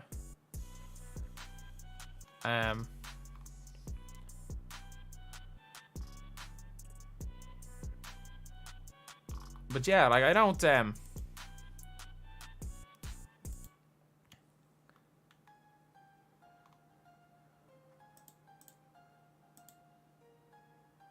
I'm making a Thai video, like Wolfman. Yeah. I've got the Thai video like almost done. It's just I want to get, before I finish it, I want to get a documentary style video out.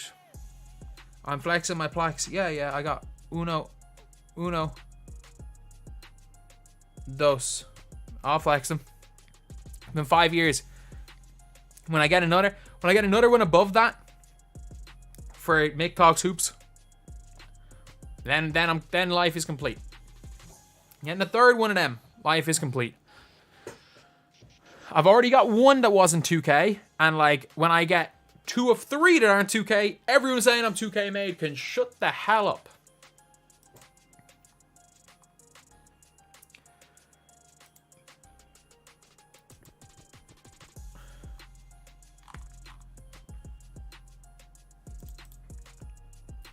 So am I done with 2K after this year? It all depends. It really depends on how this channel gets on. If this channel does really well, yeah, I will be done with 2K. If it does badly, no, I won't be. Like, I'm not dumb enough to quit my job. Like, my job is to make as much money as I can. And I haven't made any crazy money off this channel. Like, it's done, very well. Actually, surprisingly done very well. After like 2 days, I'm very happy with the money that's made. But still, though,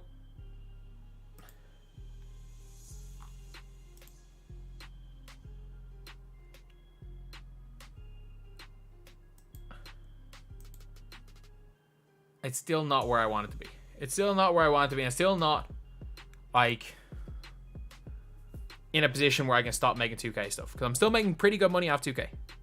I stream 2K on Twitch sometimes, yeah. Sometimes, yeah. Very rarely anymore. I used to stream a lot. I was one of the 3 biggest 2K streamers for 3 years. 2K 20, 21, 22. Maybe not. No, I wasn't top 3 biggest in 22. I was top 3 biggest in 21 or top 3 biggest in 23. 20. I was top 3 biggest in 21 and 22. It's like I had months where I averaged like in the 3,000-4,000 viewers. I averaged 2,000 viewers when I was stuck in bed. But yeah, like, no, I stopped streaming. Streaming just became kind of...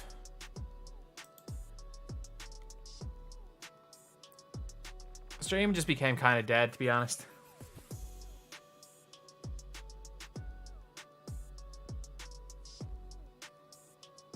What was 2K's biggest mistake? Getting rid of the auction house, obviously. That was very obviously 2K's biggest mistake. And I don't think anyone...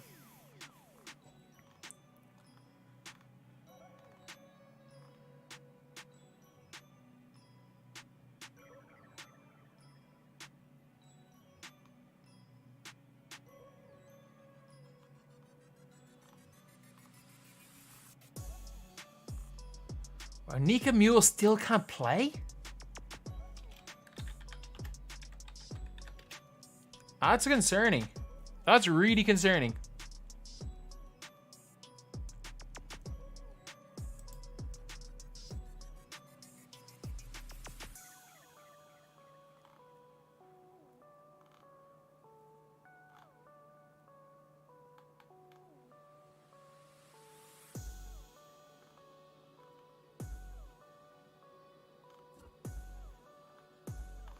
That's super concerning. Is Nika Mule the only WNBA player that didn't?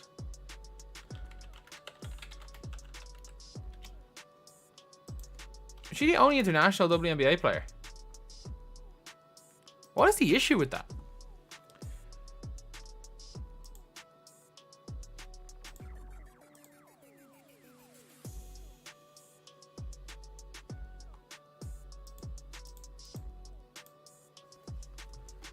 Will we ever see 2K 2022 again? Nope. Of course not.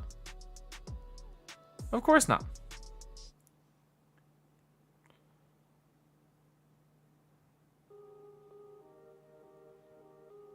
Of course we're not going to see that again. Like, 2K have killed their game. Knowingly killed their game.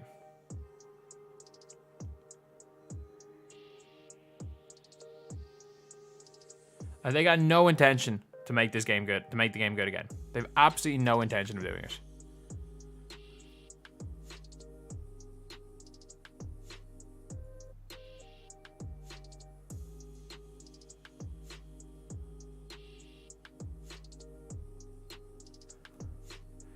Think Brianna Stewart gets MVP again? Maybe. Honestly, she might.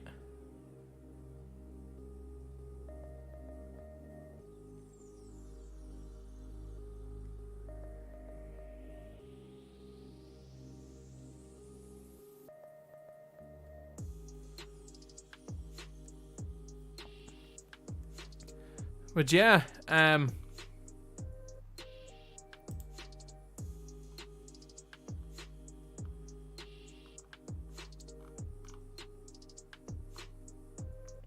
that's a bit disappointing. It's a bit disappointing the way it is. Devs don't care they're getting paid. I mean, they're just doing their jobs at the end of the day. They're just doing their jobs. Does their jobs actively, like, make the game worse? Yeah. Yeah, I think their job is legitimately might be to make the game worse, which is crazy. But yeah. It is what it is. It is what it is. So, yeah, that is... What's worse, 2K FIFA? 2K. 2K and it's not even close. But, yeah, one of the craziest things that seems to be happening is...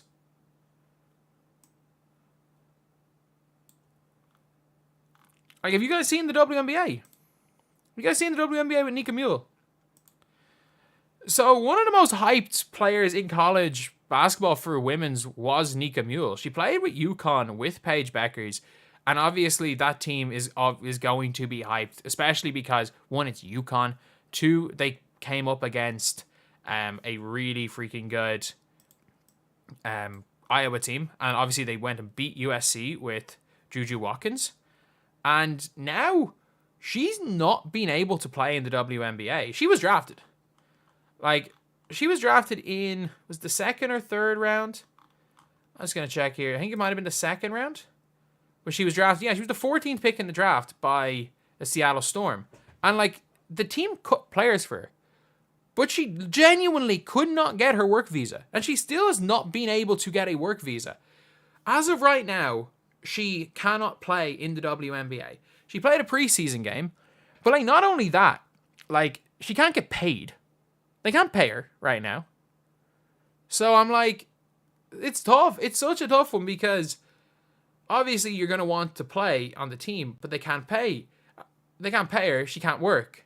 And the visa situations are just, they're ridiculous. Obviously, she can play in college because a student visa is a lot easier to get than a work visa. And I'm so surprised that the WNBA didn't have this sorted. Because I was wondering, I was like, there were multiple international players taken in the first round. None of them are coming over. The number 9 pick, Carla Leite, or Layla Lacan and Niaju Puoj, I'm butchering those names. None of them are coming over. So, Nika Mule obviously is there. She's Croatian. She played in UConn, and she made the roster, but she can't play. But then, like, I always wonder, like, why was Lou Lopez Seneschal? She's okay to play. I don't know what the visa situation is for her. It might be easier to get a visa. She was born in Mexico than Croatia. But still, it is crazy that this is a pro league. This is a pro league, a professional basketball league. And there is visa situations with their players. And it's not like she was a criminal. It's not like there's any situation where, like, she shouldn't be allowed to play. There's visa situations with players. The NBA 2K League can sort visas quicker than the WNBA. The NBA 2K League are better at this. Like, it is the most unserious league I've ever seen. Like, some of the crap that the WNBA have pulled, they have the worst. The WNBA are the WNBA's worst enemy. Heck, when Joe Tsai bought the Liberty, he saw that the players had to fly commercial. Out of his own pocket, he's like, I don't want my players to fly commercial. Out of his own pocket, he paid for a charter flight. And then he got fined $500,000. He got fined $500,000 for trying to make the lives of his team better.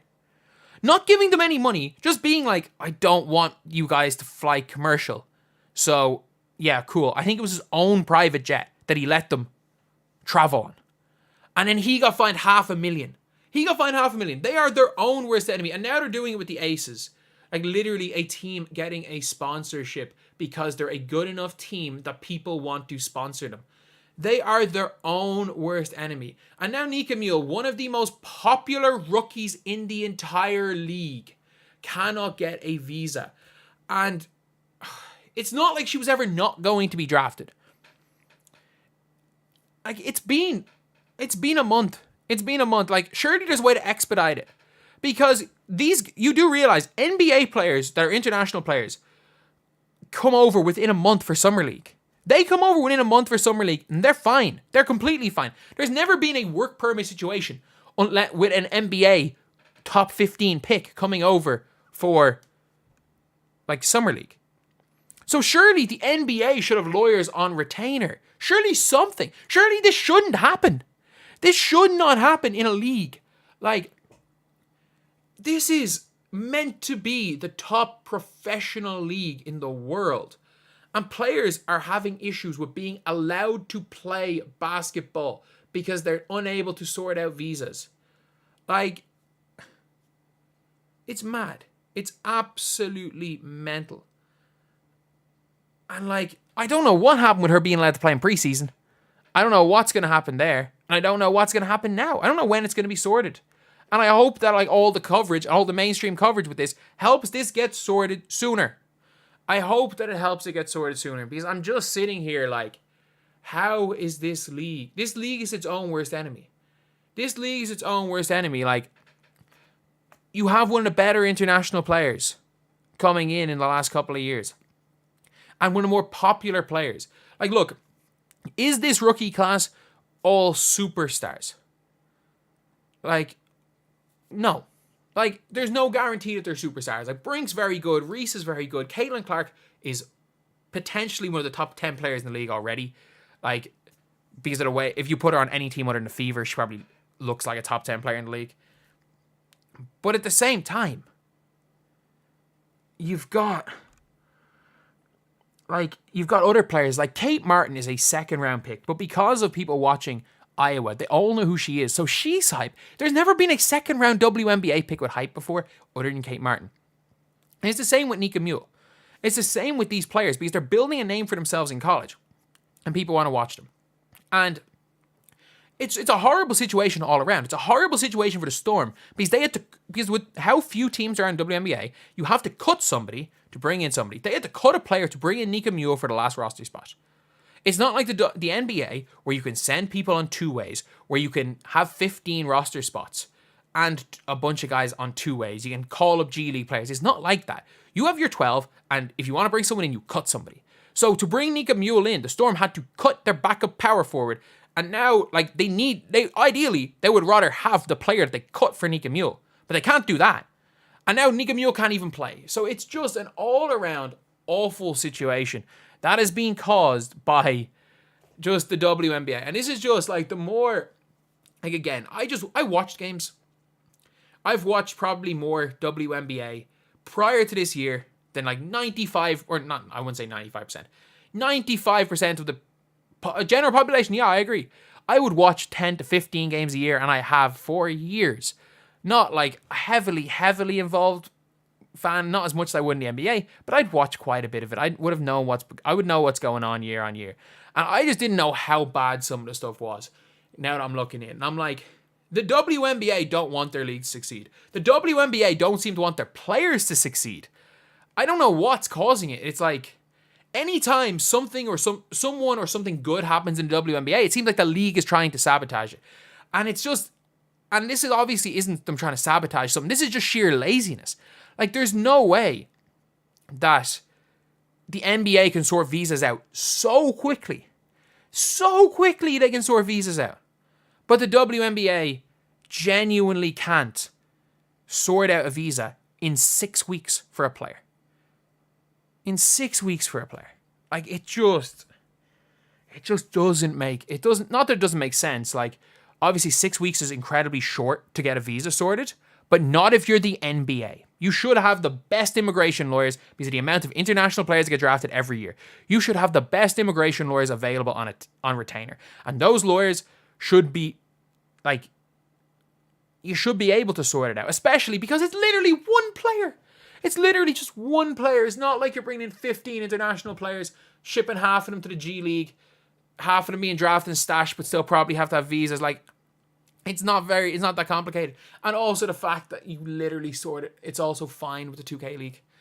The 2K League are better. The 2K League do it better. Regardless of the NBA, the 2K League are better at getting people sorted out with visas than WNBA. That doesn't make sense. All right. Good old DBG rant. Good old Mick Curley rant.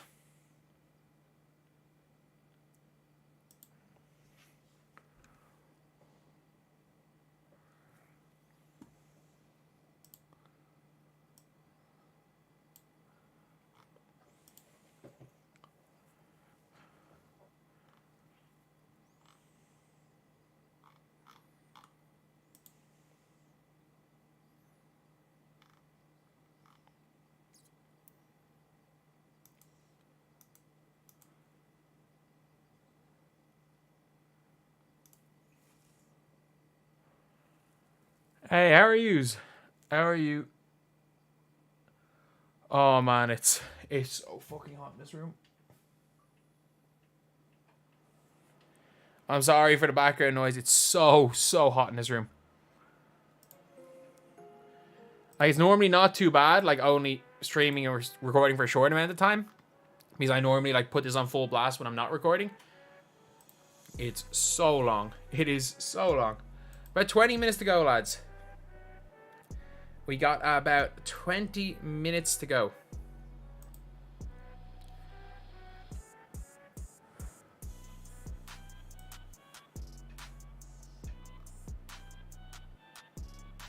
So yeah, and it's are we getting audio from the game? We are not getting audio from the game, because if I put audio from the game, there's a 50-50 chance I start playing copyright audio during the breaks in the game. And unfortunately, it's not a risk I'm willing to take. Said it plenty of times, it's just not. Like, it's very much like I may or may not be able to do it, but I just don't like taking the risk. I don't like taking the risks when it comes to this channel, especially. NBA will take all your money. Yeah, like, I don't want the NBA to take any of my money, because I don't make very much as is, and you just never know. You just never know what the NBA are going to do. The NBA are all powerful. Sure, NBA, I know it was BBTV, but like, it still was being ran through the NBA. Like, the amount of... I got into it bad with NBA playmakers back in the day. NBA copyright laws make perfect sense. Don't use their footage. Like, simply put, that is the copyright law. any different, if you've heard anything different, it is incorrect. The copyright law is basically, do not, under any circumstances, use NBA footage. If you like, you will not be caught in anything copyright if you just do that. That is the rule. That is the one rule you have to follow.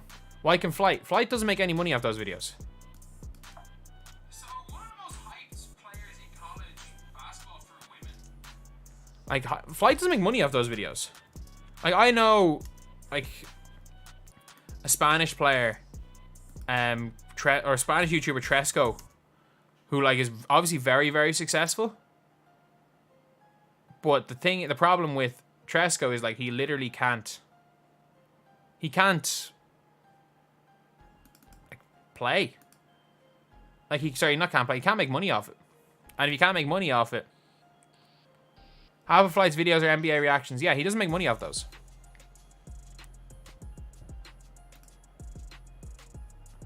Like, Flight makes a ton of money. But not from that. But those build the audience. So, like, Flight gets all these viewers on YouTube. So this is how Flight makes his money. Flight gets all the viewers on YouTube from that.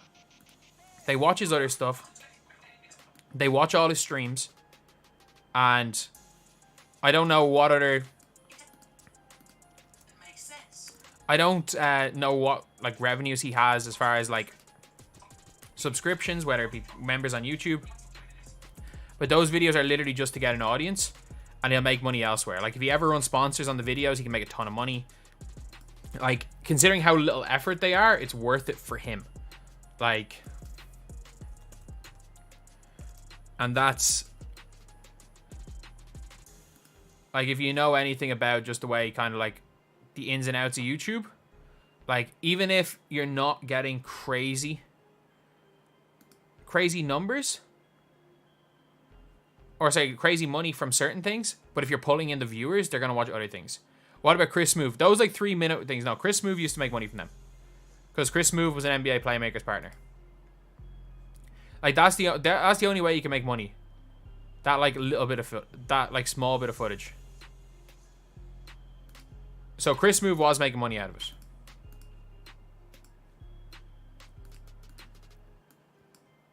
I will say, like, he was the one that was making money just because of how he was making his videos. Anything long, but like Chris Smoove, does Chris Smoove still make the NBA highlight videos?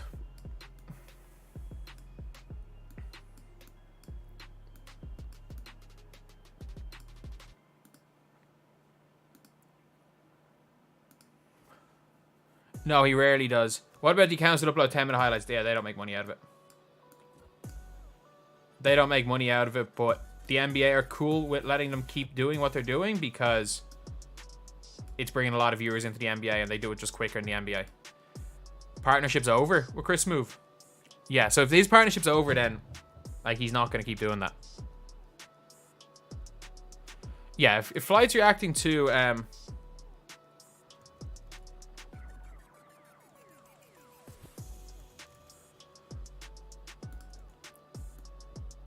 like, if he's reacting to Free Dawkins completely, like those 2-minute clips that Chris Smoove used to post, that's all you're allowed to post if you're a Playmakers partner. Like, I was a Playmakers partner. I know the ins and outs of this stuff. I was a Playmakers partner and I left because they screwed me out of something. They screwed me out of something bad.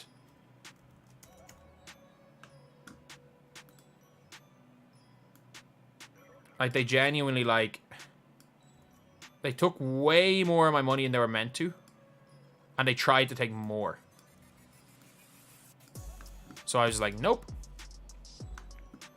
Nope, not at all. That is something I'm not doing. I'm not allowed to say what it was.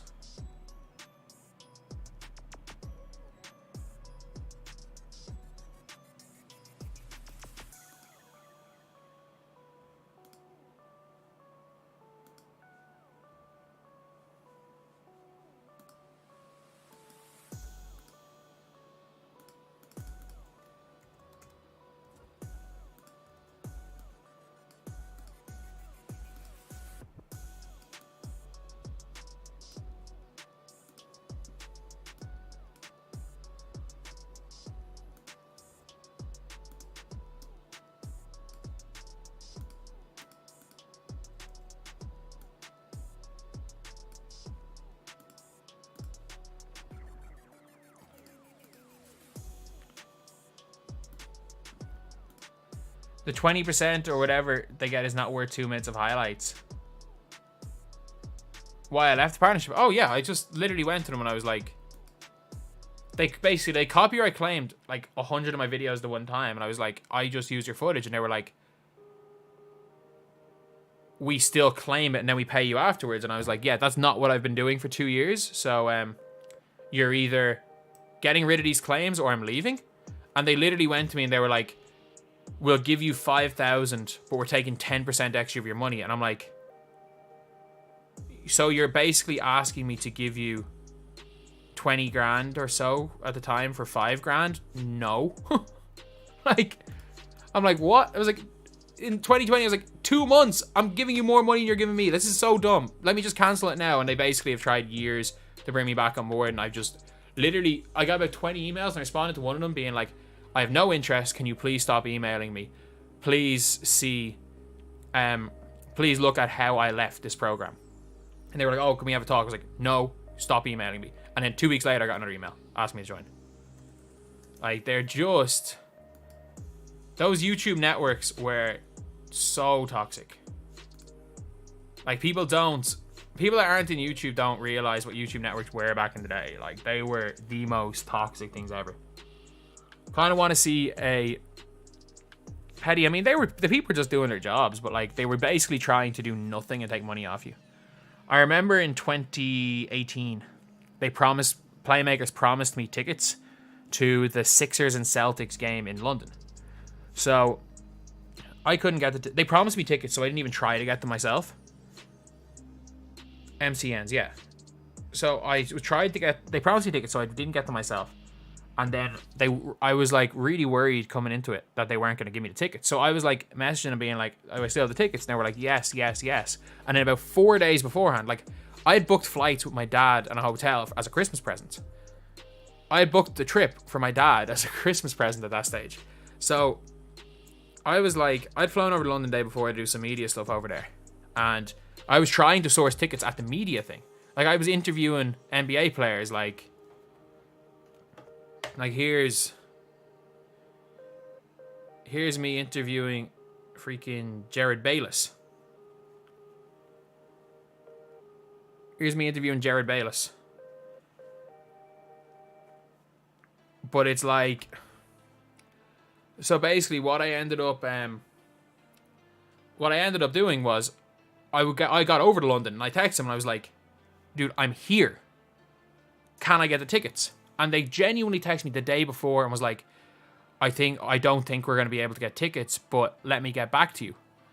They didn't get back to me. So my dad goes over to London the next day. I fully expects to be going to a basketball game with me because I bought him the freaking flights and everything because I was told I was getting free tickets to the game by NBA playmakers. And they did not respond to me until the day after the game and said, sorry, we couldn't get you tickets. The day after the game. Not the day before, the day after the game. The day after the game.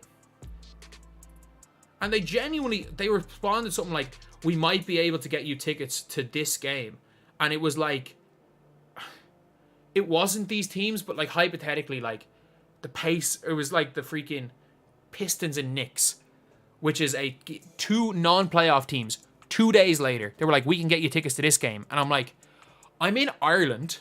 You're telling me you can get me tickets to a game 2 days later in Detroit. Why the hell would I care about that? Oh my God. Like, why would I care about that? Like, what type of a freaking thing was that? They also gave me, I signed up and they gave me an $1,000 NBA.com voucher. Dollars. I couldn't use it outside America. I sold it for like $500. That's the most I could get selling it. They literally, as I signed up, they told me they would give me $1,000. They gave it to me as a NBA.com, NBA store voucher that didn't work in Ireland. That's not $1,000, but that's what they told me they were going to give me.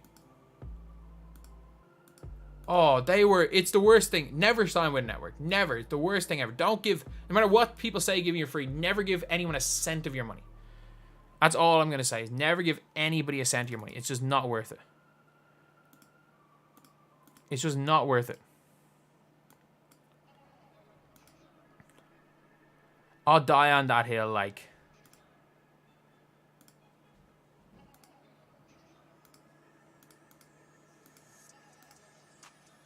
Just don't ever give. If you're ever a YouTuber, do not ever go to a multi-channel network. They will take money off you and they don't give you a cent. And the fact is that over the years, they probably took the guts of 15 to 20 grand off me. And then when I left, they were like, I remember Cameron said someone was like, oh, we can give you all these things. I'm like, well, one, I've been with you for 3 years and you've given me nothing. Like, I didn't re-sign after 3 years. And I'm like, and they literally were like, when I tried to drop off, is it dust or something in my hair? When I tried to drop out, what I gave me, nothing. Nothing. When I tried to drop out, they were like, oh, you gained this amount after you joined us. And I was like, due no part to what you did. Due in no part at all to what you did. Oh, but yeah. Yeah, that was a bad L time. It was a bad L time. But ironically enough, like, the second I left on the March the 20th, which was like 3 days into COVID or something. And I just remember skyrocketing in COVID without them. So, all's well that ends well. All's well that ends well, I guess.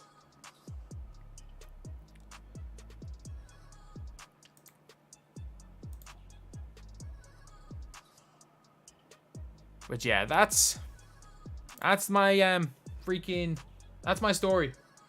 That is my story with multi-channel networks. And why I don't like them.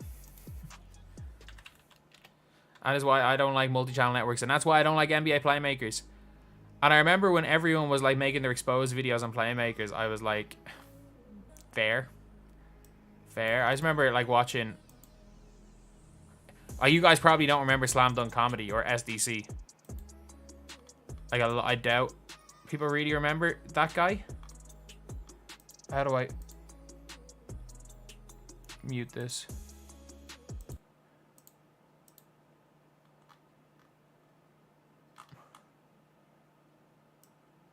I don't know how to mute this.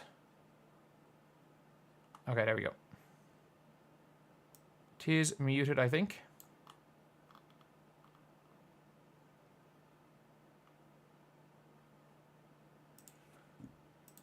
Am I right in saying this is muted?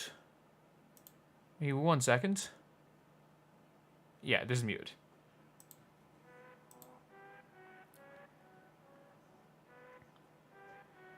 Is that how the YouTubers getting those high pro? What do you mean by high profile games?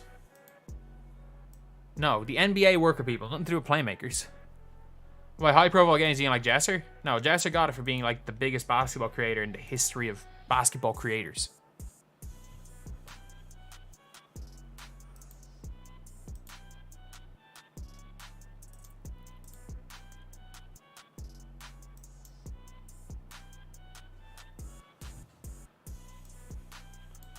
Oh, yeah, they screwed over SDC badly. They didn't actually say that to me, in fairness. They never did. They never told me, because I'd stopped making NBA content really by the time the real SH1T went down.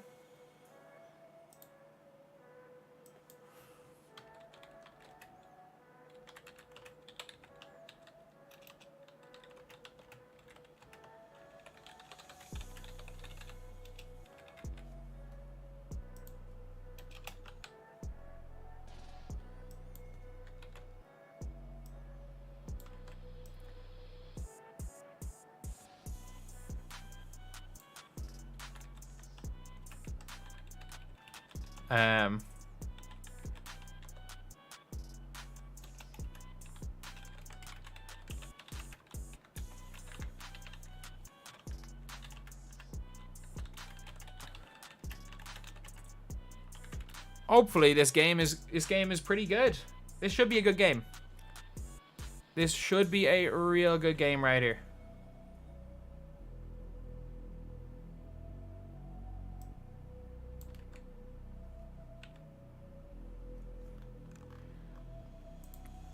Fingers crossed all goes well. And who do you guys think are going to win?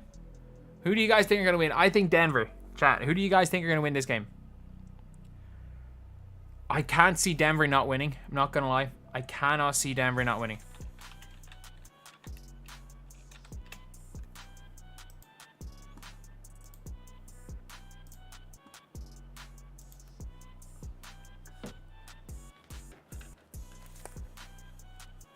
Okay, all's good sound-wise.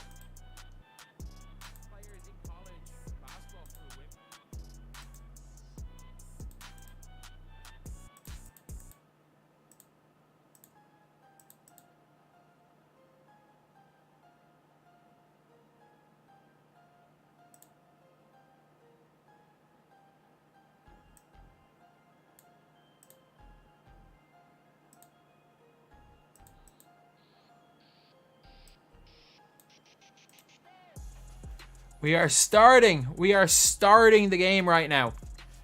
We are in starting. Nuggets need to start way better. I agree.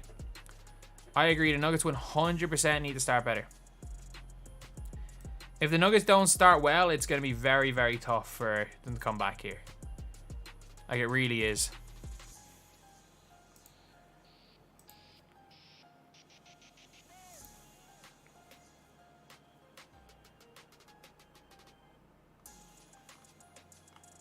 I was like, they are super, super stacked.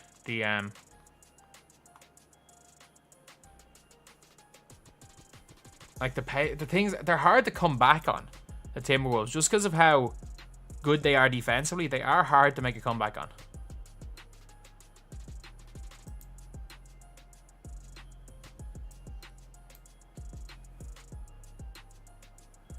What you said about the Pacers. Imagine Ant wins. If Ant wins a ring this year, put him in the top 5 discussions. Put him not even in discussions. Put him in the top 5. Make him the only American player in the top 5. Just put him in the top 5. If Ant wins, put that man in the top 5. I can't believe I'm saying this. I'll put him in there. Put that man as a top 5 player. He's earned it. He'll have absolutely, positively earned a spot in the top 5. I come across like a 6'3" Jokic archetype. No, I can't score like Jokic. Give me that 6'3" Boris Diaw archetype. Give me that Boris Diaw archetype more than anything.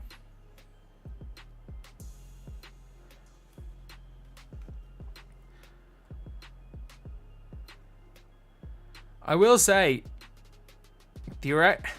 home court hasn't meant much in this series, in fairness. Like, both teams have only won one at home.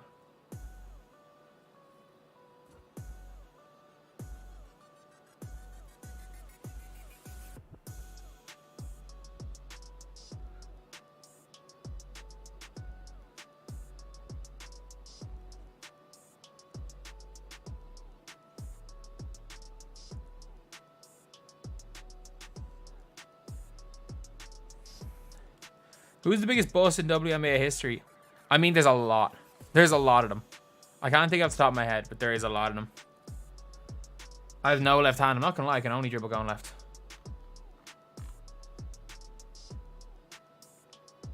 I'm not great going right, purely just because of the way I have to accelerate off my right foot.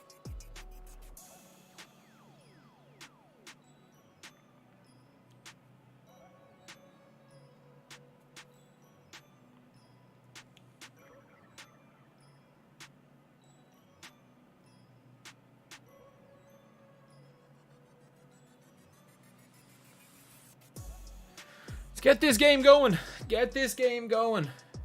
Get this game going. It's late. It's so freaking late for me. It's 1 in the morning. I'm going to be up till like 4. Bar's one of the most one-handed players in NBA history. Call me Draymond then. Draymond without the defense.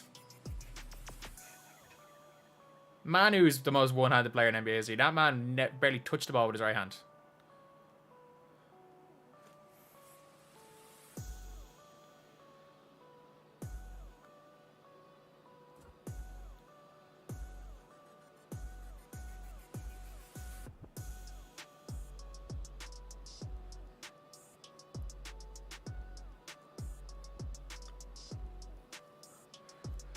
Oh, get this game going. Why can't games start on time? Like, tip off the minute it hits.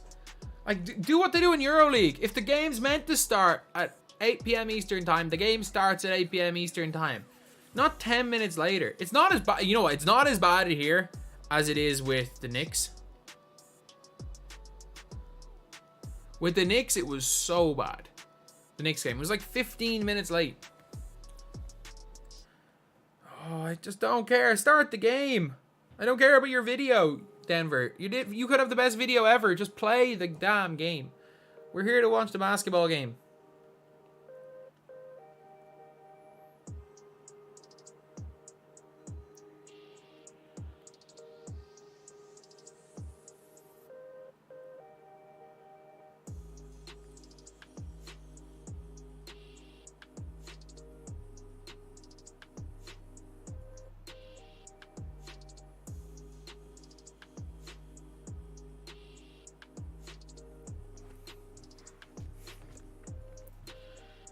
With the late starts.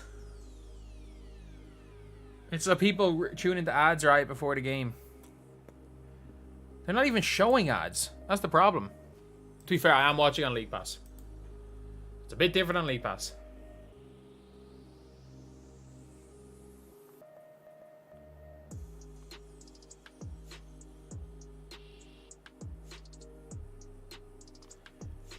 Oh.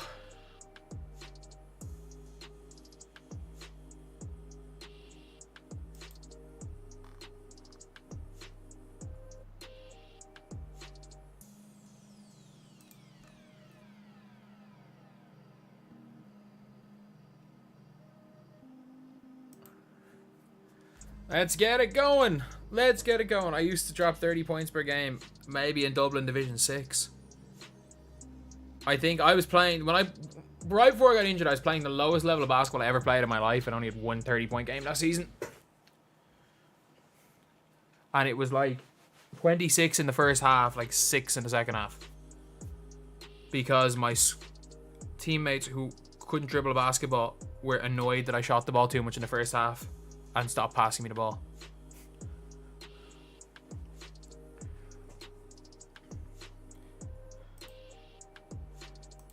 In fairness, I was chucking and like the level of basketball we were playing at.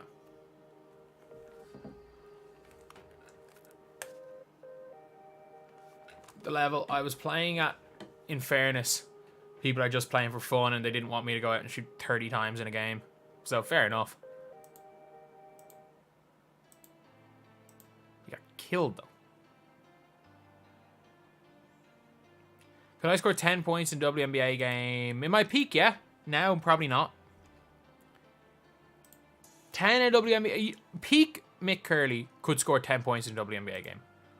Just from physical strength. Like, I'm not going to lie. Would I have made the Olympics in the women's Olympics in shot put? Let me check. Shot put women's qualifying standards. So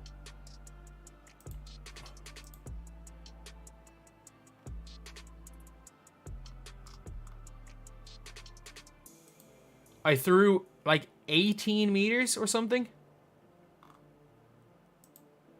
So for the 100 meters, I would have been top 10 in the world in women's. And in shot put, I would have been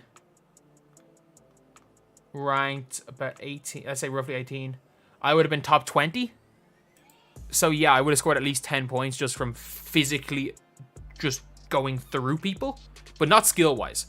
Not a chance I've like the skill level of a WNBA player. Like they're significantly more skilled. But just biology-wise, yeah, 10. I'll give myself 10.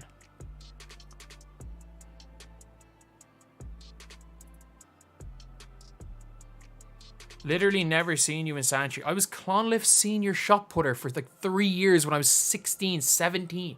I was 17. I was Clonliffe senior shot putter for their league. Like, I have two National League titles with Clonliffe. 5 All-Ireland silvers because John Kelly, the best shot putter in the country, currently men's was my age. I obviously never beat him.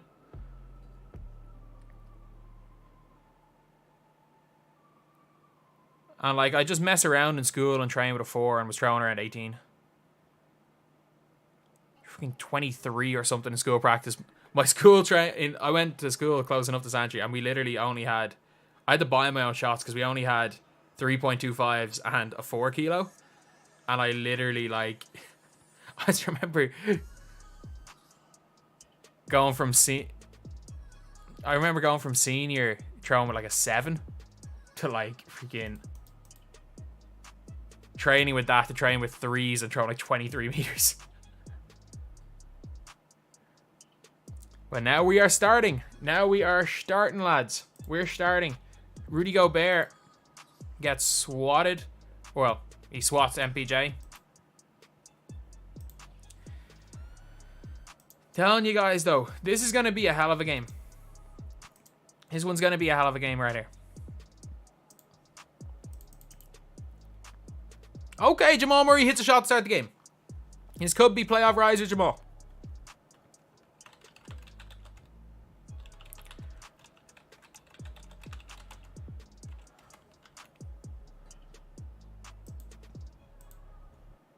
Wait, does this still say Knicks versus Pacers?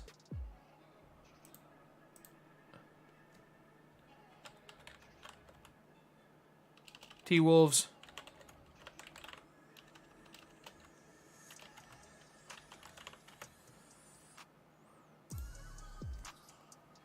Okay, come on, Ant.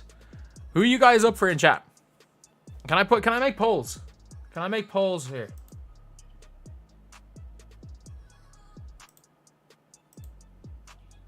Start a poll. Wolves or Nuggets? Wolves. Nuggets.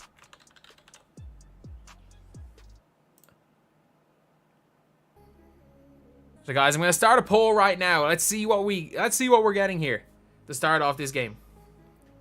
I'm going for Denver. I'm personally going for Denver. And it's flipping. There's only 8 votes, so it is flipping a lot. 77 for Denver.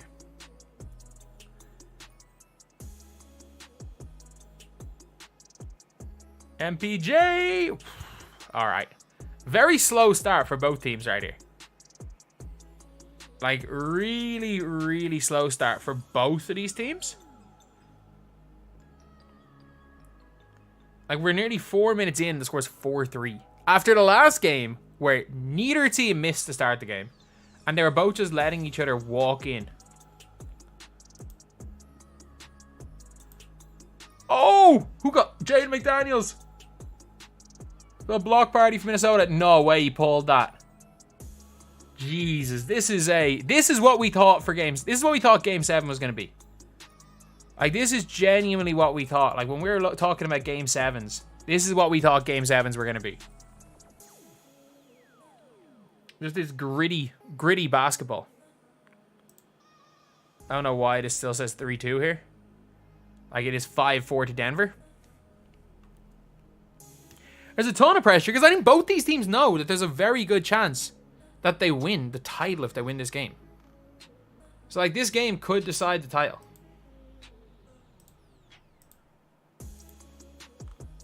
So, I can see this one being like a grind it out Game 7. As Gobert attacks Jokic and nearly misses everything off the board. Jokic's going to eat this game. I mean, he hasn't really so far too much. And that's a foul. That's a foul. Congrats on 2.5k. I really appreciate it. Like, if we hit 2,000 last night. Like, we literally hit 2,000 subscribers last night. And the fact we're nearly at 2,500 is crazy. Are they just not go leave Mike Conley open? What are you doing?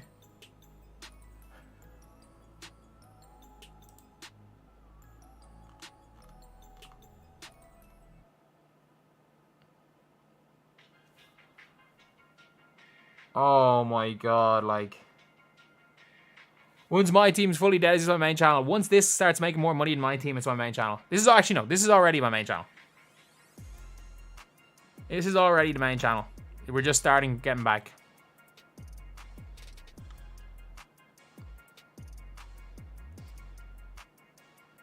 Oh, he missed! There's no... Oh my god, Jamal Murray just blew it. No one was near him. He blew the dunk. He blew the dunk.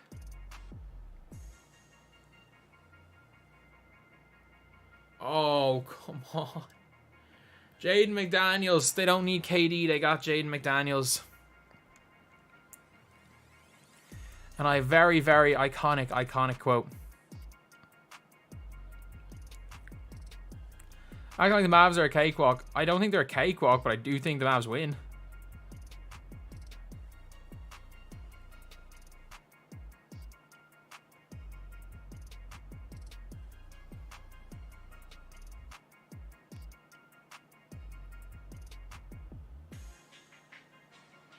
Like, I'd be shocked if the Mavs win, honestly. People misunderstand the quote. He's saying KD he can check KD. Doesn't matter about misunderstanding. It's still iconic. It's still iconic. It doesn't matter what the context was. Iconic is iconic.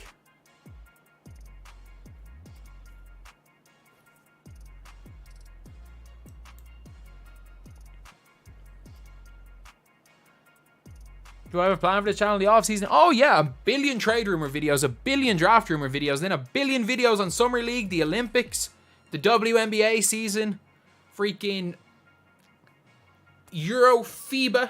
Let's talk about FIBA. We might as well, like, FIBA under 18s if there's a kid dominating. Let's talk about him too. There's infinite things you can talk about in the sport of basketball. Especially with how I'm planning on making this channel. I don't think that I'm not making this an NBA channel. There's a reason why I'm talking about the WNBA. There's a reason why I'm talking about the draft. You're going to be seeing me talk about every single part of the sport of basketball. What I want to be is the basketball news channel. I don't want to be the NBA guy. I don't want to be the WNBA guy. I don't want to be anything. I want to be the basketball guy. And I want, the fact is like, with this, when it comes to YouTube and everything, obviously if you guys are wondering why I'm not talking about the game, it's during the timeout right now. When it comes to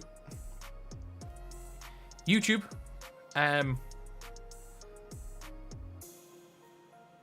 my favorite part, the thing that I loved, my favorite part of the My Team content wasn't playing the game. It was talking about my team. I loved talking about my team, whether it be tier lists, whether it be top 10 lists, whether it be a whole bunch of different things. I loved talking about my team, and I love the sport. I love talking, just even in life. Even in life, like, if I'm interested in something, I will talk to anyone for hours about it. I love talking about the things I'm interested in, and the fact that what the hope is that I'm able to have a channel where I can talk about the things that I enjoy. I can talk about enjoying basketball. Like, I don't necessarily love all the, like, high editing, the high, like, analysis, everything. Like, I like watching it. I don't like making it. I like just talking about the sport. I like talking about basketball, and the fact that there were literally hundreds of thousands of people that liked watching me talk about my team, which was another one of the things I was passionate about at the time. I hope that I'm able to build some sort of a following of even already of a few thousand people that like listening to me talk about my team. So the fact that that is already there right now, who knows? Sky's the limit for this. Sky is the limit. And I'm extremely confident. I'm extremely confident, not necessarily in that it's like, I'm more confident in myself than anything.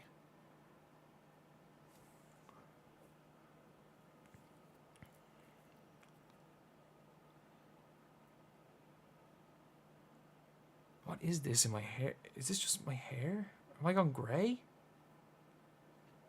No. The auction would say my team. I couldn't care less, but the auction has to be honest. It's my team's done.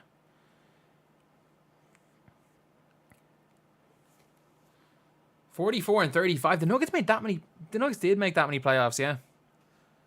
So the Wolves, from 52 votes, the Wolves are now favored in the poll. Now that is a surprise. That is a surprise, honestly. The Nuggets favored.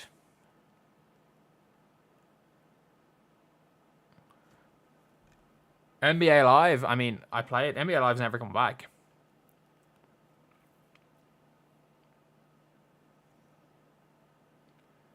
I loved NBA Live 18. Oh, Cat. Man, Minnesota starting off well. 8-0 run here. They might just go and do it, you know.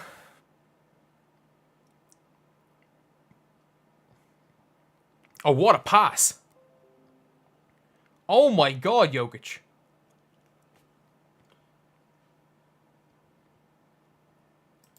Jokic is that guy. That's all I can say, is that Jokic is well and truly that guy.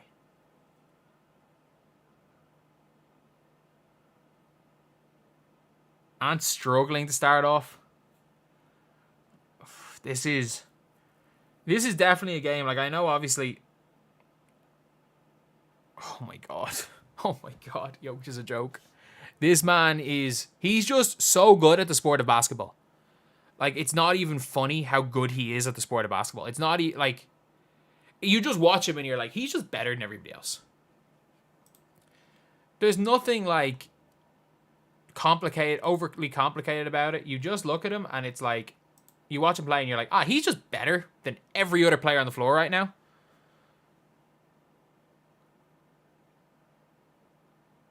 Is that out of bounds?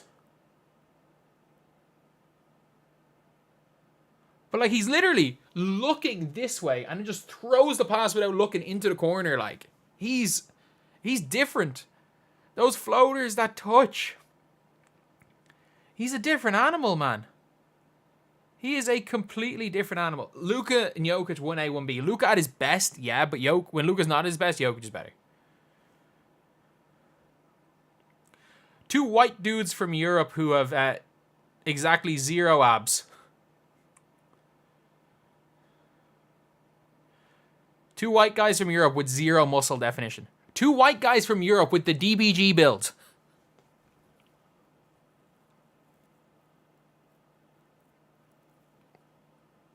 Giannis is a damn good player too.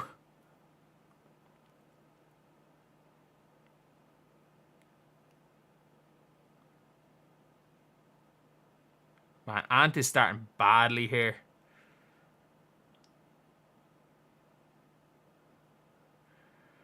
MPJ shoots every single time he touches the ball. Like, literally. Every single time that man touches the ball, it goes up. Like, I'm not gonna lie. That might be the best role ever to play the MPJ role. You have the green light every single time you touch the ball to shoot.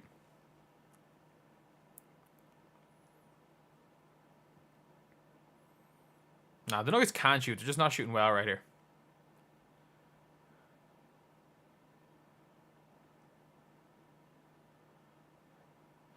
I also do love the fact that the best player in the world just plays basketball. Just like basketball's the job for the guy. And it's not like, he's not ball his life. He honestly just, he'd rather be with his horses than play basketball. I love the picture where it's like Jokic standing at the end of the bench just staring at the end of game 6 being like, must beat wolf team to face horse team.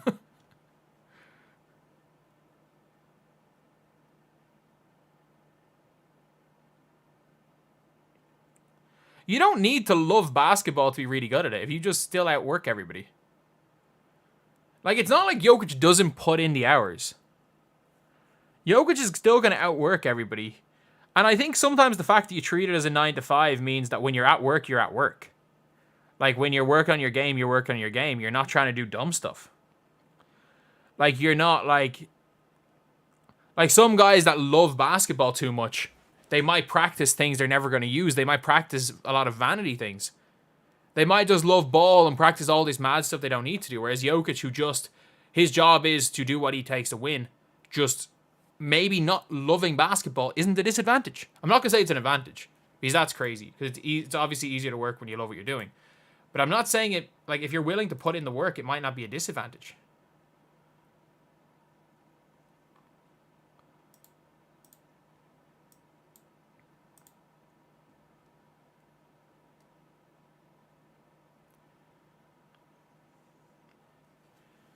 Timmy D was the most basic player ever, but he's the best power forward ever. Yeah, without question. The most. He's known as Mr. Fundamental for a reason. Sorry, apologies. I've been sitting down for too long. Blood clot's got to move around a bit.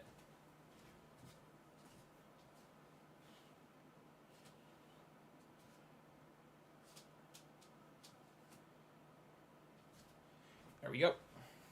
I'm back.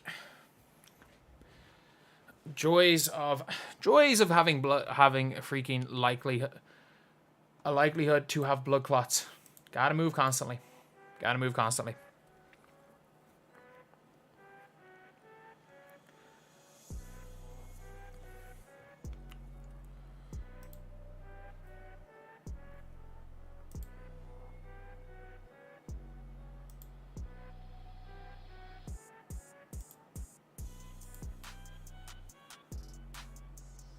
Think you only love me because I'm popping, lads. I think they only love me because I'm popping. And you know what? No truer word can be spoken. As soon as the views stopped, people stopped messing with me. No truer word spoken. Think you only love me because I'm popping. Most accurate words ever spoken on the DBG channel. I mean, it is a layup or rebound. Dennis Rodman.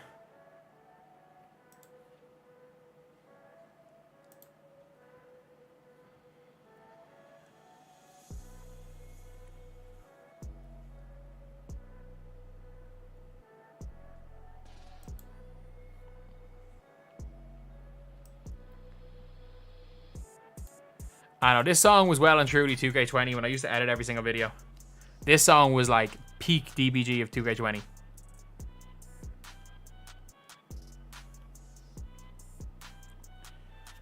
Right now, it is 17-16, and this is a...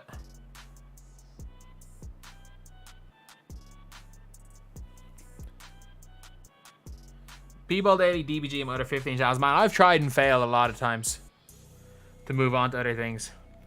Now, this is the first time it's going like this well, this quick. Like, I'm making relatively okay money, I'm not gonna lie.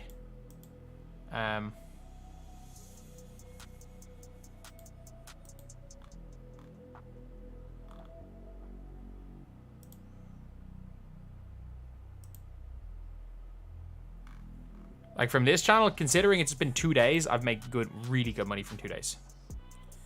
DBG Docs was decent. I agree. DBG Docs was decent, but I just couldn't keep it up. It was an effort thing. It was an effort thing, and it was like those DBG Docs and stuff, it involved me doing a lot of what I didn't like doing in content.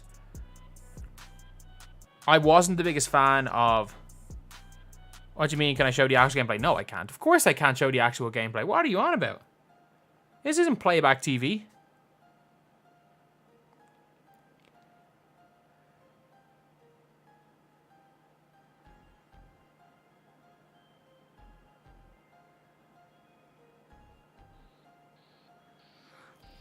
The one thing I will say with Ty is I think he posted like an NBA video on the Ty Devo channel. He should probably stop doing that. Unless it's doing alright. I keep the 2K channel to 2K videos.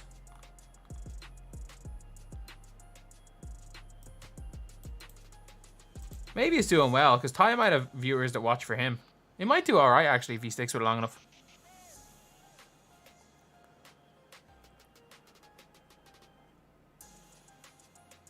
Paid by views. You get paid by the amount of ads that are watched. And that's really it, like.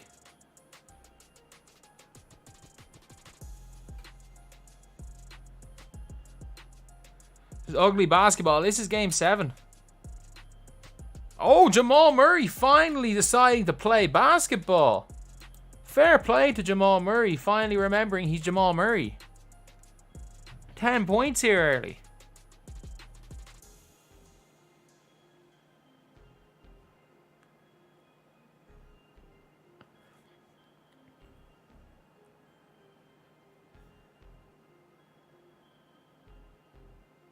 I love Jokic being the pick and roll ball handler. Like,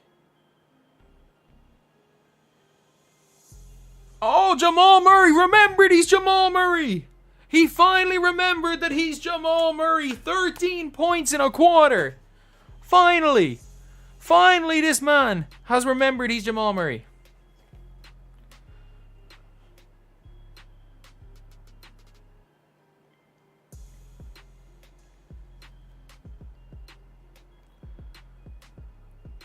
Jokic is such a good big man, man. Jokic is one of the top 15 players of all time.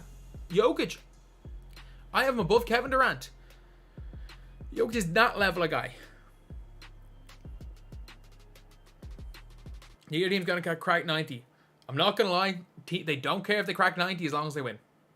There's not one player on the floor that gives a damn if they crack 90 as long as they win.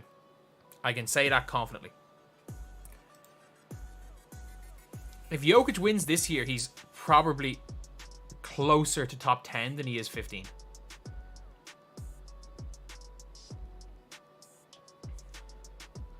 And that's just being completely honest. He's probably closer to 10 than 15 if he wins this year.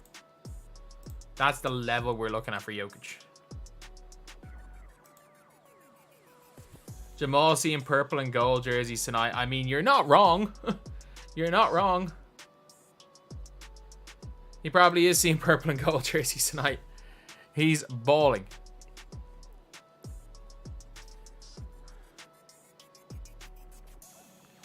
Nuggets could be another Spurs type of team. Could they? Could they? Jokic won't be in the GOAT debate. It took him too long to win anything. Like, for Jokic to be in the GOAT debate, if Denver rattle off 4 in a row, put him in the GOAT debate. If Denver rattle off 3 in a row, if Denver rattle off 3 in a row, you put him in the top 5 debate. If they rattle off 4 in a row, no one's done that since Bill Russell. Like, now that's where the questions kind of come in, being like, are they the greatest of all time? Is if they rattle off 4 in a row with him being the only like perennial all-star in his team, then we're talking. Then we're talking like GOAT conversation. Until then, no.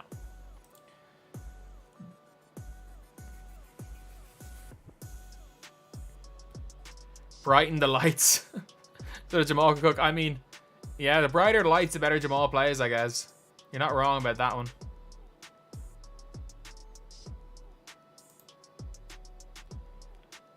You are absolutely not wrong about that one. If Jokic wins 3 more rings, he top 3. If Jokic has 4 rings, it really depends. If he goes and wins 4 in a row, yes. He could go and do it, you know. Yeah, he could. I just don't think he wants to play in the NBA till he's 40. Like, that's the whole thing with Jokic. I actually just don't. Like, I think he wants to be in the NBA. I don't think he wants necessarily to be in the NBA till he's 40. So, like, yeah, that's 2 completely different things, whether or not a person wants to be in the league or they want to play till they're 40. Because I cannot see him wanting to play till he's 40. I'm not going to lie. Which just push the super team narrative. That's the thing. There's no one will ever push that super team narrative because they're not a super team.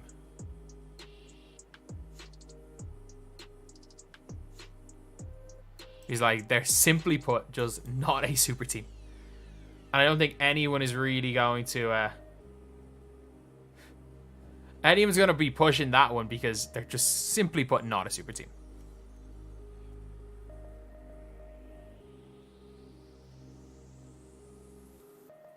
And Jokic goes and hits another shot.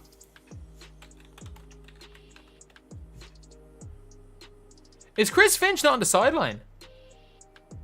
Is he still out?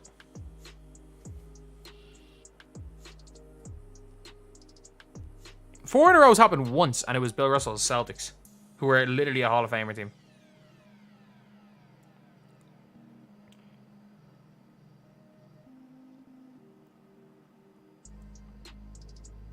Oh my god, Reggie Jackson just swatted Nickeil Alexander-Walker. Like, these are literally like, this is... This is one of those teams where it's like they're just might be better. Where like these role players all know their role and they just all know exactly what they're supposed to do. Which is the scariest thing. The scariest thing when role players know their role and play their role. Oh, Gobert on Jokic. Oh, that's harsh. That's a harsh offensive foul there. Oh no, the Russell Celtics were literally unfair. Like, there's never been a team where you would use the word unfair more to describe than Russell Celtics. Because there was no free agency.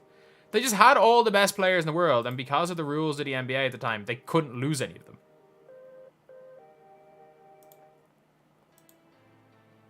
There was an 8-team league, but yeah, there's never... Unfair can only be used to describe two teams. Russell Celtics and... You know what? You could maybe use unfair to describe Jordan's Bulls because of how good Jordan was. And the fact you took Jordan away, they're still one of the best teams in the league. And then you add the best player to what's one of the best teams in the league. But the KD Warriors were unfair as well. Can Christian Brown shoot the ball, please?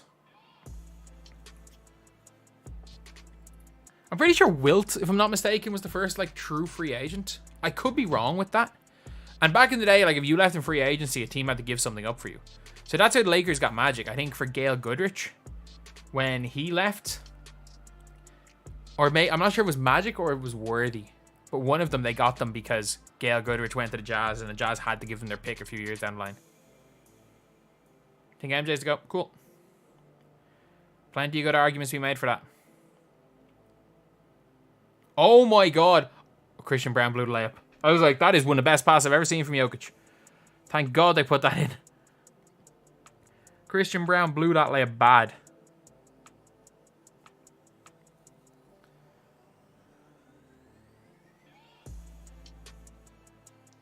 Oh my god, Rudy Gobert has the least talent. For someone as good as he has the least talent I've ever seen. Like, him trying to shoot or take a layup or anything. And that is a... Okay, MPJ's never seen a shot he doesn't like, I guess. 11-point game here. This is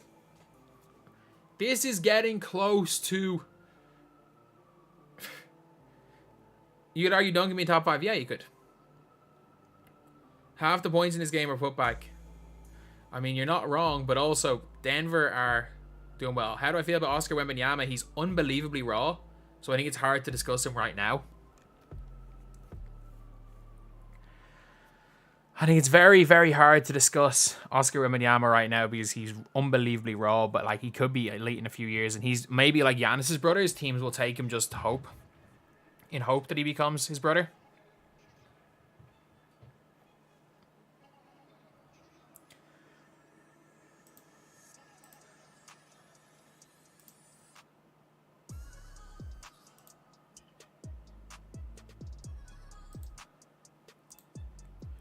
Should the Spurs choose Bronny? Bronny might be, you know what? Bronny might be an interesting thing for the Spurs.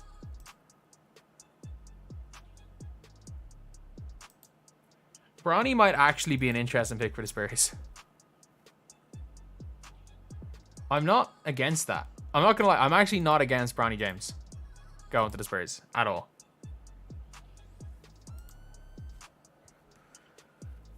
If they found a lower pick, that is. Because LeBron, I actually don't think LeBron is a bad player to put with Victor Wembanyama. Like, Bronny, Victor, Braun with Victor, like... With Victor, it could actually really help him. Like, learning from LeBron. But Victor, I think Victor has a perfect team around him for taking care of his body and everything. Like, there's never been someone with their head screwed on more than Victor as far as, like, young players go. Like, he just wants to play basketball. Like, when he got his first NBA check, he bought a Lego set. Like, the man just wants to hoop. Like, he just wants to hoop. And that's all he wants to do, like... There's plenty of other stuff, but he just wants to hoop.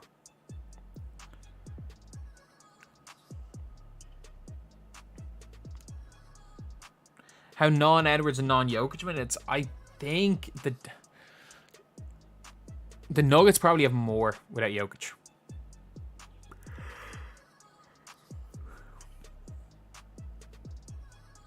There's one dude who's like Jonathan Isaac. Are you talking about Alex Sarr? The number 1 pick? Jonathan Isaac, if he's Jonathan Isaac, fair play. Wemby's a normal person, like... Yeah, Wemby just plays ball. He just doesn't... That man is just... He's made in a lab. That's all I can say. Like, he's basically made in a freak. He might as well have been made in a lab. Like, Victor Wembanyama is... He's just different. He's just different. We've never seen anything like him before. And then I say that in a good way. We've never seen anything like Victor Wembanyama in a good way before.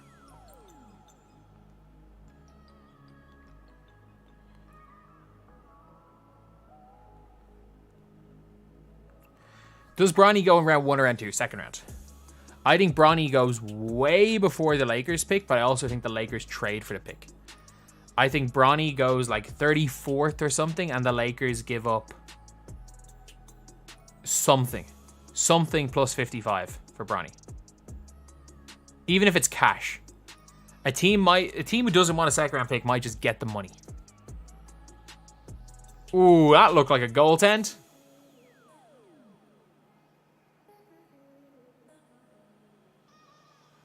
Do you reckon Jokic is 48 in him today? No, that was a good block.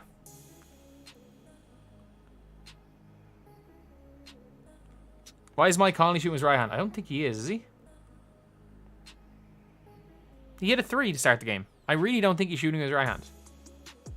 Are you mixing him up for Nickeil Alexander-Walker when he's on the floor? How many games am I giving the Pacers in the Eastern Conference Finals?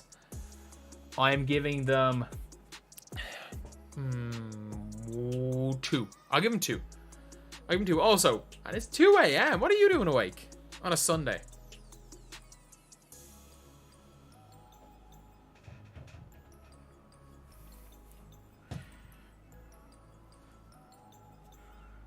This draft might be a solid role player draft. I mean, I think every draft, almost every draft is a solid role player draft. Other than 2000s. I think that was a joke. Oh, Christian Brown. That was a hack. He's freaky athletic. Sorry. I have to use the phrase. He's sneaky athletic. I have to use the phrase. I'm sorry. I don't make the rules. Christian Brown is white and athletic. He is sneaky athletic. He also plays the game the right way. I don't make the rules. Unfortunately, you have to say that when talking about an athletic white dude. You're on paternity leave. Oh, congratulations. Congrats, man. Seeing as you're not sleeping, completely fair. Congratulations.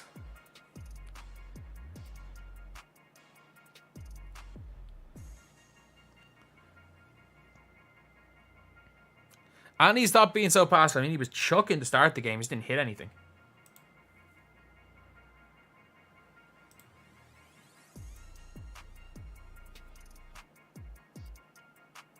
Like, he was completely chucking to start the game.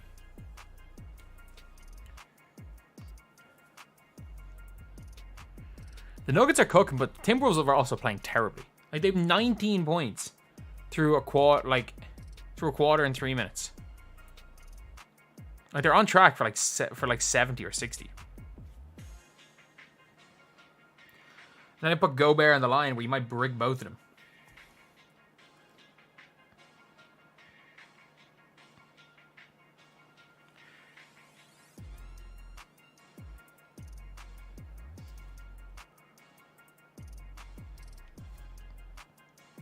Denver could blow them out.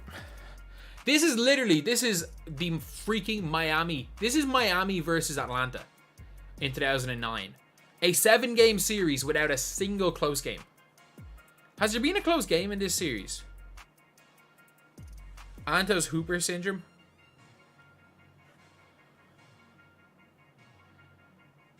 There are a lot more players that have worse Hooper syndrome than Ant. That is actually a good way to describe it. Guys that might do crazy things that looks cool. Like Hooper syndrome. Game 1 wasn't that close. It was close to like the start of the 4th when the Naz Reid takeover happened.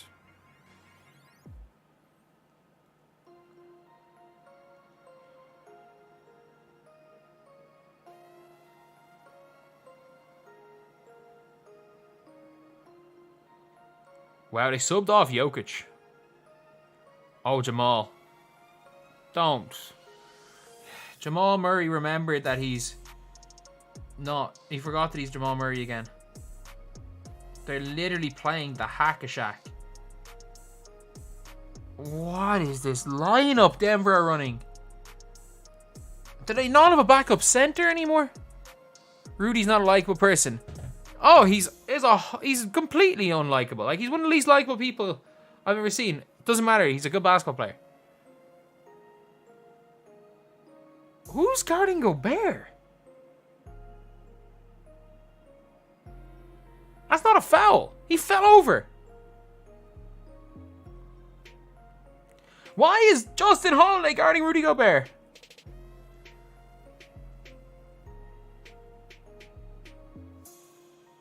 Why is Justin Holiday guarding Rudy Gobert? Get Jokic back on the floor.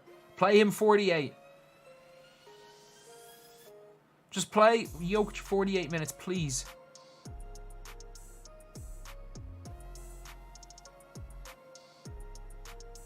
Or is it Aaron Holiday? Which Holiday? Which Holiday plays for the Nuggets?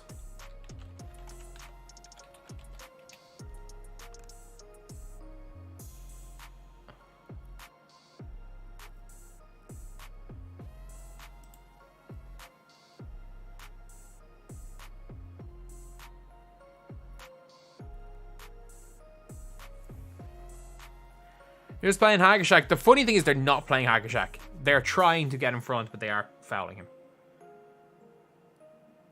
Oh no, do not shoot the ball, Christian Brown. Do not shoot the ball, Christian Brown. Good job not shooting the ball. Jamal Murray, you also probably shouldn't shoot the ball either. In the paint. Rudy Gobert ain't a special defender, man. He is. Every team that Rudy Gobert is on is suddenly one of the best defensive teams in the NBA. They instantly become one of the best teams in the NBA when Rudy Gobert is on them.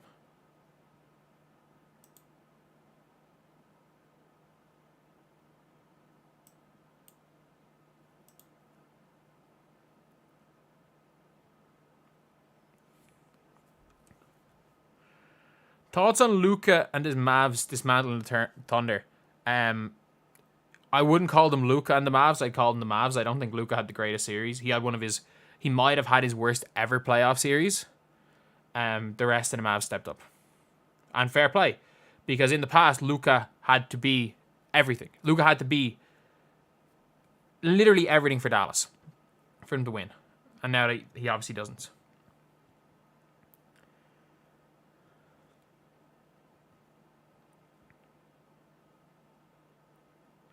Rudy's team defense, exactly, like. And in the NBA players, I'll always say this, like, if you're an NBA player, you're going to say the hardest matchups are the guys that shoot every time.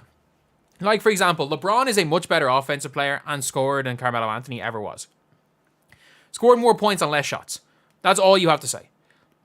But yet, everyone's like, oh, Melo's the best offensive player and scorer just because he could do more things. And it's like, oh, he's kind of hard to guard because you don't know what he's going to do. But it's like, the thing with the likes of LeBron and stuff is like, yeah, even though you know what they're going to do, they still score every time.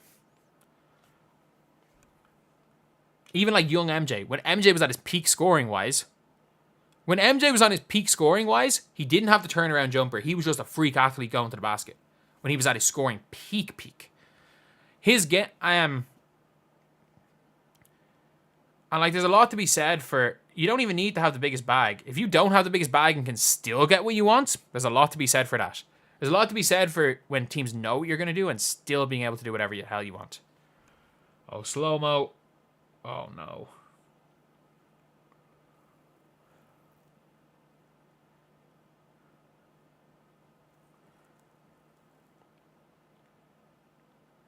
Rudy Gobert.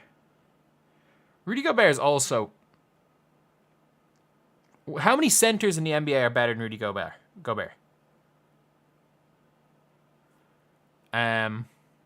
Jokic and Embiid, obviously.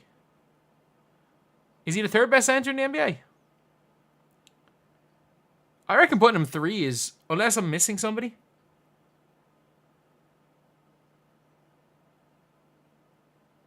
Is AD a center? Is AD a center? If you consider AD a center, yes, AD is better than Rudy Gobert. If AD is not a center, I can't off the top of my head think of another center better than Gobert. Bam Adebayo, yes. Bam Adebayo is better than Rudy Gobert. Sorry. I want to apologize to my Heat fans. Bam Adebayo is better. Rudy Gobert and Sabonis is a tough one because Sabonis is so much better on offense. Gobert is so much better on defense. Şengün, Gobert is better than Şengün. Şengün will be better. Gobert is better right now than Şengün. Wemby is not better than Rudy Gobert right now. Wemby will be way better than Gobert. Right now, Wemby is not better than Rudy Gobert. Bam is better than Rudy Gobert. Bam is definitely better than Rudy Gobert. Chet is not better than Rudy Gobert. Wemby will likely start next season better, but as of right now, I'm not going to say Wemby's better.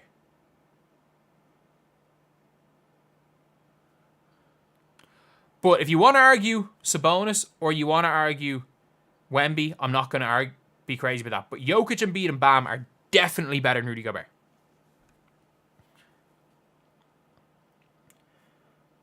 You're not taking Rudy over Wemby. It's like,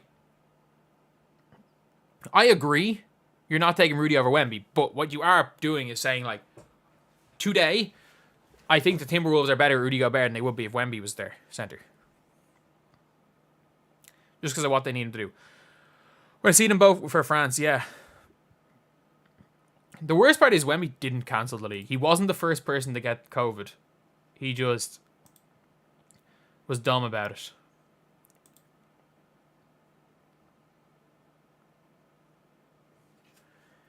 KCP. People talking about the 2013 draft like it's terrible. KCP, the 8th pick in that draft. Okay, if AD's a center, AD's better than Rudy Gobert. Like, that's... Like, there's, like, non-starter questions. And that's obvious. He's obviously way better.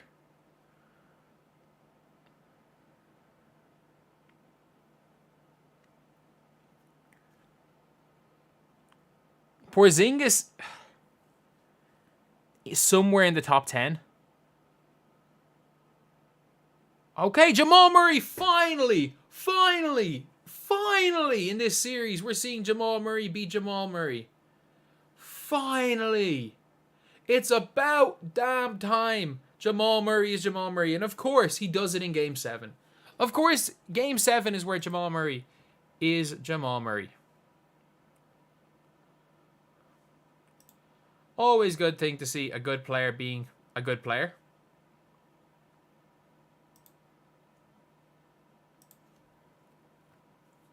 It's Jover for Minnesota. It's an 11-point game. And Ant-Man's playing garbage. Like, if they pull it out to 20, it's going to be very difficult. Scott Foster in Game 7. How many calls here have gone... Like, what relevance do the referees have in this game? How can the Nuggets only have one All-Star? Because Jamal Murray is, like, a historically good playoff riser. Like, he is a historic playoff riser. He may never be an All-Star in his career. Not a good shot for McDaniels.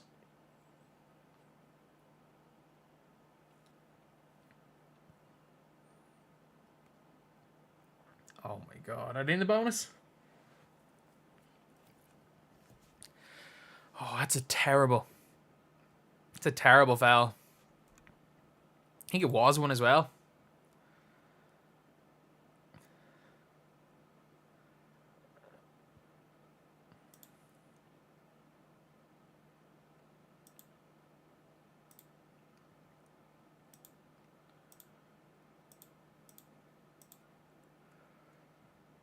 I'm not gonna, I think that was a foul. He's a riser when he sees purple and gold.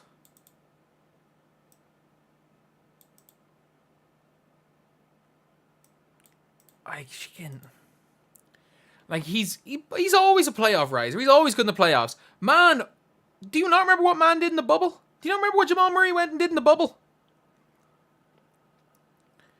The wheelchair Knicks lost. I mean, fair play to the Knicks. Like, it's impressive, I think, what the Knicks have done. Genuinely impressive.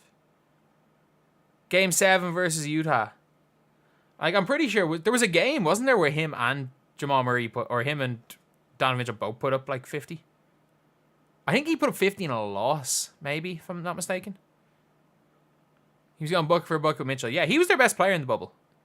But again, Jokic wasn't prime Jokic at that stage. And then he was injured. Like, they haven't lost a playoff series with Jamal Murray and Jokic healthy since the bubble. That's good defense. I did predict the Nuggets to win by 15, yeah. I also predicted exactly what happened in the Knicks game. Like,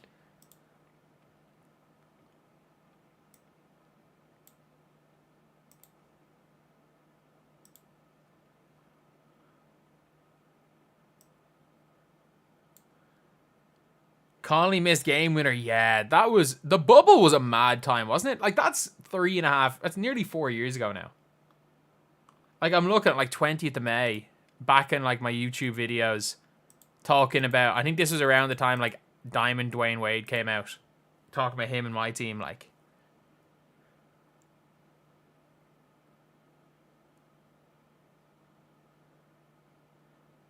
Jeremy Grant was not that much worse than Aaron Gordon. I disagree. Jeremy Grant was good, though. But I disagree. Pacers doing better than I thought. Yeah, I don't think anyone predicted Pacers in the Eastern Conference Finals. I predicted the Knicks, in fairness. Takeover set. Was that what it was called? Because I just remember... I think Larry Hughes was in the set as well, wasn't he? Like, Evo Diamond to, like, Opal Larry Hughes, I think, was in that set. Scottie Pippen was the reward. I can't remember what it was called. Yeah, Wade was the budget option.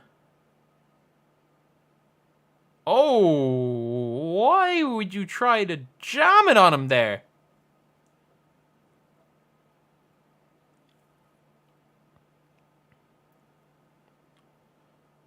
Yeah, Jamal Murray is finally starting to look like Jamal Murray, which is so important. So important if you are the Knicks. That your best player looks like your best player. So not the Knicks, jeez, if you're the Nuggets, your second best player looks like your second best player. Sorry, I've been live for too long. I've been live for 5.5 hours. I do apologize.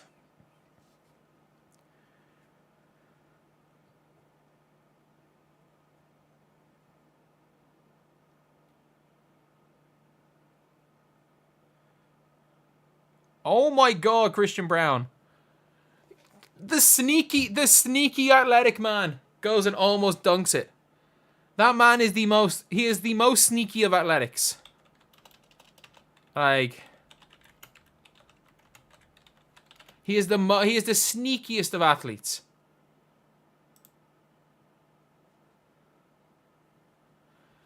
He is also unbelievably deceptively quick, and you better believe he plays the game the right way.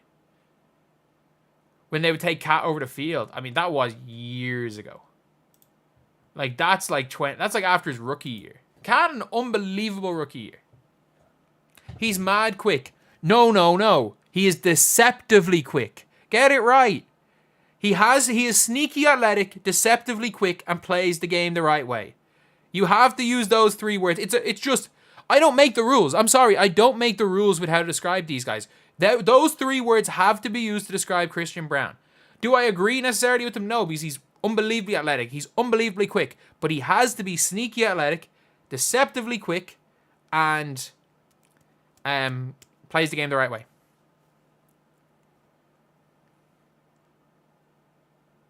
Oh, Conley, what was that?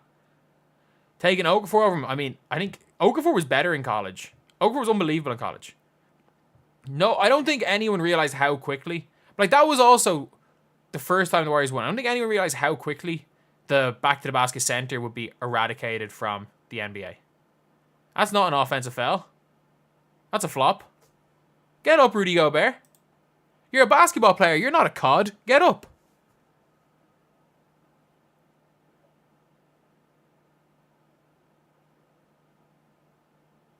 It's a big shot there by Cat. Okafor's cousin went to your high school. Emeka Okafor? Mecca?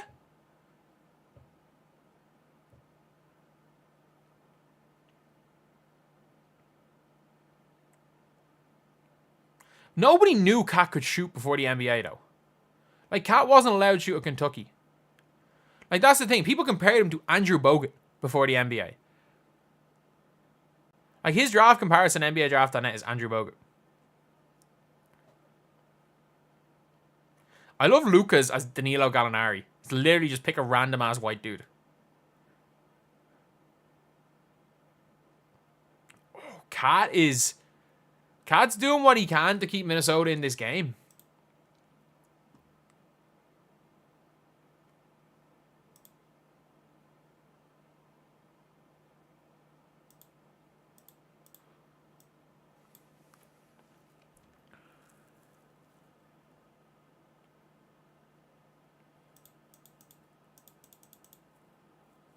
Cat's balling.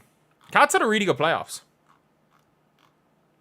Oh, the white guy comes. No. If you're European and you're if you're a European white power forward, it's Dirk Nowitzki. It's Dirk Nowitzki no matter what. Or Porzingis. Originally it was Dirk Nowitzki and now it's Porzingis. If you're a 6'11 plus skinny shooter from Europe, you're either Dirk or Porzingis. If you play on the wing, you might be Hedo Turkoglu. And if you handle it on the wing, now you might be Nikola Jovic.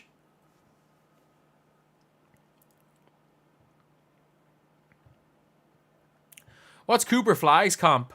I'm pretty sure they're saying Andrei Kirilenko, aren't they? I'm pretty sure they're saying Kirilenko for Cooper Flag.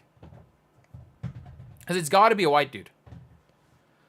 Buy into the hype after Rubio. Rubio's the next Maravich. The man couldn't shoot. The man couldn't shoot. That was his one flaw, was that he couldn't shoot. But also, if he was unbelievable as a rookie. Like, he would have been second in Rookie of the Year to Kyrie Irving. It was just, obviously, that he tore his ACL. And he was never right after that.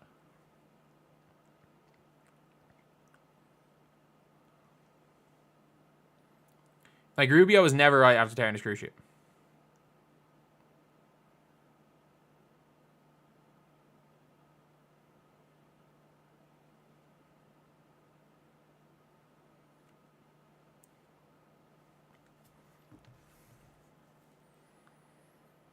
Tyreek Evans averaged 25 and 5 back in an era where nobody averaged 25 and 5. Like, players that averaged 25 and 5 in, like, 2010 was, like, LeBron. I'm trying to think who else would have averaged 25 and 5 that year.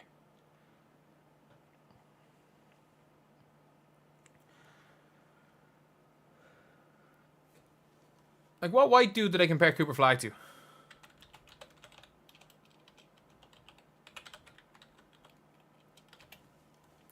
I need to find what white guy to compare Cooper Flag to. Like, they've Risa Shea going. NBA Draft.net has Dalton Connect going number 3. Nikola Topic going 12. Like, it's actually a joke. Like, this is the single worst mock drafts ever. Like, it's actually funny how bad NBA Draft.net is. Cooper Flag's comparison is Sean Marion / Andrei Kirilenko. I mean, they compared him to Larry Bird. But, like, this is the, again, did they have Luka? They had Luka going 3. But they literally, the comparison for Luka Doncic was Hedo Turkoglu / Danilo Gallinari. Like, what? What are we talking about? You just picked two white Europeans that don't play anything like each other. The funniest was, though, Cat as Andrew Bogut. That's still my funniest comparison ever.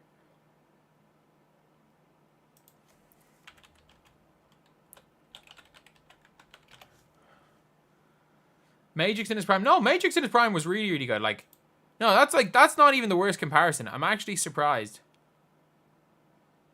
They didn't mock Cody Williams going to the Thunder. They mocked Cody Williams going to the Spurs at 4.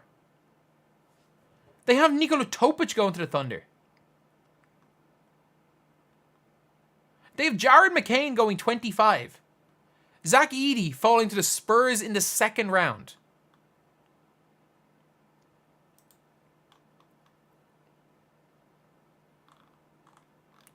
And I hate to say it, no Bronny James.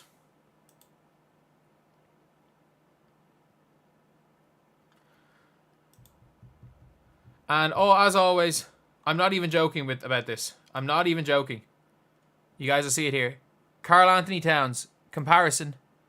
Andrew Bogut and Vlade Divac. Two players that play nothing like each other. And also play nothing like Cat. No, NBADraft.net has Cody Williams going to the Spurs. Oh no, most places have Topic going to the Spurs. Oh my god, Jokic is a joke.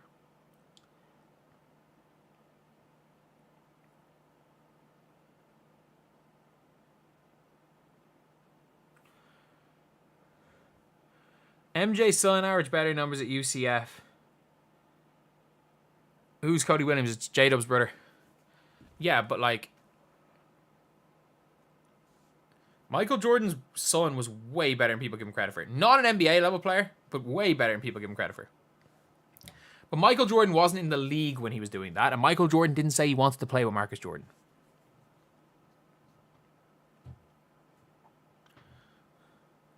And he also didn't name him Michael Jordan Jr.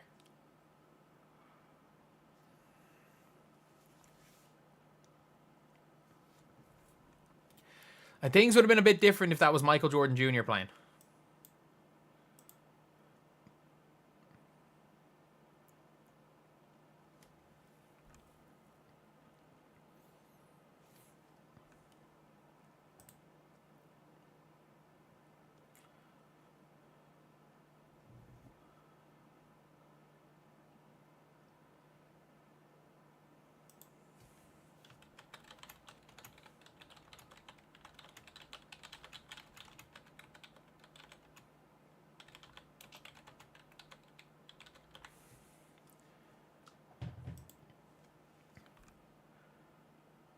Oh, that's a bad turnover. This is huge. If Mike Conley's got to make this, Christian Brown gets him. Oh, that's such a big play. That is such a big play. Jamal Murray takes it to the basket. And he makes it. Oh my god, that is massive. Oh, why can they not just end the halves well? Instead of going down 11, they're down 15. Oh my god, no way. Execution. Such bad execution. Like Christian Brown getting Mike Conley and then them going down and scoring. Like,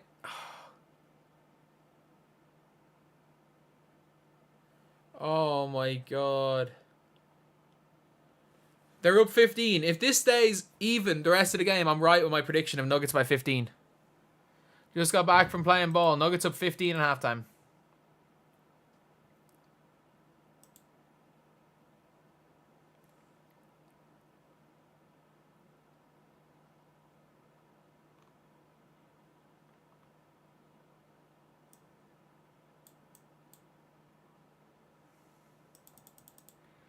Wendy's double-double? I don't know why I said Wemby. Wendy's double-double. 13 and 15 in the first half for Jokic. 15 boards at halftime? What? There's just no way, right? There's just no way. 15 boards at halftime.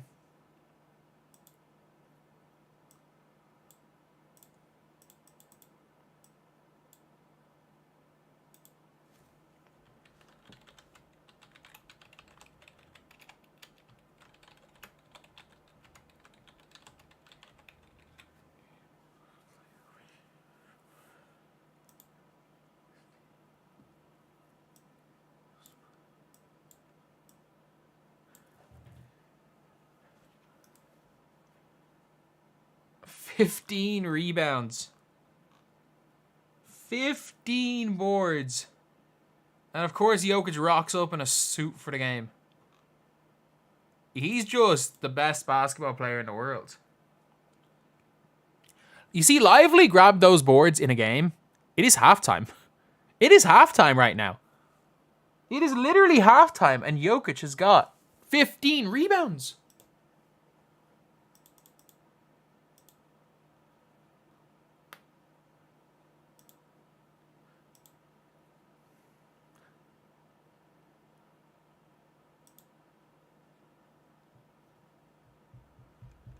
But yeah, it's a mad old.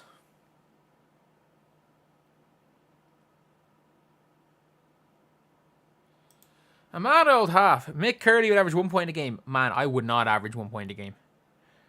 Like, there would be no.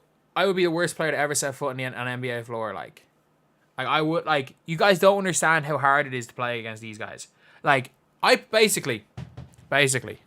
Let me just explain it this way.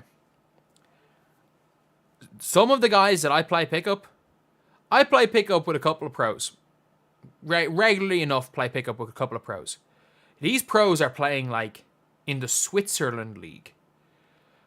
These guys would get murdered playing, and like I look terrible compared to these guys. These guys, if they went to Leb Gold in Spain, would be the equivalent of me with them. They would get killed. And then the Leb Gold guys playing against some of the top ACB guys would really struggle. And the top ACB guys would really struggle against the top NBA guys. And that is like the level gap. Like, there's about 6 different level gaps in basketball where it's like the guys that would dick on me would struggle against another level. And there's about 6 gaps between that. I'll be worse than Costa. Costa, in fairness, I will say, under 20s, which is 2016, Costa played against the national team my age. And like, I'd spent that entire year giving the business to guys my age. Costa, wasn't that impressed by Costa. Obviously, Costa 100 times better than me. But like, I was surprised at how not spectacular he was. He's the worst of the Antetokounmpo brothers. Like, there's no reason why he should have been in the NBA ever. He has a ring. Like, Costa Antetokounmpo getting a ring is nuts.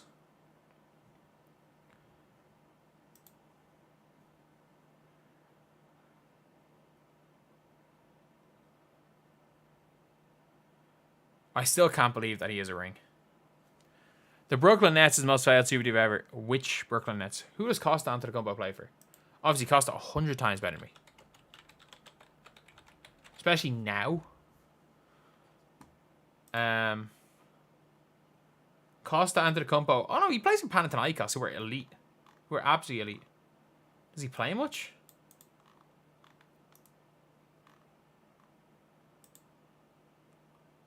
He averages 2.8 points per game for Panathinaikos. He still gets on the court for Panathinaikos. He plays like 7 minutes a game for Panathinaikos. Yes. If I set foot on the floor for Panathinaikos, again, I would look like the worst player in the world. Whereas Costa Antetokounmpo is playing 7 minutes a game and clearly playing. Who's my top 10 all time? LeBron, Jordan, Kareem, Wilt, Steph, Magic. We're at 6 now.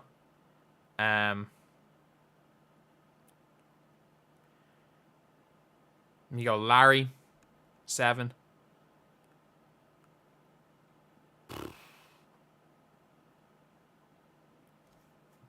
Or no, I'll go Duncan 7, Larry 8, Kobe 9, Shaq 10, Shaq or Hakeem 10, Shaq 10. Yeah, I got Shaq 10, Kobe 9, 8 I got Larry, 7 I got Duncan, 6 I got Magic, 5 I got Steph, 4 I got Wilt, 3 I got what's his name? 3 I got Kareem, 2 I got Jordan, 1 I got Bron.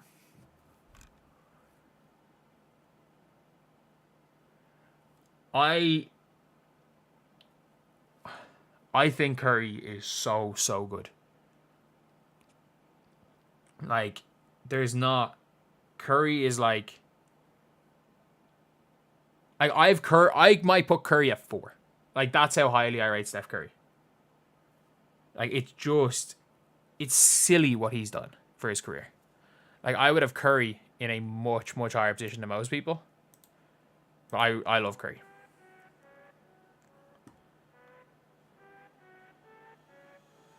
If KG is on the Spurs, we'd have him in the list and not Tim Duncan. Maybe. But also, like, if KD doesn't join the Warriors, LeBron would be number 1 in everyone's list. Because that 2017 Cavs team blitz everybody if KD's not there. That 2018 Cavs team, Kyrie doesn't leave after back-to-back, and they go and win probably again in 2018.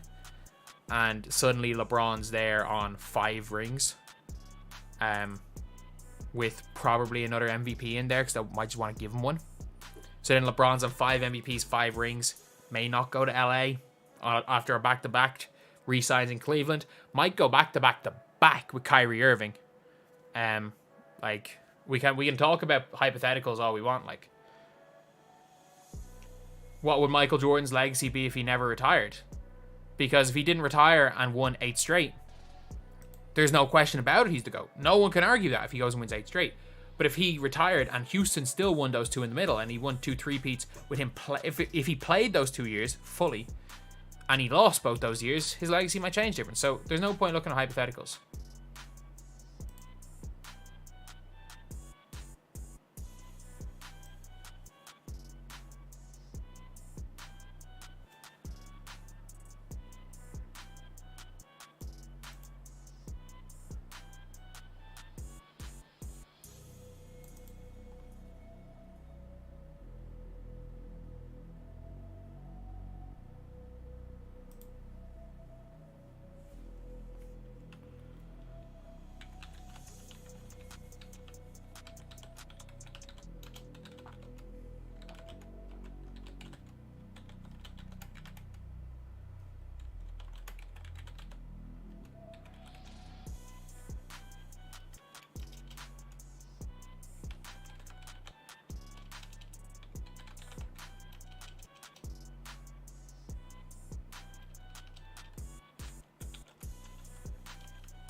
Bronny James is the best EuroLeague player.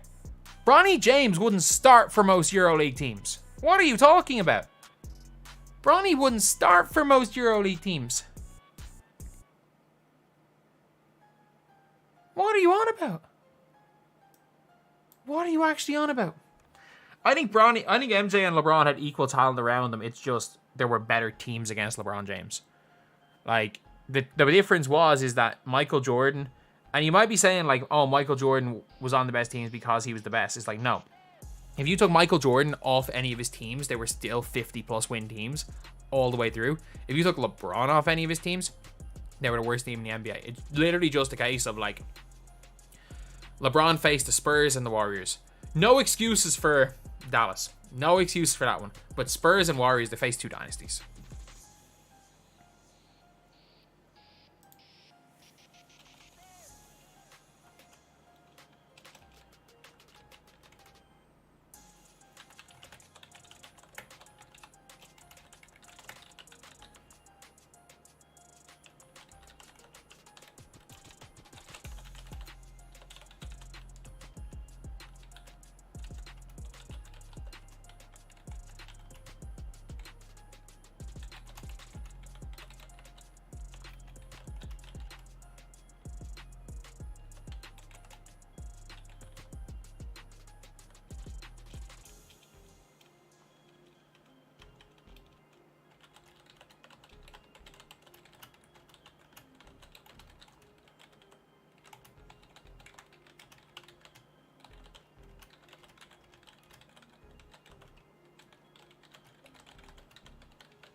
MJ never folded under pressure. I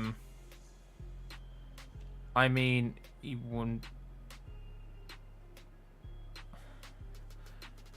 Like he just kind of did at times. He just did. Not in as biggest and not in as big a blow up, and he wasn't as bad as LeBron in 2011, but he did. Everyone is folded under pressure.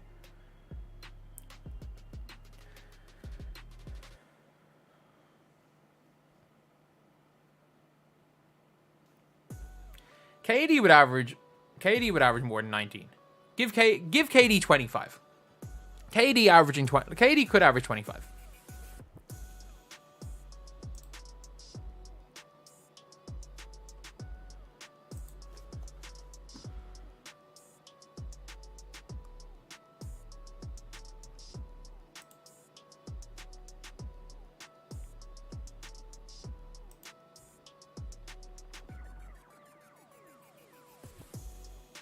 Jordan against the Pistons. I think that was more the Pistons just beating them.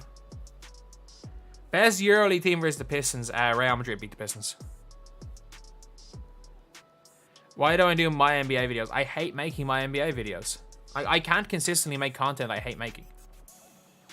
And that's the reason I'm doing this. Is I like this. I like making this content a lot more than I like making my team content, or I like making this content a lot more than I like making the old B. Used to hate making the old BBALL Daily content, where it was like constant editing and constant research and constant everything. Like making sure nothing was copyrighted, figuring out a bunch of ideas because the videos took so long. I don't know enough about wrestling to make a wrestling channel.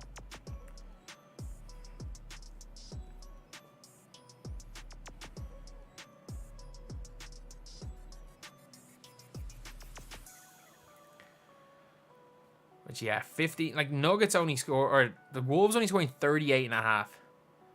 MJ was by far the best player against Pistons. I agree. That's why I didn't say against the Pistons, because I don't think he didn't show up under pressure. I think the Pistons just beat him.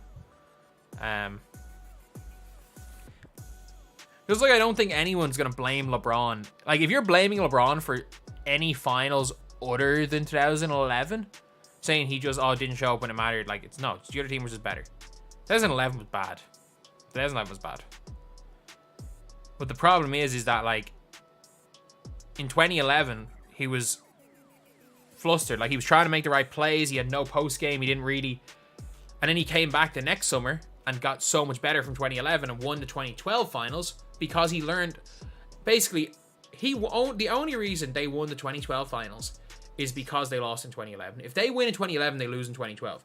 LeBron had holes in his game in 2011. And after losing, he fixed all the holes in his game. And then came out, and the biggest reason why they won in 2012 was because he couldn't post up JJ Barea in 2011. By 2012, he was posting up Kevin Durant and dominating. He went to Hakeem. He learned all the post game. He learned everything as far as like post game is concerned. He just got better. He got better, and then he destroyed KD. They probably lose in 2012. They win in 2011. They got killed by the Spurs. The 2014 San Antonio Spurs, the way they played in that finals beat any team in history other than maybe the 2017 Warriors. Like, they weren't the best team in history. They just didn't miss. Like, you see the way the Pacers played today when they didn't miss yet. Spurs did that to everybody. It was the most beautiful basketball ever. It was just pass, open shot. Pass. Oh, Boris Diaw makes a cut in. He catches the ball and just chucks it some random spot. Oh, wide open three. Danny Green hitting every shot. Kawhi Leonard hitting shots. Nobody on the team averaged over 20 points. And it was ridiculous. It was absolutely ridiculous. It was nothing to do. LeBron James was the best player in that series. It didn't matter because that team, the Spurs had a team.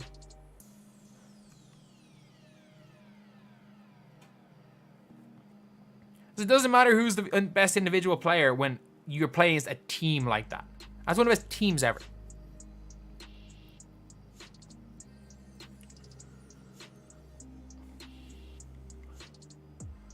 That's not a foul. That's literally not a foul. Jamal Murray stood there.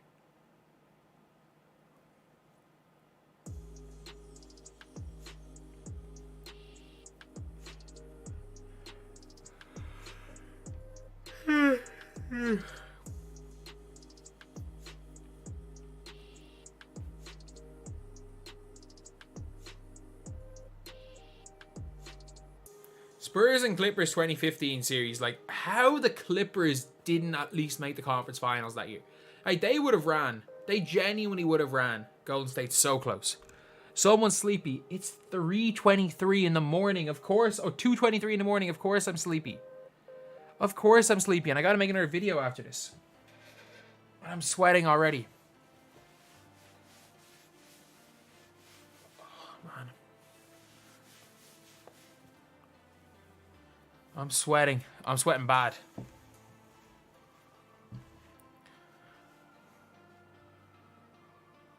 I'll pull up. Oh, Jamal. Oh, it's 20. It's 20.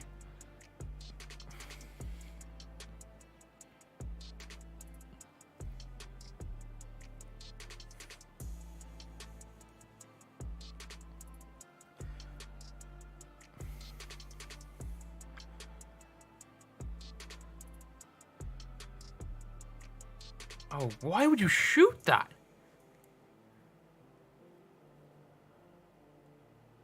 Oh, lads, this is 20.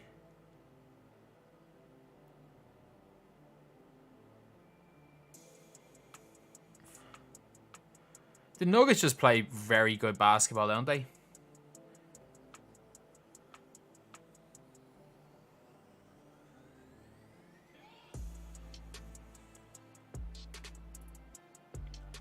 Good dunk, Gobert.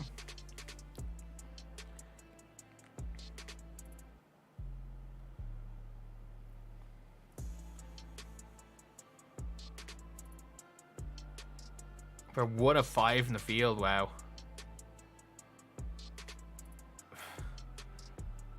And this series has literally been, like, this is the freaking Hawks.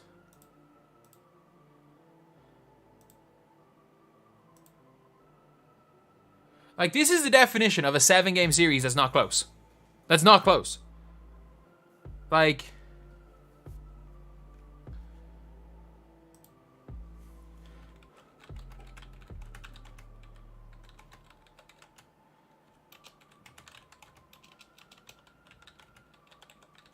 this might be the worst 7-game series we've seen since the freaking Heat Hawks in 2009.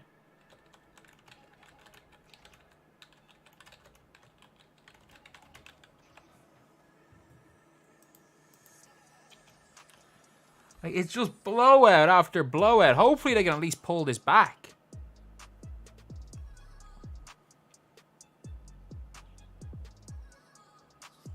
Do I think the Nuggets are gonna choke? No.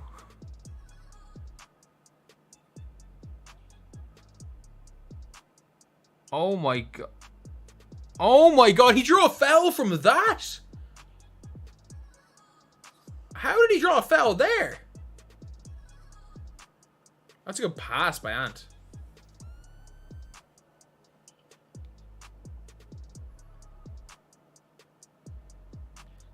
That's a... Ooh, that might be a jump ball, you know. That might be a bad call. They challenging? You know what? Important time.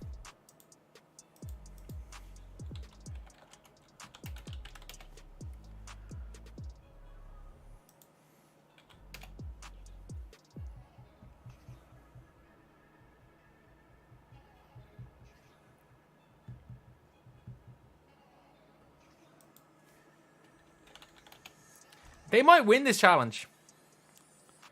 They might win this challenge.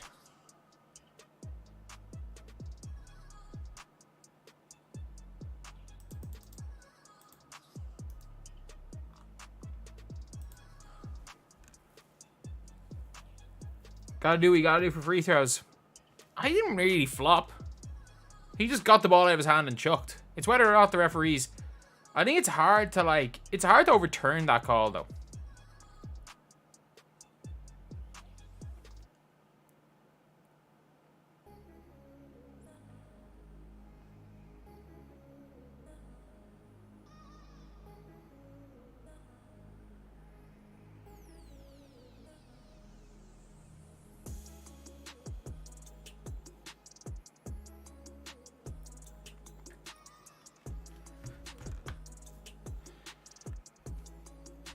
Surely it's a jump ball. I don't know if you can overturn the call, though. I agree that it probably should have been a jump ball, but I don't know if you can overturn it. I think that's the difference between like an Embiid and say a Jokic, is that Embiid obviously might go and like they both might shoot free throws, whereas Embiid might actively look to shoot a free throw at the expense of making the shot.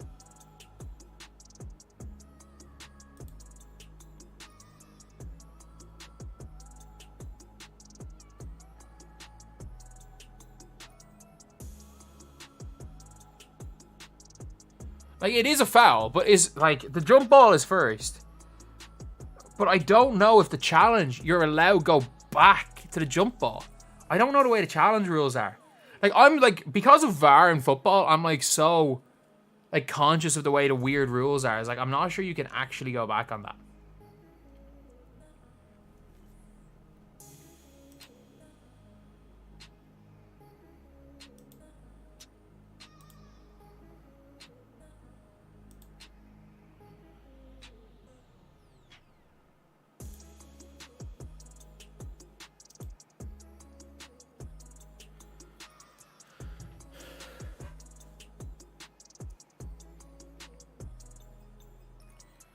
Jokic heaves up. Well, players are dumb. Players are leaving their hands in. Like, this should not take that long to make a decision. It is. There's 8 minutes to go in the third quarter.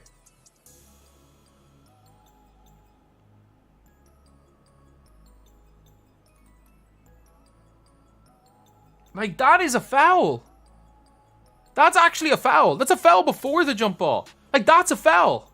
That's a foul. Like, if somebody has their back turned, you swipe around them, it is a foul.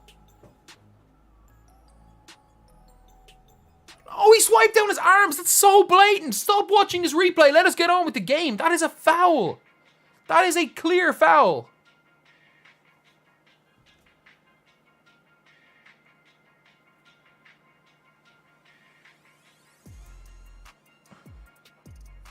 I thought maybe it's a jump ball. It was a foul. Then he had his hand on the ball. And then another foul. He fouled him twice.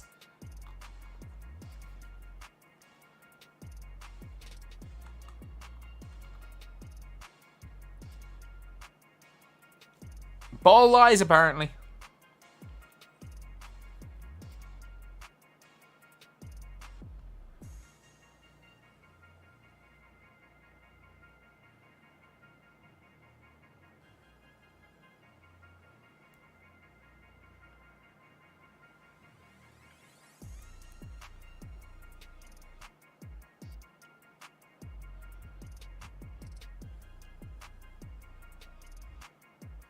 This is big for Ant. Ooh, that's not what he wanted. That's not ideal. Ant's struggling. Ant's really struggling here. Oh, air ball. Ooh, the lights might be a little bit too bright. The lights might be a little bit too bright right now for Anthony Edwards. The lights just might be a tiny bit too bright.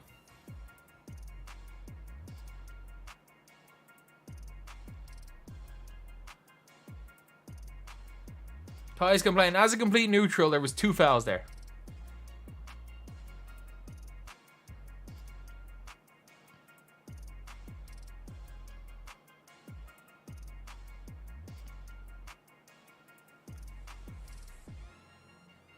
Man, Gobert can move. That's a block. And oh yeah, probably is. Ant is struggling. Ant is struggling badly here.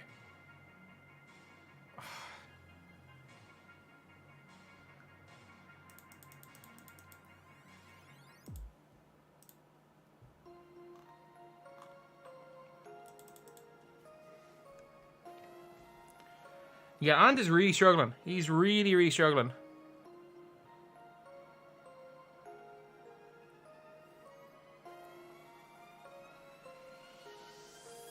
Low scoring game. Yeah, like Denver have not scored well. Neither team has scored well in this third quarter.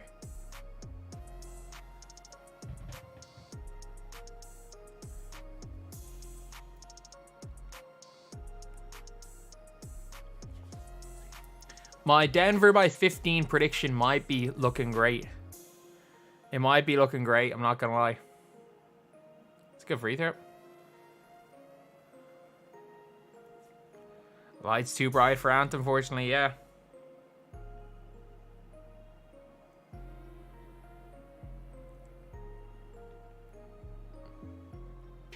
Oh, good cut. That's a good block by Rudy Gobert. Okay, Ant, if Ant gets into a bit of rhythm, and that is how you get into rhythm. Easy layup. That's how you do it. Exactly what you need to do if you're Ant-Man.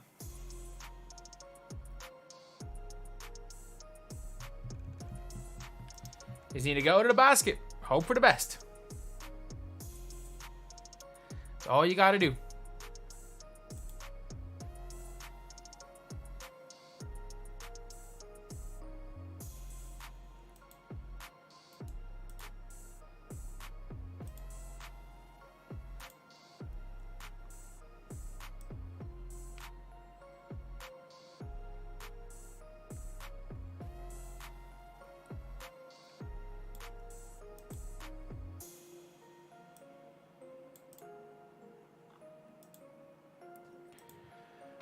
Yeah, player like Ant just to see ball go in. Yeah, I agree. I agree. Seeing the ball go in could help big time.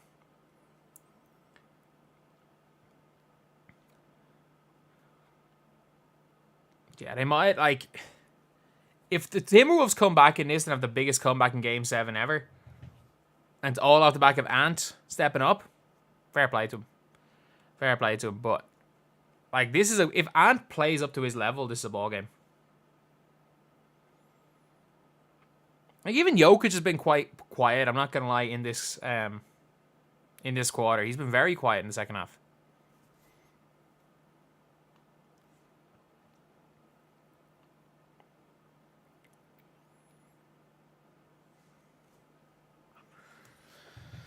That's free throw percentage. I'm pretty sure he's 2 of 2.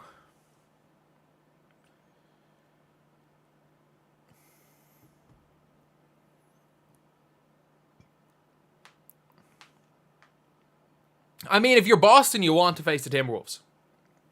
I think either team beats you guys, but I think the Nuggets kill you. Because, like, you have a body to put on Jokic. You have Horford, but you've got no help.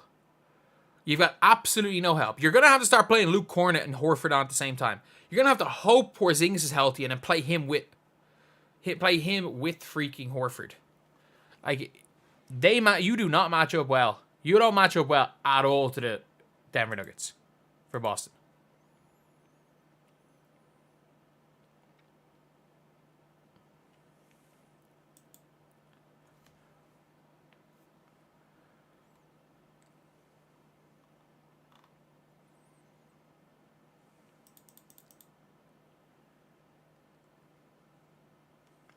KP's got to be back. And I genuinely think KP's injury... When I saw him go down, I'm like, he's tore his Achilles. I don't think he's tore his Achilles, because if he tore his Achilles, he would have already had surgery. I think his injury is a lot worse than they're making it out to be. I think he's not going to play in the playoffs. I think he's just going to be questionable the whole way through. I genuinely don't think he plays in the playoffs. Like, the way he pulled up, best case scenario, he has a really bad calf strain. And they're so hard to come back from because you can't run on them. KP might play in the finals. And that's a big might. It's a big might that he might play in the finals. Like, it's not a given. It is a huge might.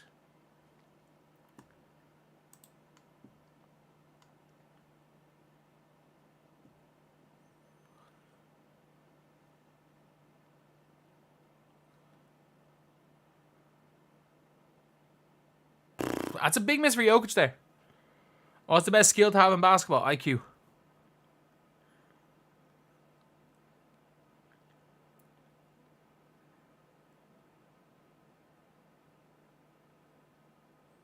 Oh, and...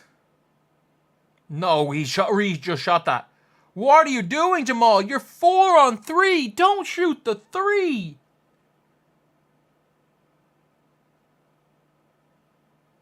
That's on you, Jamal Murray. This is a 9-point game because you shot the 3 up 12 on a 4-on-3. Oh my God, Jamal. That's such a dumb play. Oh my God, how do you get that to Gordon? Michael, the offense stops. What? He hit this. What? What? There's no way they're going to do it. Jamal heard Kobe in his head. Yeah.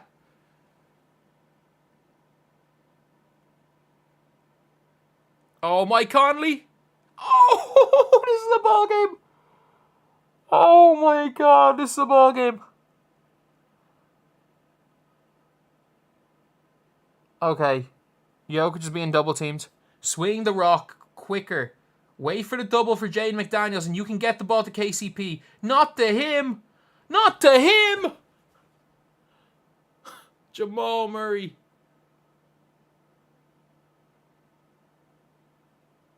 Jamal Murray is not the guy you want to give the ball to right now. Like, this is a choke, by the way. If Denver loses, this is a choke. Oh, what a steal by KCP.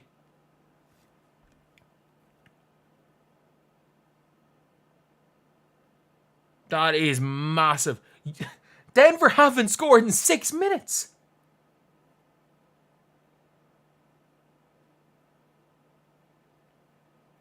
Like, that 3 from Jaden McDaniels to bring it from 18 to 15 was huge.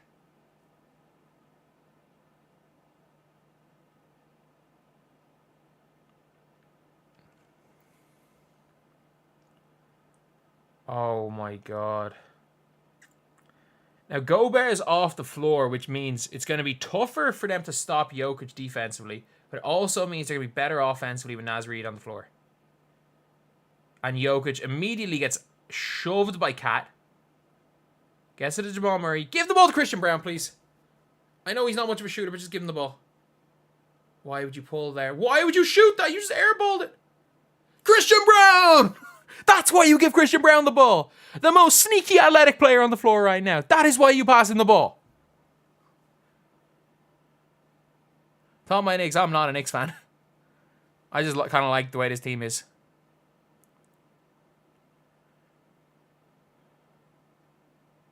Good board by McDaniels there. Oh, Christian Brown on Cat. That's clean. Who I want to win? Denver. Ant is struggling here. That is a crazy shot by floater by Christian Brown there.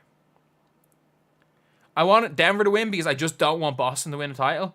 And I think that Denver are going to beat Boston, but I think Denver are going to beat Boston. I don't think Minnesota will. Stand them up. Oh, it's a tough layup there by Cat.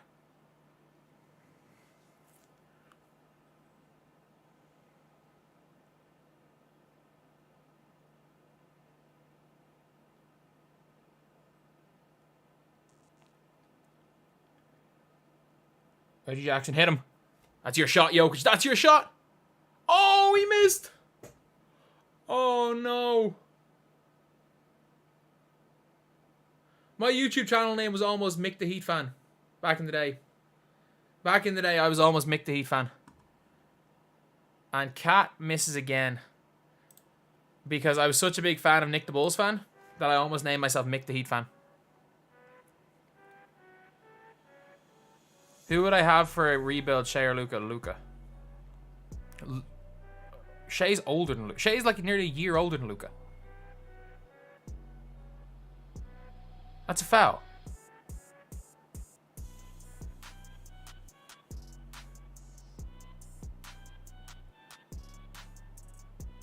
This is the ball game again. Oh, wow. Oh, wow.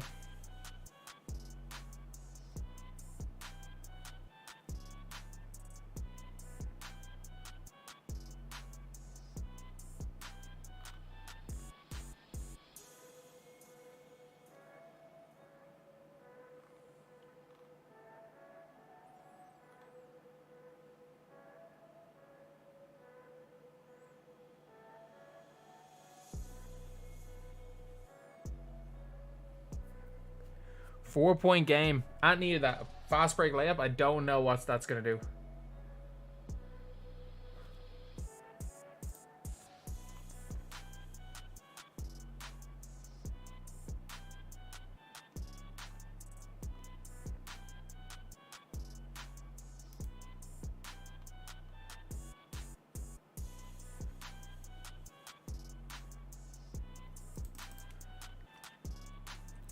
If Luka figured they had to consistently play well again, Dallas has a chance. I think Dallas has a chance no matter what, because Dallas cannot guard Luka, or neither of these teams can guard both Luka and Kyrie. They just can't. They'll find a way to get Gobert pulled out, and they're not going to be able to guard both of them. Not a knock on those two teams. Like, they're unbelievable teams. It's just... like...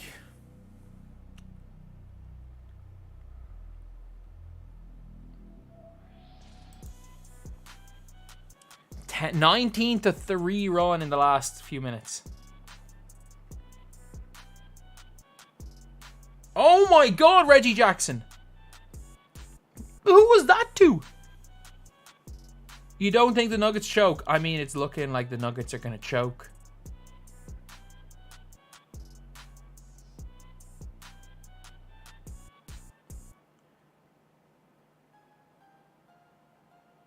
The Nuggets have scored, like, what?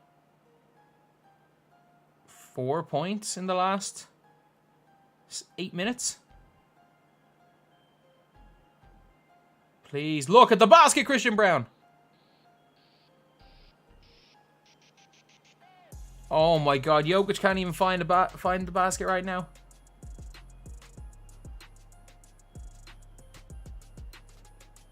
Man, Ant is having one of the worst games I've ever seen him play. Like, Ant's been terrible. He's been absolutely terrible.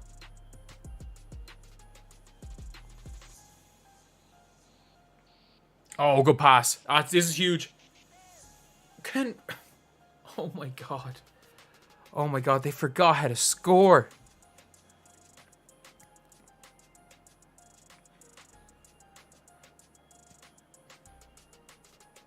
Oh, it's a great spin by Cat.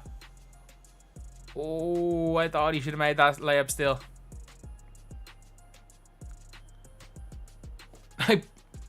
This is Denver choking. Timberwolves have not been great.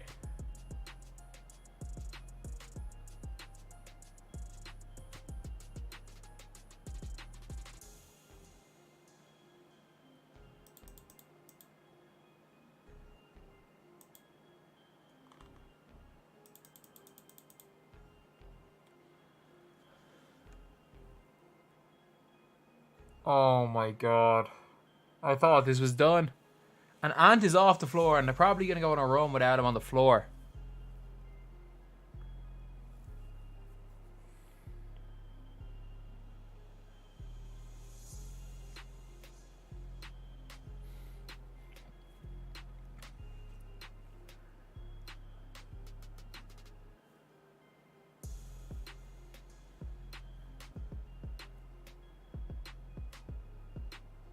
Jokic has 2 and 2 in the third quarter.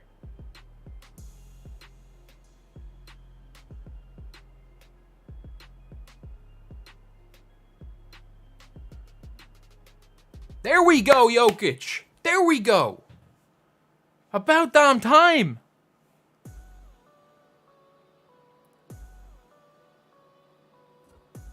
That's not a... Karl Anthony Towns.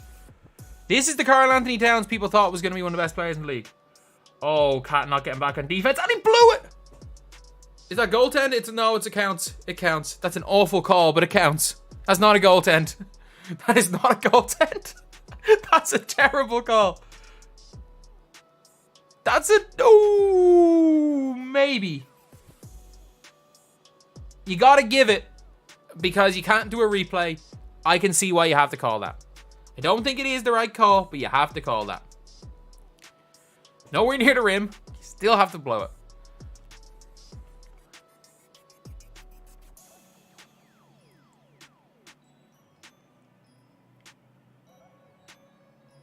(34 to 40% field goals). Christian Brown trying to guard Cat is a tough matchup. Oh, KCP with another steal. Sneaky athletics run through the middle. Give it this. Oh. Good, great kick there by Naz Reid. Why wouldn't they look to give the ball to Mr. Sneaky Athletic? He was running down the middle, ready for it. Look at this, one more pass. Sneaky Athletic was there for the lob. Double tap triangle, man.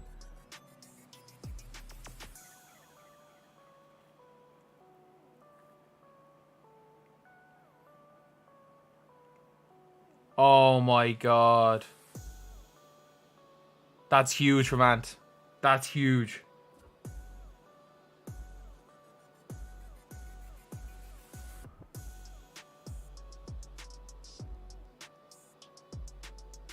That is huge from Anthony Edwards.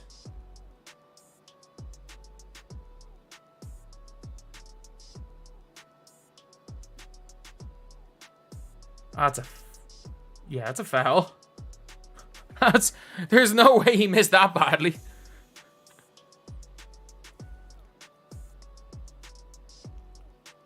That's a good steal. Starting to feel it. He still hasn't done anything other than hit free throws and layups and dunks.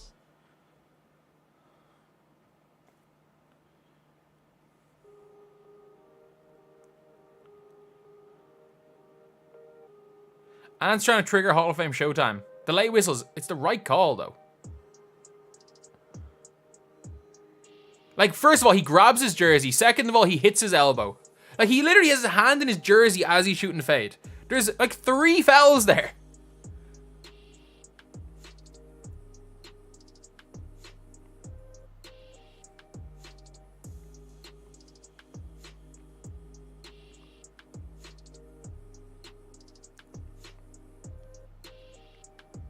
And do not shoot a jump shot.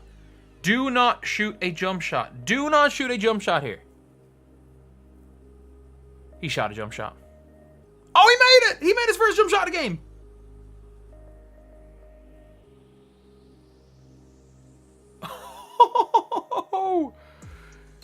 Okay. Okay, he's back. That was the hardest shot he's taken all game and it went in.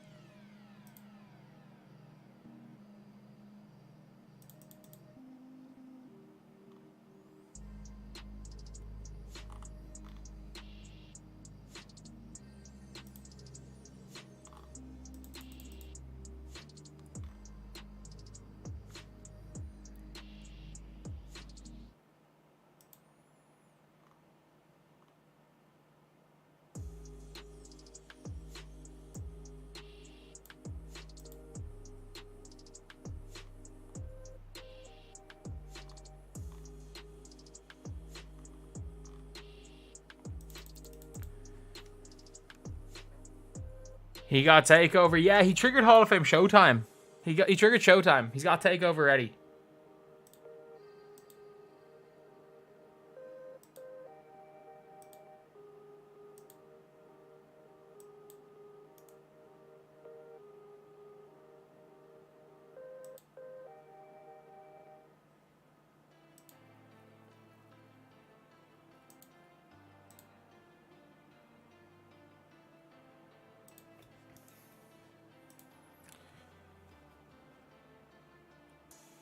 KCP's had a great game. Is 2K22 Luka the best card ever? Maybe. Honestly, maybe.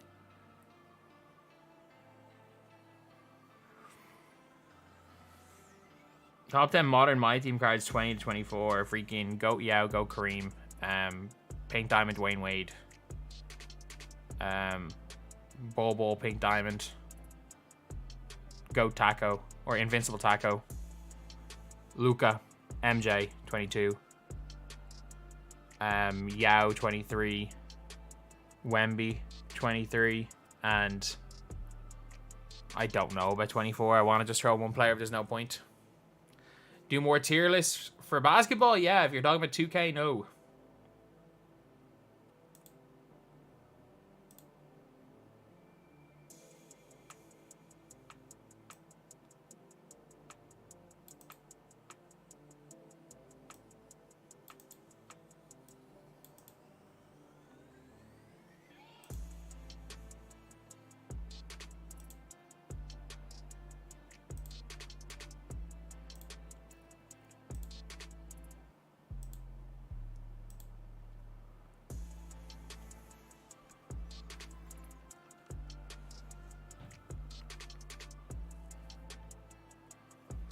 The big time struggle for Ant early in the game, though.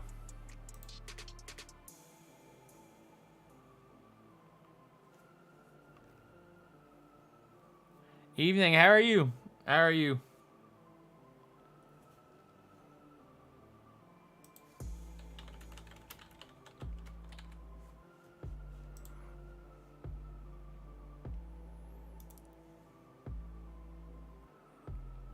NBA jersey tier list, man. I'm gonna be lost for videos once the basketball games are done. So, and his channel is being carried by the WNBA. I'm not gonna lie. Oh, Rudy Gobert! Oh my God! There's no way Rudy Gobert's about to give him the lead. He just did give him the lead. Oh my God! There's no way that just went in. If he wasn't fouled, he wasn't gonna score. He literally scored because he got fouled. He fouled Rudy Gobert when he was trying to use his left hand.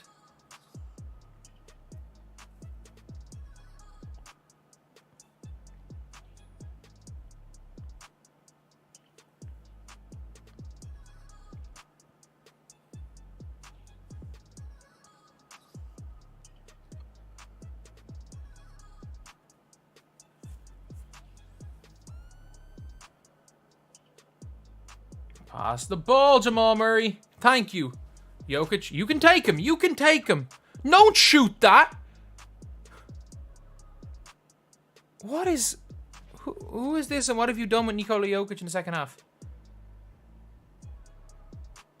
Oh my God.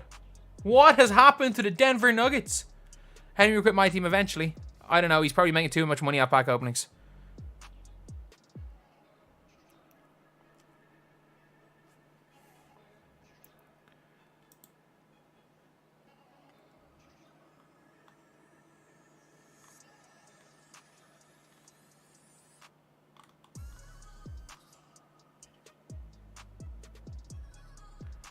Nuggets are self-destructing. They've scored like...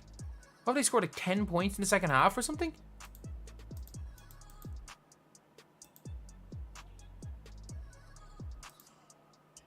Like, this is the biggest choke I've ever seen. Like, this is a choke.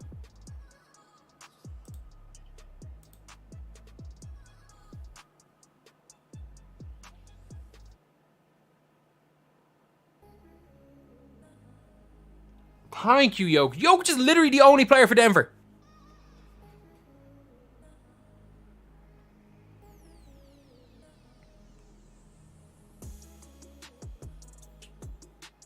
No one else for Denver is doing anything. Oh my God.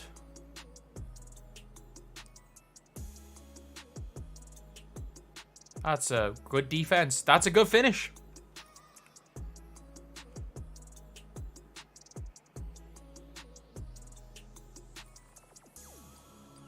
Just get out of his way.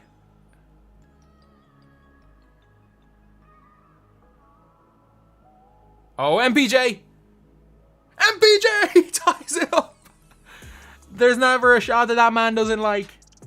MPJ is a new J.R. Smith. The junior stands for J.R., named after J.R. Smith.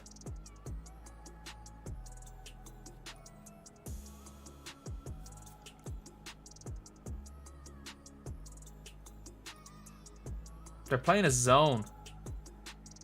That's great hands. That's a harsh call, it looks like.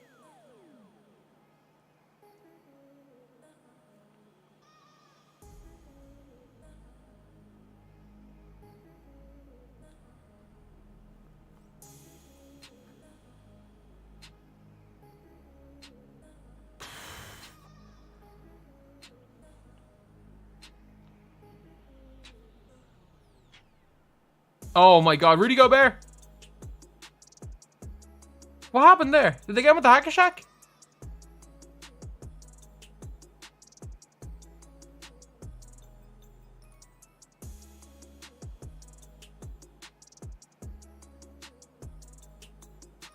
That's some spin by Rudy Gobert. I don't want any slander of Rudy Gobert. Do you not see how he spun him right there? More foot. That's some footwork there.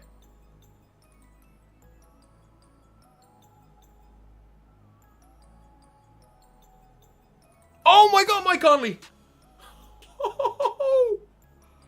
No, no, he did not just hit that. Who was that on the bench who just looked shocked?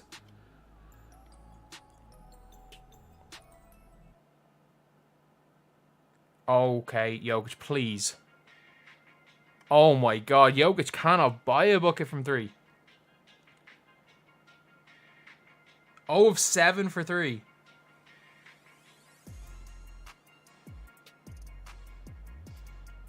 How many times did he move on that screen? And then Christian Brown just shoved him.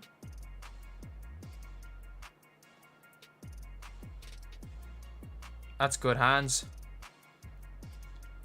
Oh, almost good hands by Conley. Sneaky athletic, you're good. There's no way that he just shot that. There's no way that Michael Porter Jr. just shot that. He just shot a contested 3 in transition. What are you doing, MPJ? What are you doing?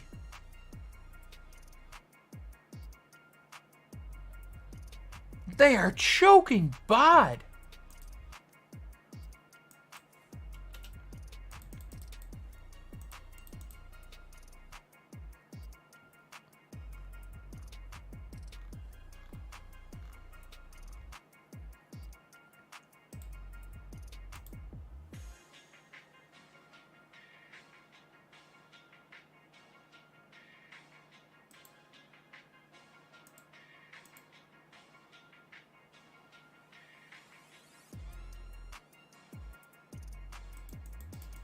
Oh my God.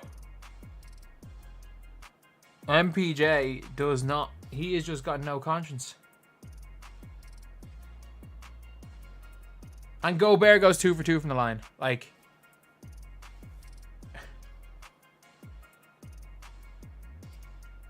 Tis mental.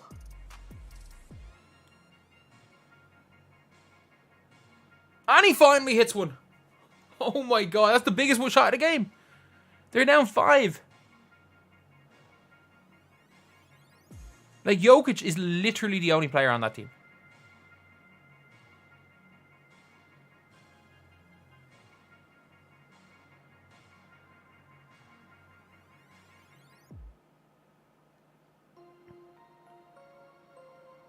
That's very good but there by Jaden McDaniels.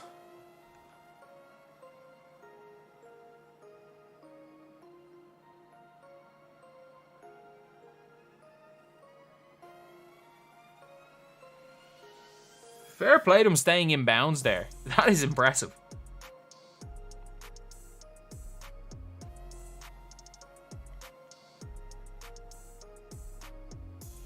Let's go on to OT.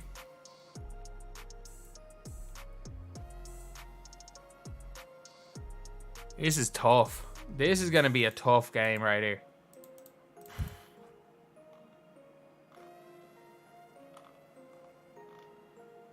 Series been one to remember. Has it though? It's just been blowout after blowout until this game.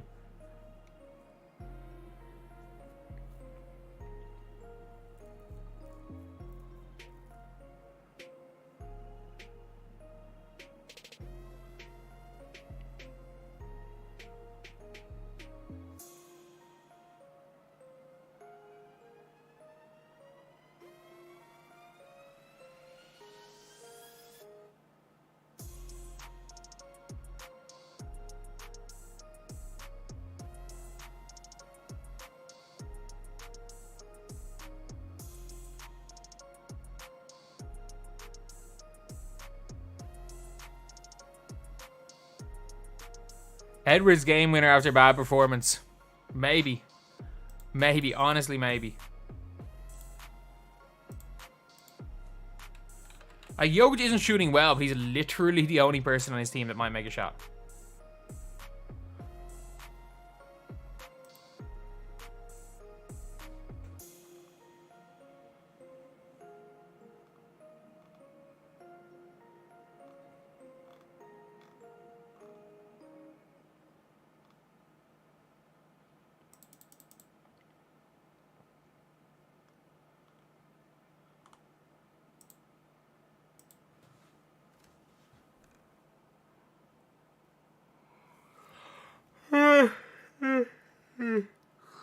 Timberwolves win from down 16. They were down 20. They were down 20. They were down a lot worse than 16.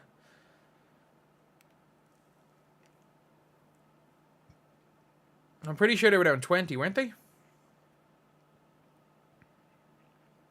I could be wrong. It is now 3 a.m. I am exhausted.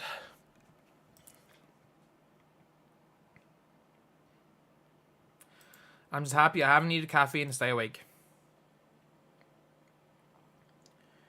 What part of Ireland? I am from Dublin. I mean, if you're actually from Ireland and I spoke in my actual voice, you'd probably tell it's probably Dublin. You know, it could be some parts of like Meath or something that's like close enough to Dublin that they speak in a Dublin accent. But no, in general, yeah, for my actual voice, it's fairly fairly obvious that it's Dublin.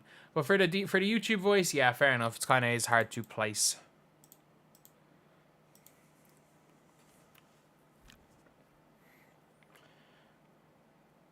Why is D Wade my favorite player of all time? I mean, I didn't know much about basketball when I was not 9 years old, and there was a kid in my primary school class whose surname was Wade, and he used to wear a Miami Heat jersey with Wade all the time. And then I got NBA Live 06 for Christmas, and Dwayne Wade was on the cover, and I just used Dwayne Wade a lot in that game.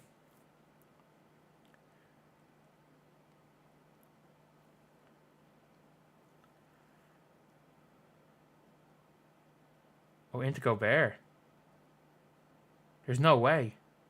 There's no way! There's no way! He's done it twice now! There's no way! There's no way!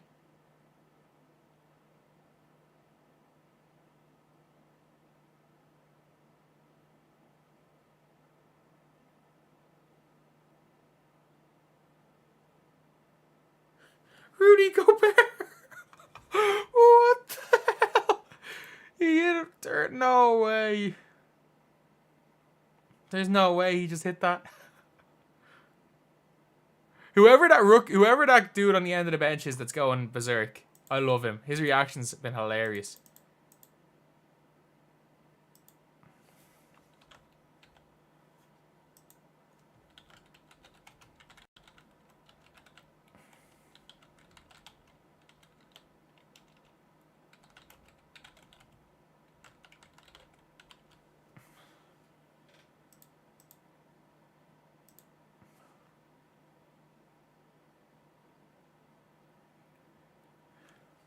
That's rude. That is not.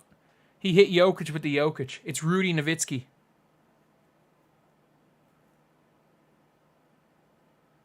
Forget Rudy Gobert. He's Rudy Nowitzki. They're putting him in single coverage. They're not sending a double. Are they going to send a double? No, they're going to trust Rudy Gobert, who fouls him. The mad thing is like 6 points down is nothing, but I can't see where Denver scores 6 more points from. Like, am I the only one that's feeling this? That like I don't see where Denver scores 6 points. Like, Jokic is the only player doing anything for them. Was Luka MVP? Yes. Are they in the bonus?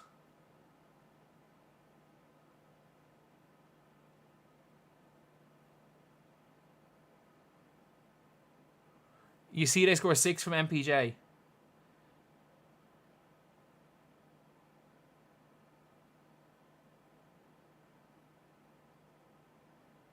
Oh, Jokic. Oh, Jokic. Not like that. Not like that. Okay. Okay.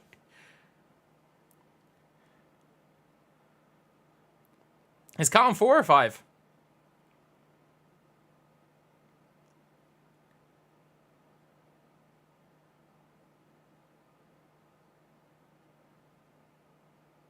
Oh, Gobert! Man, Rudy Gobert! Rudy Gobert is the only reason they're winning this game.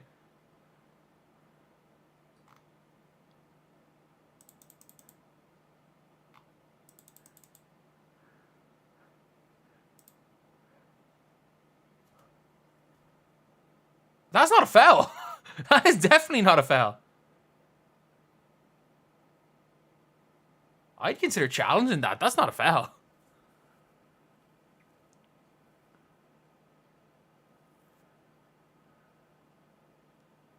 Oh my God. Rudy Gobert. Rudy Gobert is going to win them this down the stretch. And now Cat's off.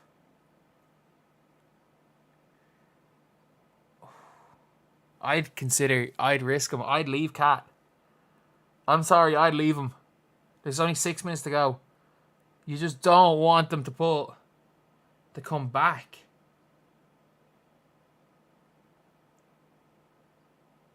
Oh my God. Rudy Gobert is hitting his free throws. Rudy Gobert he's been the difference maker here. It's been Rudy Gobert. Jokic is there. Gobert's there to help. To Jamal Murray. One more. Swing it! Swing the ball to Michael Porter Jr.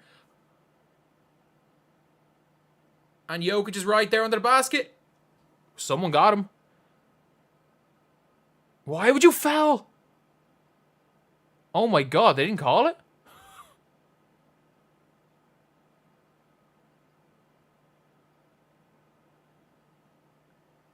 Good block by Naz Reid. Really good block. That's a hack. How did they not call that?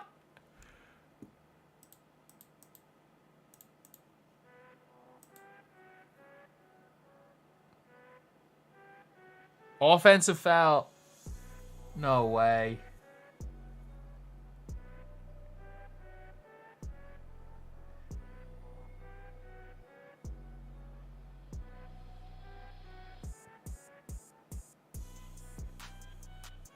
Okay. Gobert's there in the paint. Forcing a pull-up. Jamal Murray hits it. Whew. This is big. This is big now. This is big. These refs are being biased. I'm not going to argue that. They 100% are. That's 2 bad calls in a row. Jamal Murray, 11 for 23 from the field.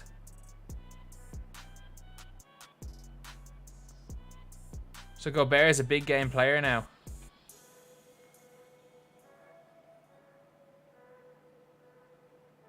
Oh my God, that's terrible defense. That's terrible defense. No, don't call a timeout. Don't let them put Cat back in the game. Why? Jokic, you're acting like a 2K player. Why are you holding your nuts instead of playing defense?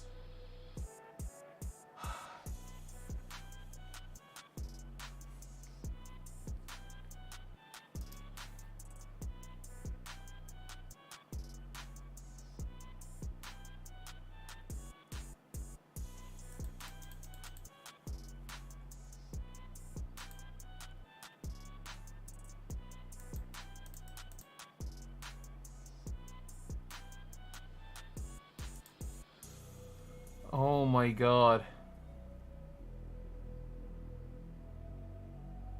The Gobert trade. Freaking Gobert. Oh, everyone talking about Gobert trade like it was the worst trade ever. Like it wasn't the brilliant trade, but like still. Oh my God, it's so freaking hot right now. Oh my God.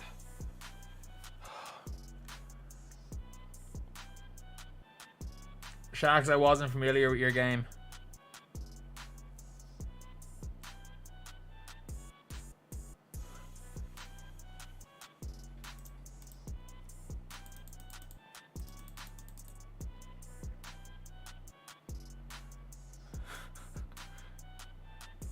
Of course, Rudy Gobert hits a one-leg floater. Of course, Rudy Gobert hits a one-leg floater like Rudy Bryant. 6 minutes ago, he has Rudy Bryant. To be fair, I did say Rudy Nowitzki at the same time.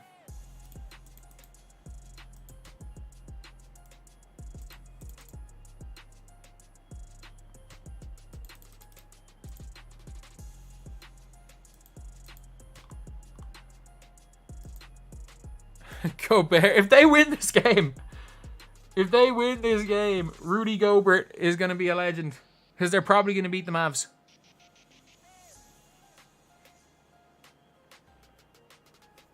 Like, with how bad Ant has been as well. Like, Ant hasn't been good at all. Like, Ant hasn't been good at all today. Defensively, fine. He has not been good at all offensively. And now you're like, now we're looking at them maybe winning the game despite that. Which is nuts. Absolutely nuts, like. And that was a big three. In fairness, that was a big three. But like, Gobert's hit their biggest shots.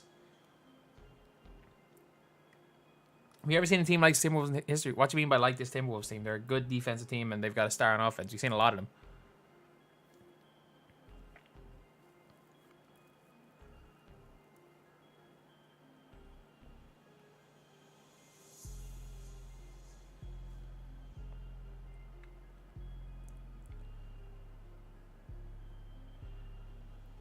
There's no way. Do I think Denver makes any changes, they lose? They just need a Bruce Brown type player. Like, is Jamal Murray not on the floor or something? No. Cat's still off the floor. Jamal Murray goes up the floater. Okay, Jamal. Okay, Jamal. I don't own a Pacers jersey. If I owned a Pacers jersey, I'd be wearing a Pacers jersey right now. If I owned a Nuggets or Timberwolves jersey, I'd be wearing that. I don't own either of them. Unfortunately, in the mystery box video I made last year, I got 4 Bulls jerseys. I'd love if I had a KG jersey or a Mellow Nuggets jersey or a Nuggets jersey. Oh, Naz Reid missed. Rudy Gobert! Rudy Gobert! Rudy Gobert! Oh my God, Rudy Gobert. Oh, he missed Naz Reid. Naz Reid misses and is fouled.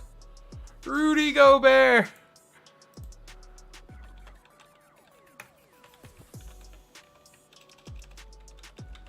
Just Rudy Gobert. That's all. That's all. Just Rudy Gobert.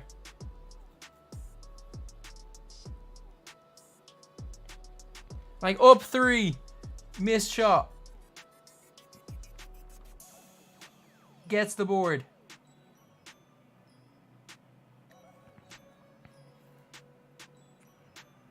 Rudy Gobert.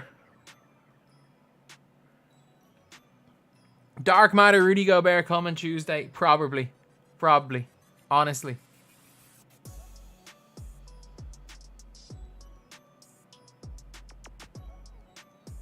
I forgot Naz Reid was Jelly Fam, wasn't he? I just saw something on my timeline. He was, wasn't he? Dark matter Gobert with 99 post fade. We need it. We need that 99 post fade.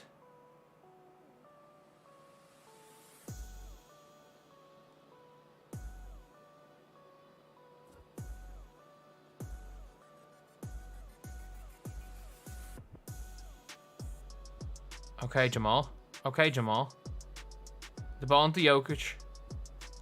That's a foul, looks like it. If not, good defense by Naz Reid. But like, the fact that Gobert is just such a presence means he has to shoot that instead of trying to give it to Aaron Gordon.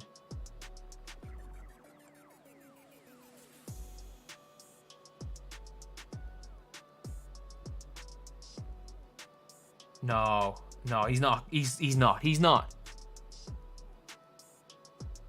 Can they just rebound the ball? Oh my God. Can they just rebound the ball? Oh my God, they choked. This is a choke.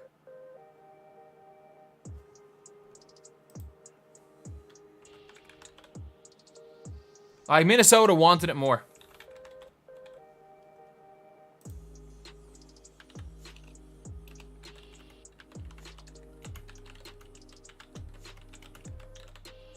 They just wanted it more.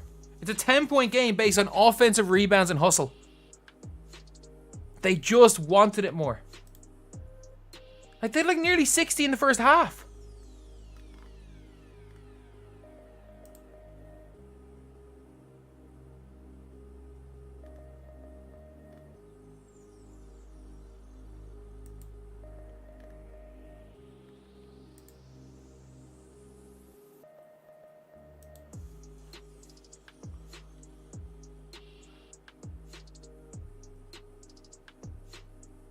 They're up by 10. This is over.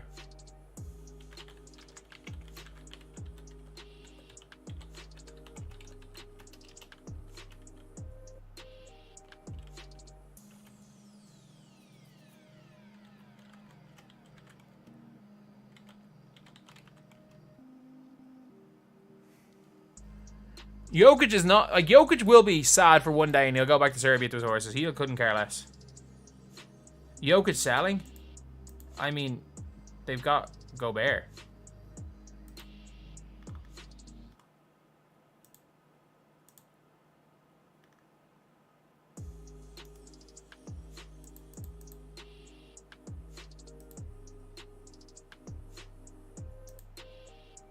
Like, that is...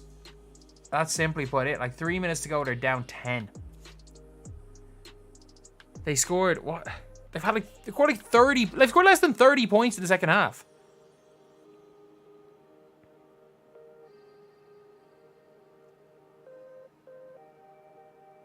Jokic cares. No, Jokic cares about winning. But tomorrow, Jokic won't care that he lost.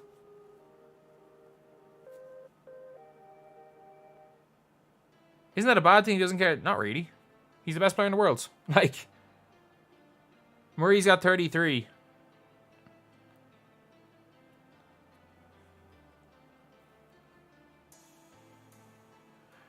Jokic didn't have a bad game. Like, what did he have? Like 30 and 20?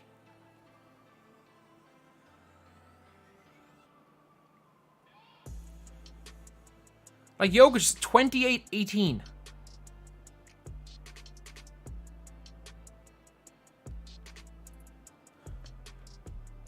Getting double and triple teamed. It's not his fault nobody other than Jamal Murray could score the ball for the game.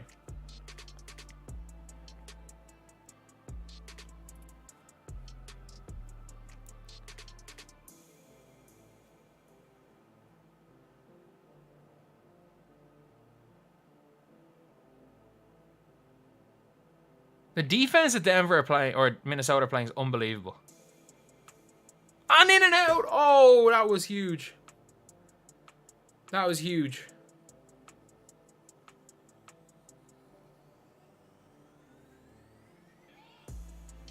And this is as hungry. This is as hungry a team as I've ever seen.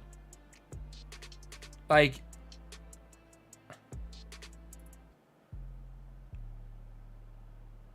Ant's been terrible. Ant's been absolutely terrible.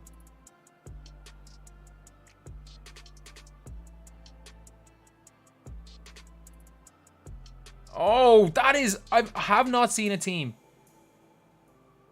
On Ant? I've not seen a team, like, out-effort a team in the NBA like this in a long, long time. Like... It's mad.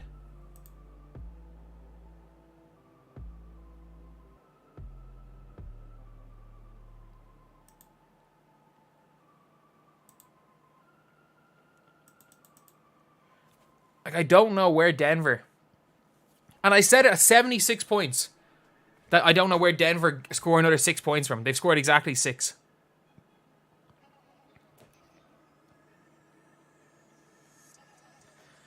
Man, this Minnesota team.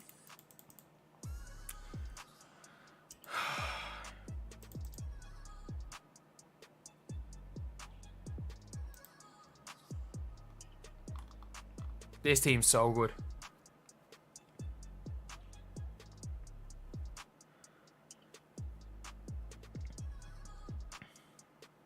Especially when the Mavs don't have Maxi Kleber. If the Mavs had Maxi Kleber, it's a different ball game. How Rudy Gobert can score 13 points on under 50% shooting and have less than 10 boards and 2 blocks and change everything about a game of basketball.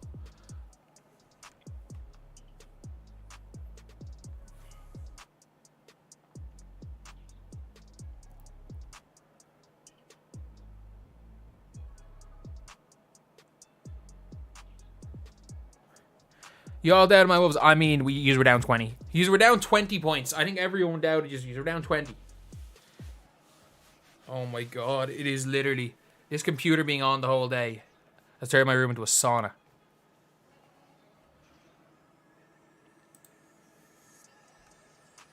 Nice defense back. Yeah, I mean, both teams are allowed to maul each other.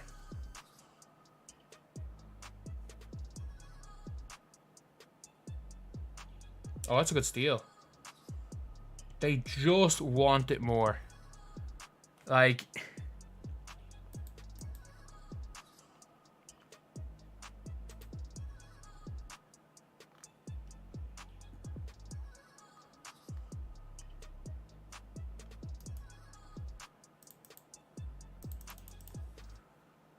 Jesus. I'm shocked they won. But, like... Fair play. Fair play to this team. The Nuggets win, you'll give $20. Nuggets aren't winning.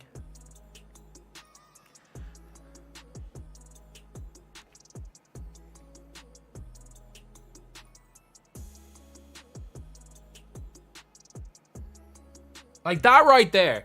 How the Denver Nuggets came out with a jump ball in that scenario. Like, basically, like, it's just pure effort. It's pure effort.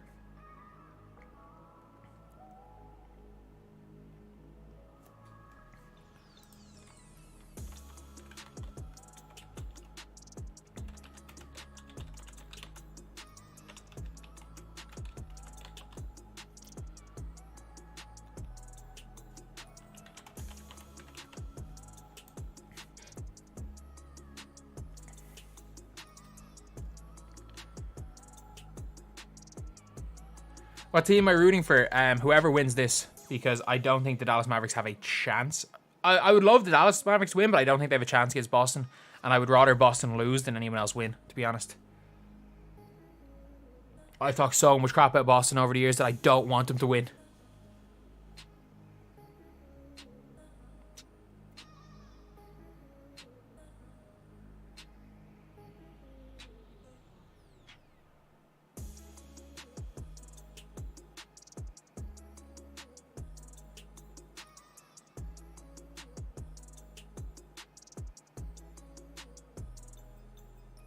Oh, that might have been the only thing that could have kept him in the game. Oh my god, it's over. It's over.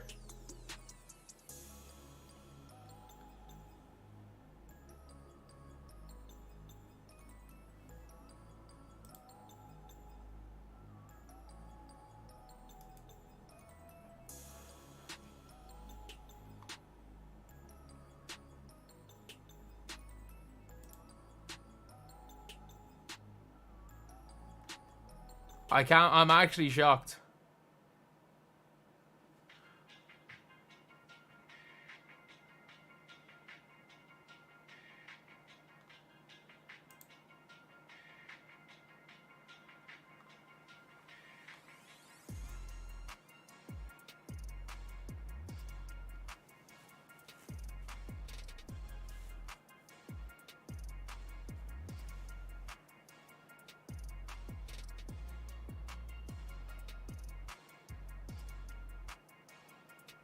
Let's see what he does here.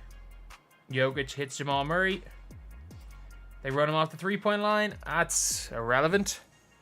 Jokic is yet to be the 50-win team in the playoffs. I mean, you're not wrong. You're not wrong there. Denver got the ball back. Okay.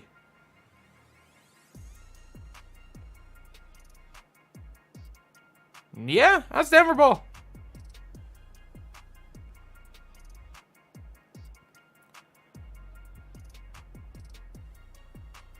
Oh, but a quick. Okay, 5 points a minute to go. This isn't over. It's almost over. Do not foul. Send a hard trap.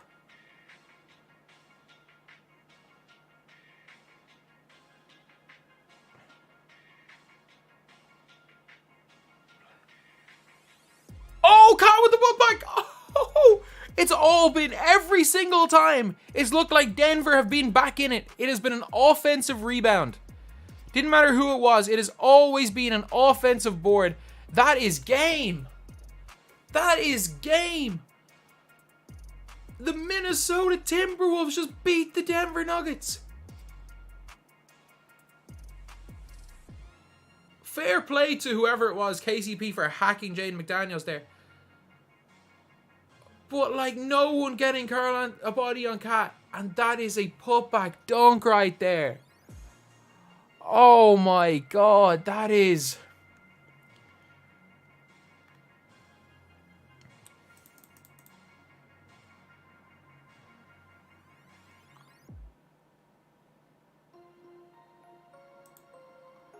That is an upset. That is a major upset.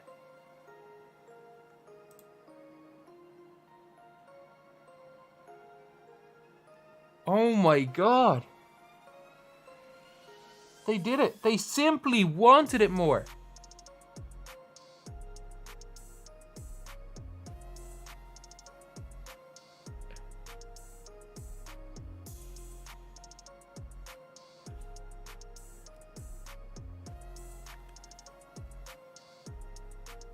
He throw and go back to your horse. I mean, let's be real. He was still the best player on the floor today.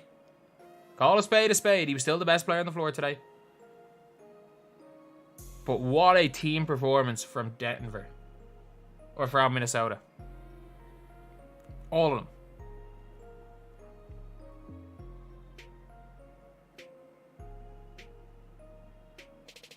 He had 34 and 20.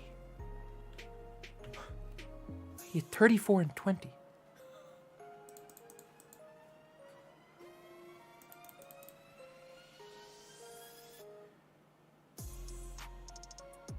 Nuggets blew a 20-point lead. Yeah, they did. They blew a 20-point lead. That is absolutely crazy.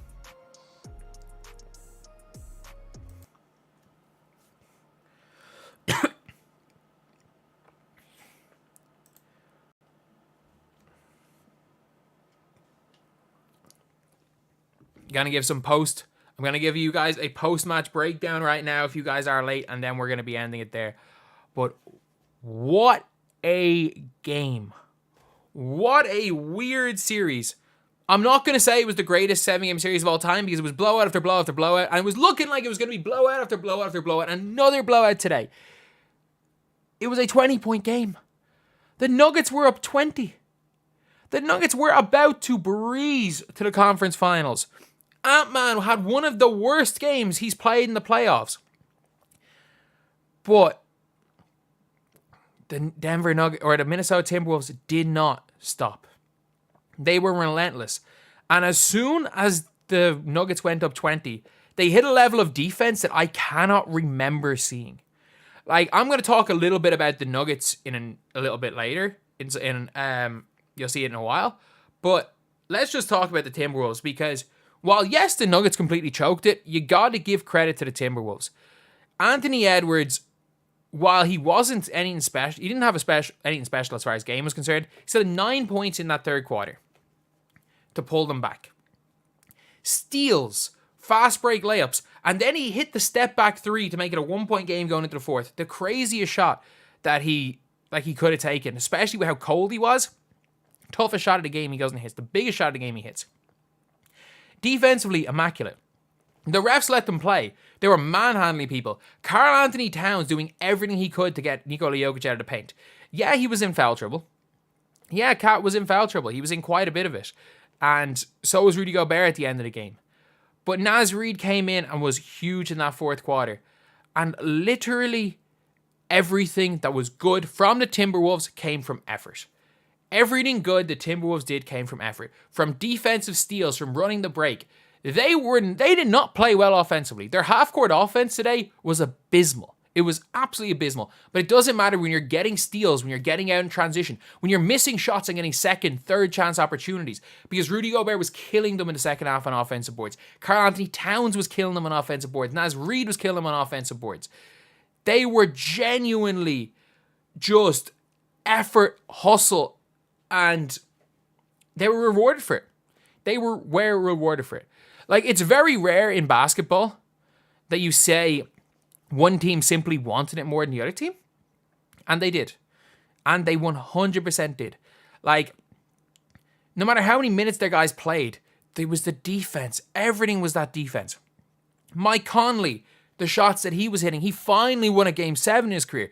Jaden McDaniels, what he did on both ends of the floor. Every time there was a loose ball, it went to a Timberwolves player. The way they were diving on the ball, the way... The effort. I haven't seen that type of just crazy effort in an NBA game. Maybe ever. They willed their way back into the game. Because the Timberwolves did not, as far as basketball is concerned, the X's and O's of the sport, shots going in and stuff, they didn't play that well.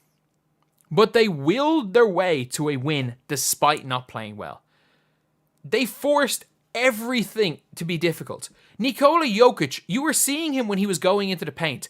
He was looking, every time he went to that fadeaway shot in the middle, he was looking to dump it down to Aaron Gordon. But you know who was there to make sure that he couldn't make that pass? Rudy Gobert.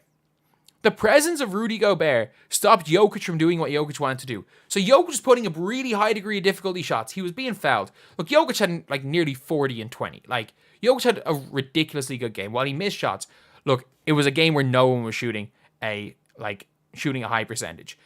But the difference is that teams have always said is if you can force Jokic into being a shoot-first player, the Denver Nuggets are a worse team. And they stopped everything around them.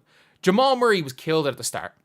In the second half, other than a couple of shots in the fourth, Jamal Murray absolutely was taken out of that game. MPJ was taken out of the game. Kentavious Caldwell-Pope was taken out of the game. Christian Brown, in fairness, Christian Brown had a pretty decent game. Although, obviously not Bruce Brown. I didn't think he played too badly. But like KCP Gordon and MPJ all in single digits. The Denver Nuggets defense tonight showed why they're, in a lot of people's eyes, favorites to win the championship now. I think that, I said it, whoever wins this is going to win it all. And I thought Denver just had it in the end. I thought Denver had Jokic. I thought the teammates were going to step up. And what the Timberwolves were able to do was force Jokic into being a scorer, which teams haven't really been able to do that. And he couldn't get his teammates into a rhythm. No one could get free. The way they were doubling and rotating, like they genuinely played for their lives. They played like if like it was the last game they were ever going to play.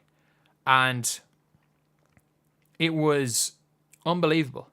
When it mattered, Ant had a terrible offensive game. But you know what? He played one of the best defensive games I think I've ever seen him play. Like he completely locked down Jamal Murray. A couple of steals at half court to get him some layups. He was genuinely just superb. He was absolutely superb on defense. And that is something I love in a player when they're not playing well, but they still find a way to contribute and be a net positive for their team. And that's what I love certain players that do that. And Anthony Edwards, what a performance by him. Because even though he's shooting terrible, he did everything it took to win. He was diving on loose balls. The amount of three-pointers they got from Anthony Edwards' gravity and him kicking to Jaden McDaniels, him kicking to Mike Conley. Like, I don't know how many assists he got. I'm just going to look at the box score right now. It doesn't really matter. But how many timely assists Anthony Edwards got? Regardless of the assist number, how many timely assists he got to three-point shooters? Anthony Edwards has 7 assists. How many of them were driving kicks to three-point shooters? Quite a few. And let's not forget about the guy that is now going to have to shut up everybody. That's going to have to shut up everybody. Rudy Gobert. Rudy Gobert. I couldn't care less about the stat line. He got like 13, 8, and 2 blocks. It doesn't matter. This is where the game where everyone was watching. This is where you see the presence of Rudy Gobert. This is where you see offensively, yeah, he's not great. He literally hit a Dirk one-leg fadeaway to make it a 4-point game. One of the most important shots of the half. And gave him a lead with like a and one fadeaway, just throw it off the backboard with his left hand. But Rudy Gobert's presence on the defensive end is something that thankfully everyone watched this full game. Everyone watches Game 7s. So people can see Rudy Gobert as a help defender affects everything. He affects where you pass the ball. He affects everything. He just disrupts your offense. And that is why Rudy Gobert is so good. That is why Rudy Gobert is 4-time Defensive Player of the Year. That is why Rudy Gobert, him being on your team, instantly makes it the best defensive team in the NBA. Because as I said, what he allows you to do is he allows you to overplay everybody else. He is the safety net. He allows you to overplay on the perimeter. He allows you to overplay the ball. Because if you get beat, you're going into Rudy Gobert. The only thing is that the Denver Nuggets, obviously I'll talk about it a little bit later when I'm talking about Denver, but they really should have put Gordon into the corner rather than into the dunker spot because Gobert was having way, way too much of an impact. They should have put him into the corner and just prayed that Gordon could hit shots, but clearly they didn't trust that. Either way though, Rudy Gobert, what a performance. What a freaking player. And showing why they made the trade. And I would be Minnesota. I would be shocked. I would be shocked if Dallas beat them. Again, I thought Dallas were done after game 1 against the Thunder because of Luka's injury. And Luka's definitely not right. So you just never know. You can't count out Dallas. But at the same time, Dallas can't go out with 5 smalls. So Rudy Gobert is going to absolutely change everything in that series, despite what his stats say. At least he's going to be shutting up Draymond, I guess. At least he can do that. Denver blowing a 20-point lead. Denver blowing a 20-point lead. Like, I'm shocked. I thought this was over. I almost hit send on a tweet saying that this was the worst 7-game series since the 2009 series between Miami and the Hawks because every game was a blowout. I nearly hit send on that tweet. I nearly hit send on a tweet saying that the game was going to be a blowout for Denver, but they blew it. As unbelievable as the Minnesota Timberwolves were on defense, as great as they were on defense, the Denver Nuggets blew this game. They blew it. They blew it. No ifs, ands, or buts about that. The Denver Nuggets had this game in the bag and they completely blew it. The second half was 60-37. And literally in the second half, as great as Jamal Murray was in the first half, it was Jokic versus the other team. It was Jokic versus the Timberwolves. And Jokic was being forced to be a scorer. Every single time Jokic was there, Jokic was going at... When he went at Gobert, a lot of the time he had success. But when he was going at Cat, when he was going at Naz Reid, Gobert's help defense just forced him into taking those tough shots. He wasn't able to make the passes. He wasn't able... Because they denied everything. They denied every single pass. They switched everything on the wings. They denied everything. And then the only pass that might have been on was a dunker spot pass to Aaron Gordon, but Gobert hovering around there to block the shot, forcing Nikola Jokic into a high degree of difficulty shots on every possession. The fact that the Denver Nuggets continued to go with what wasn't working, I don't get it. They start, and the fact they scored 37 in the first half, a lot of it was the start of the third quarter. They really struggled.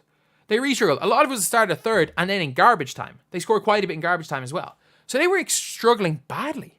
They were struggling real bad, but they didn't change anything up.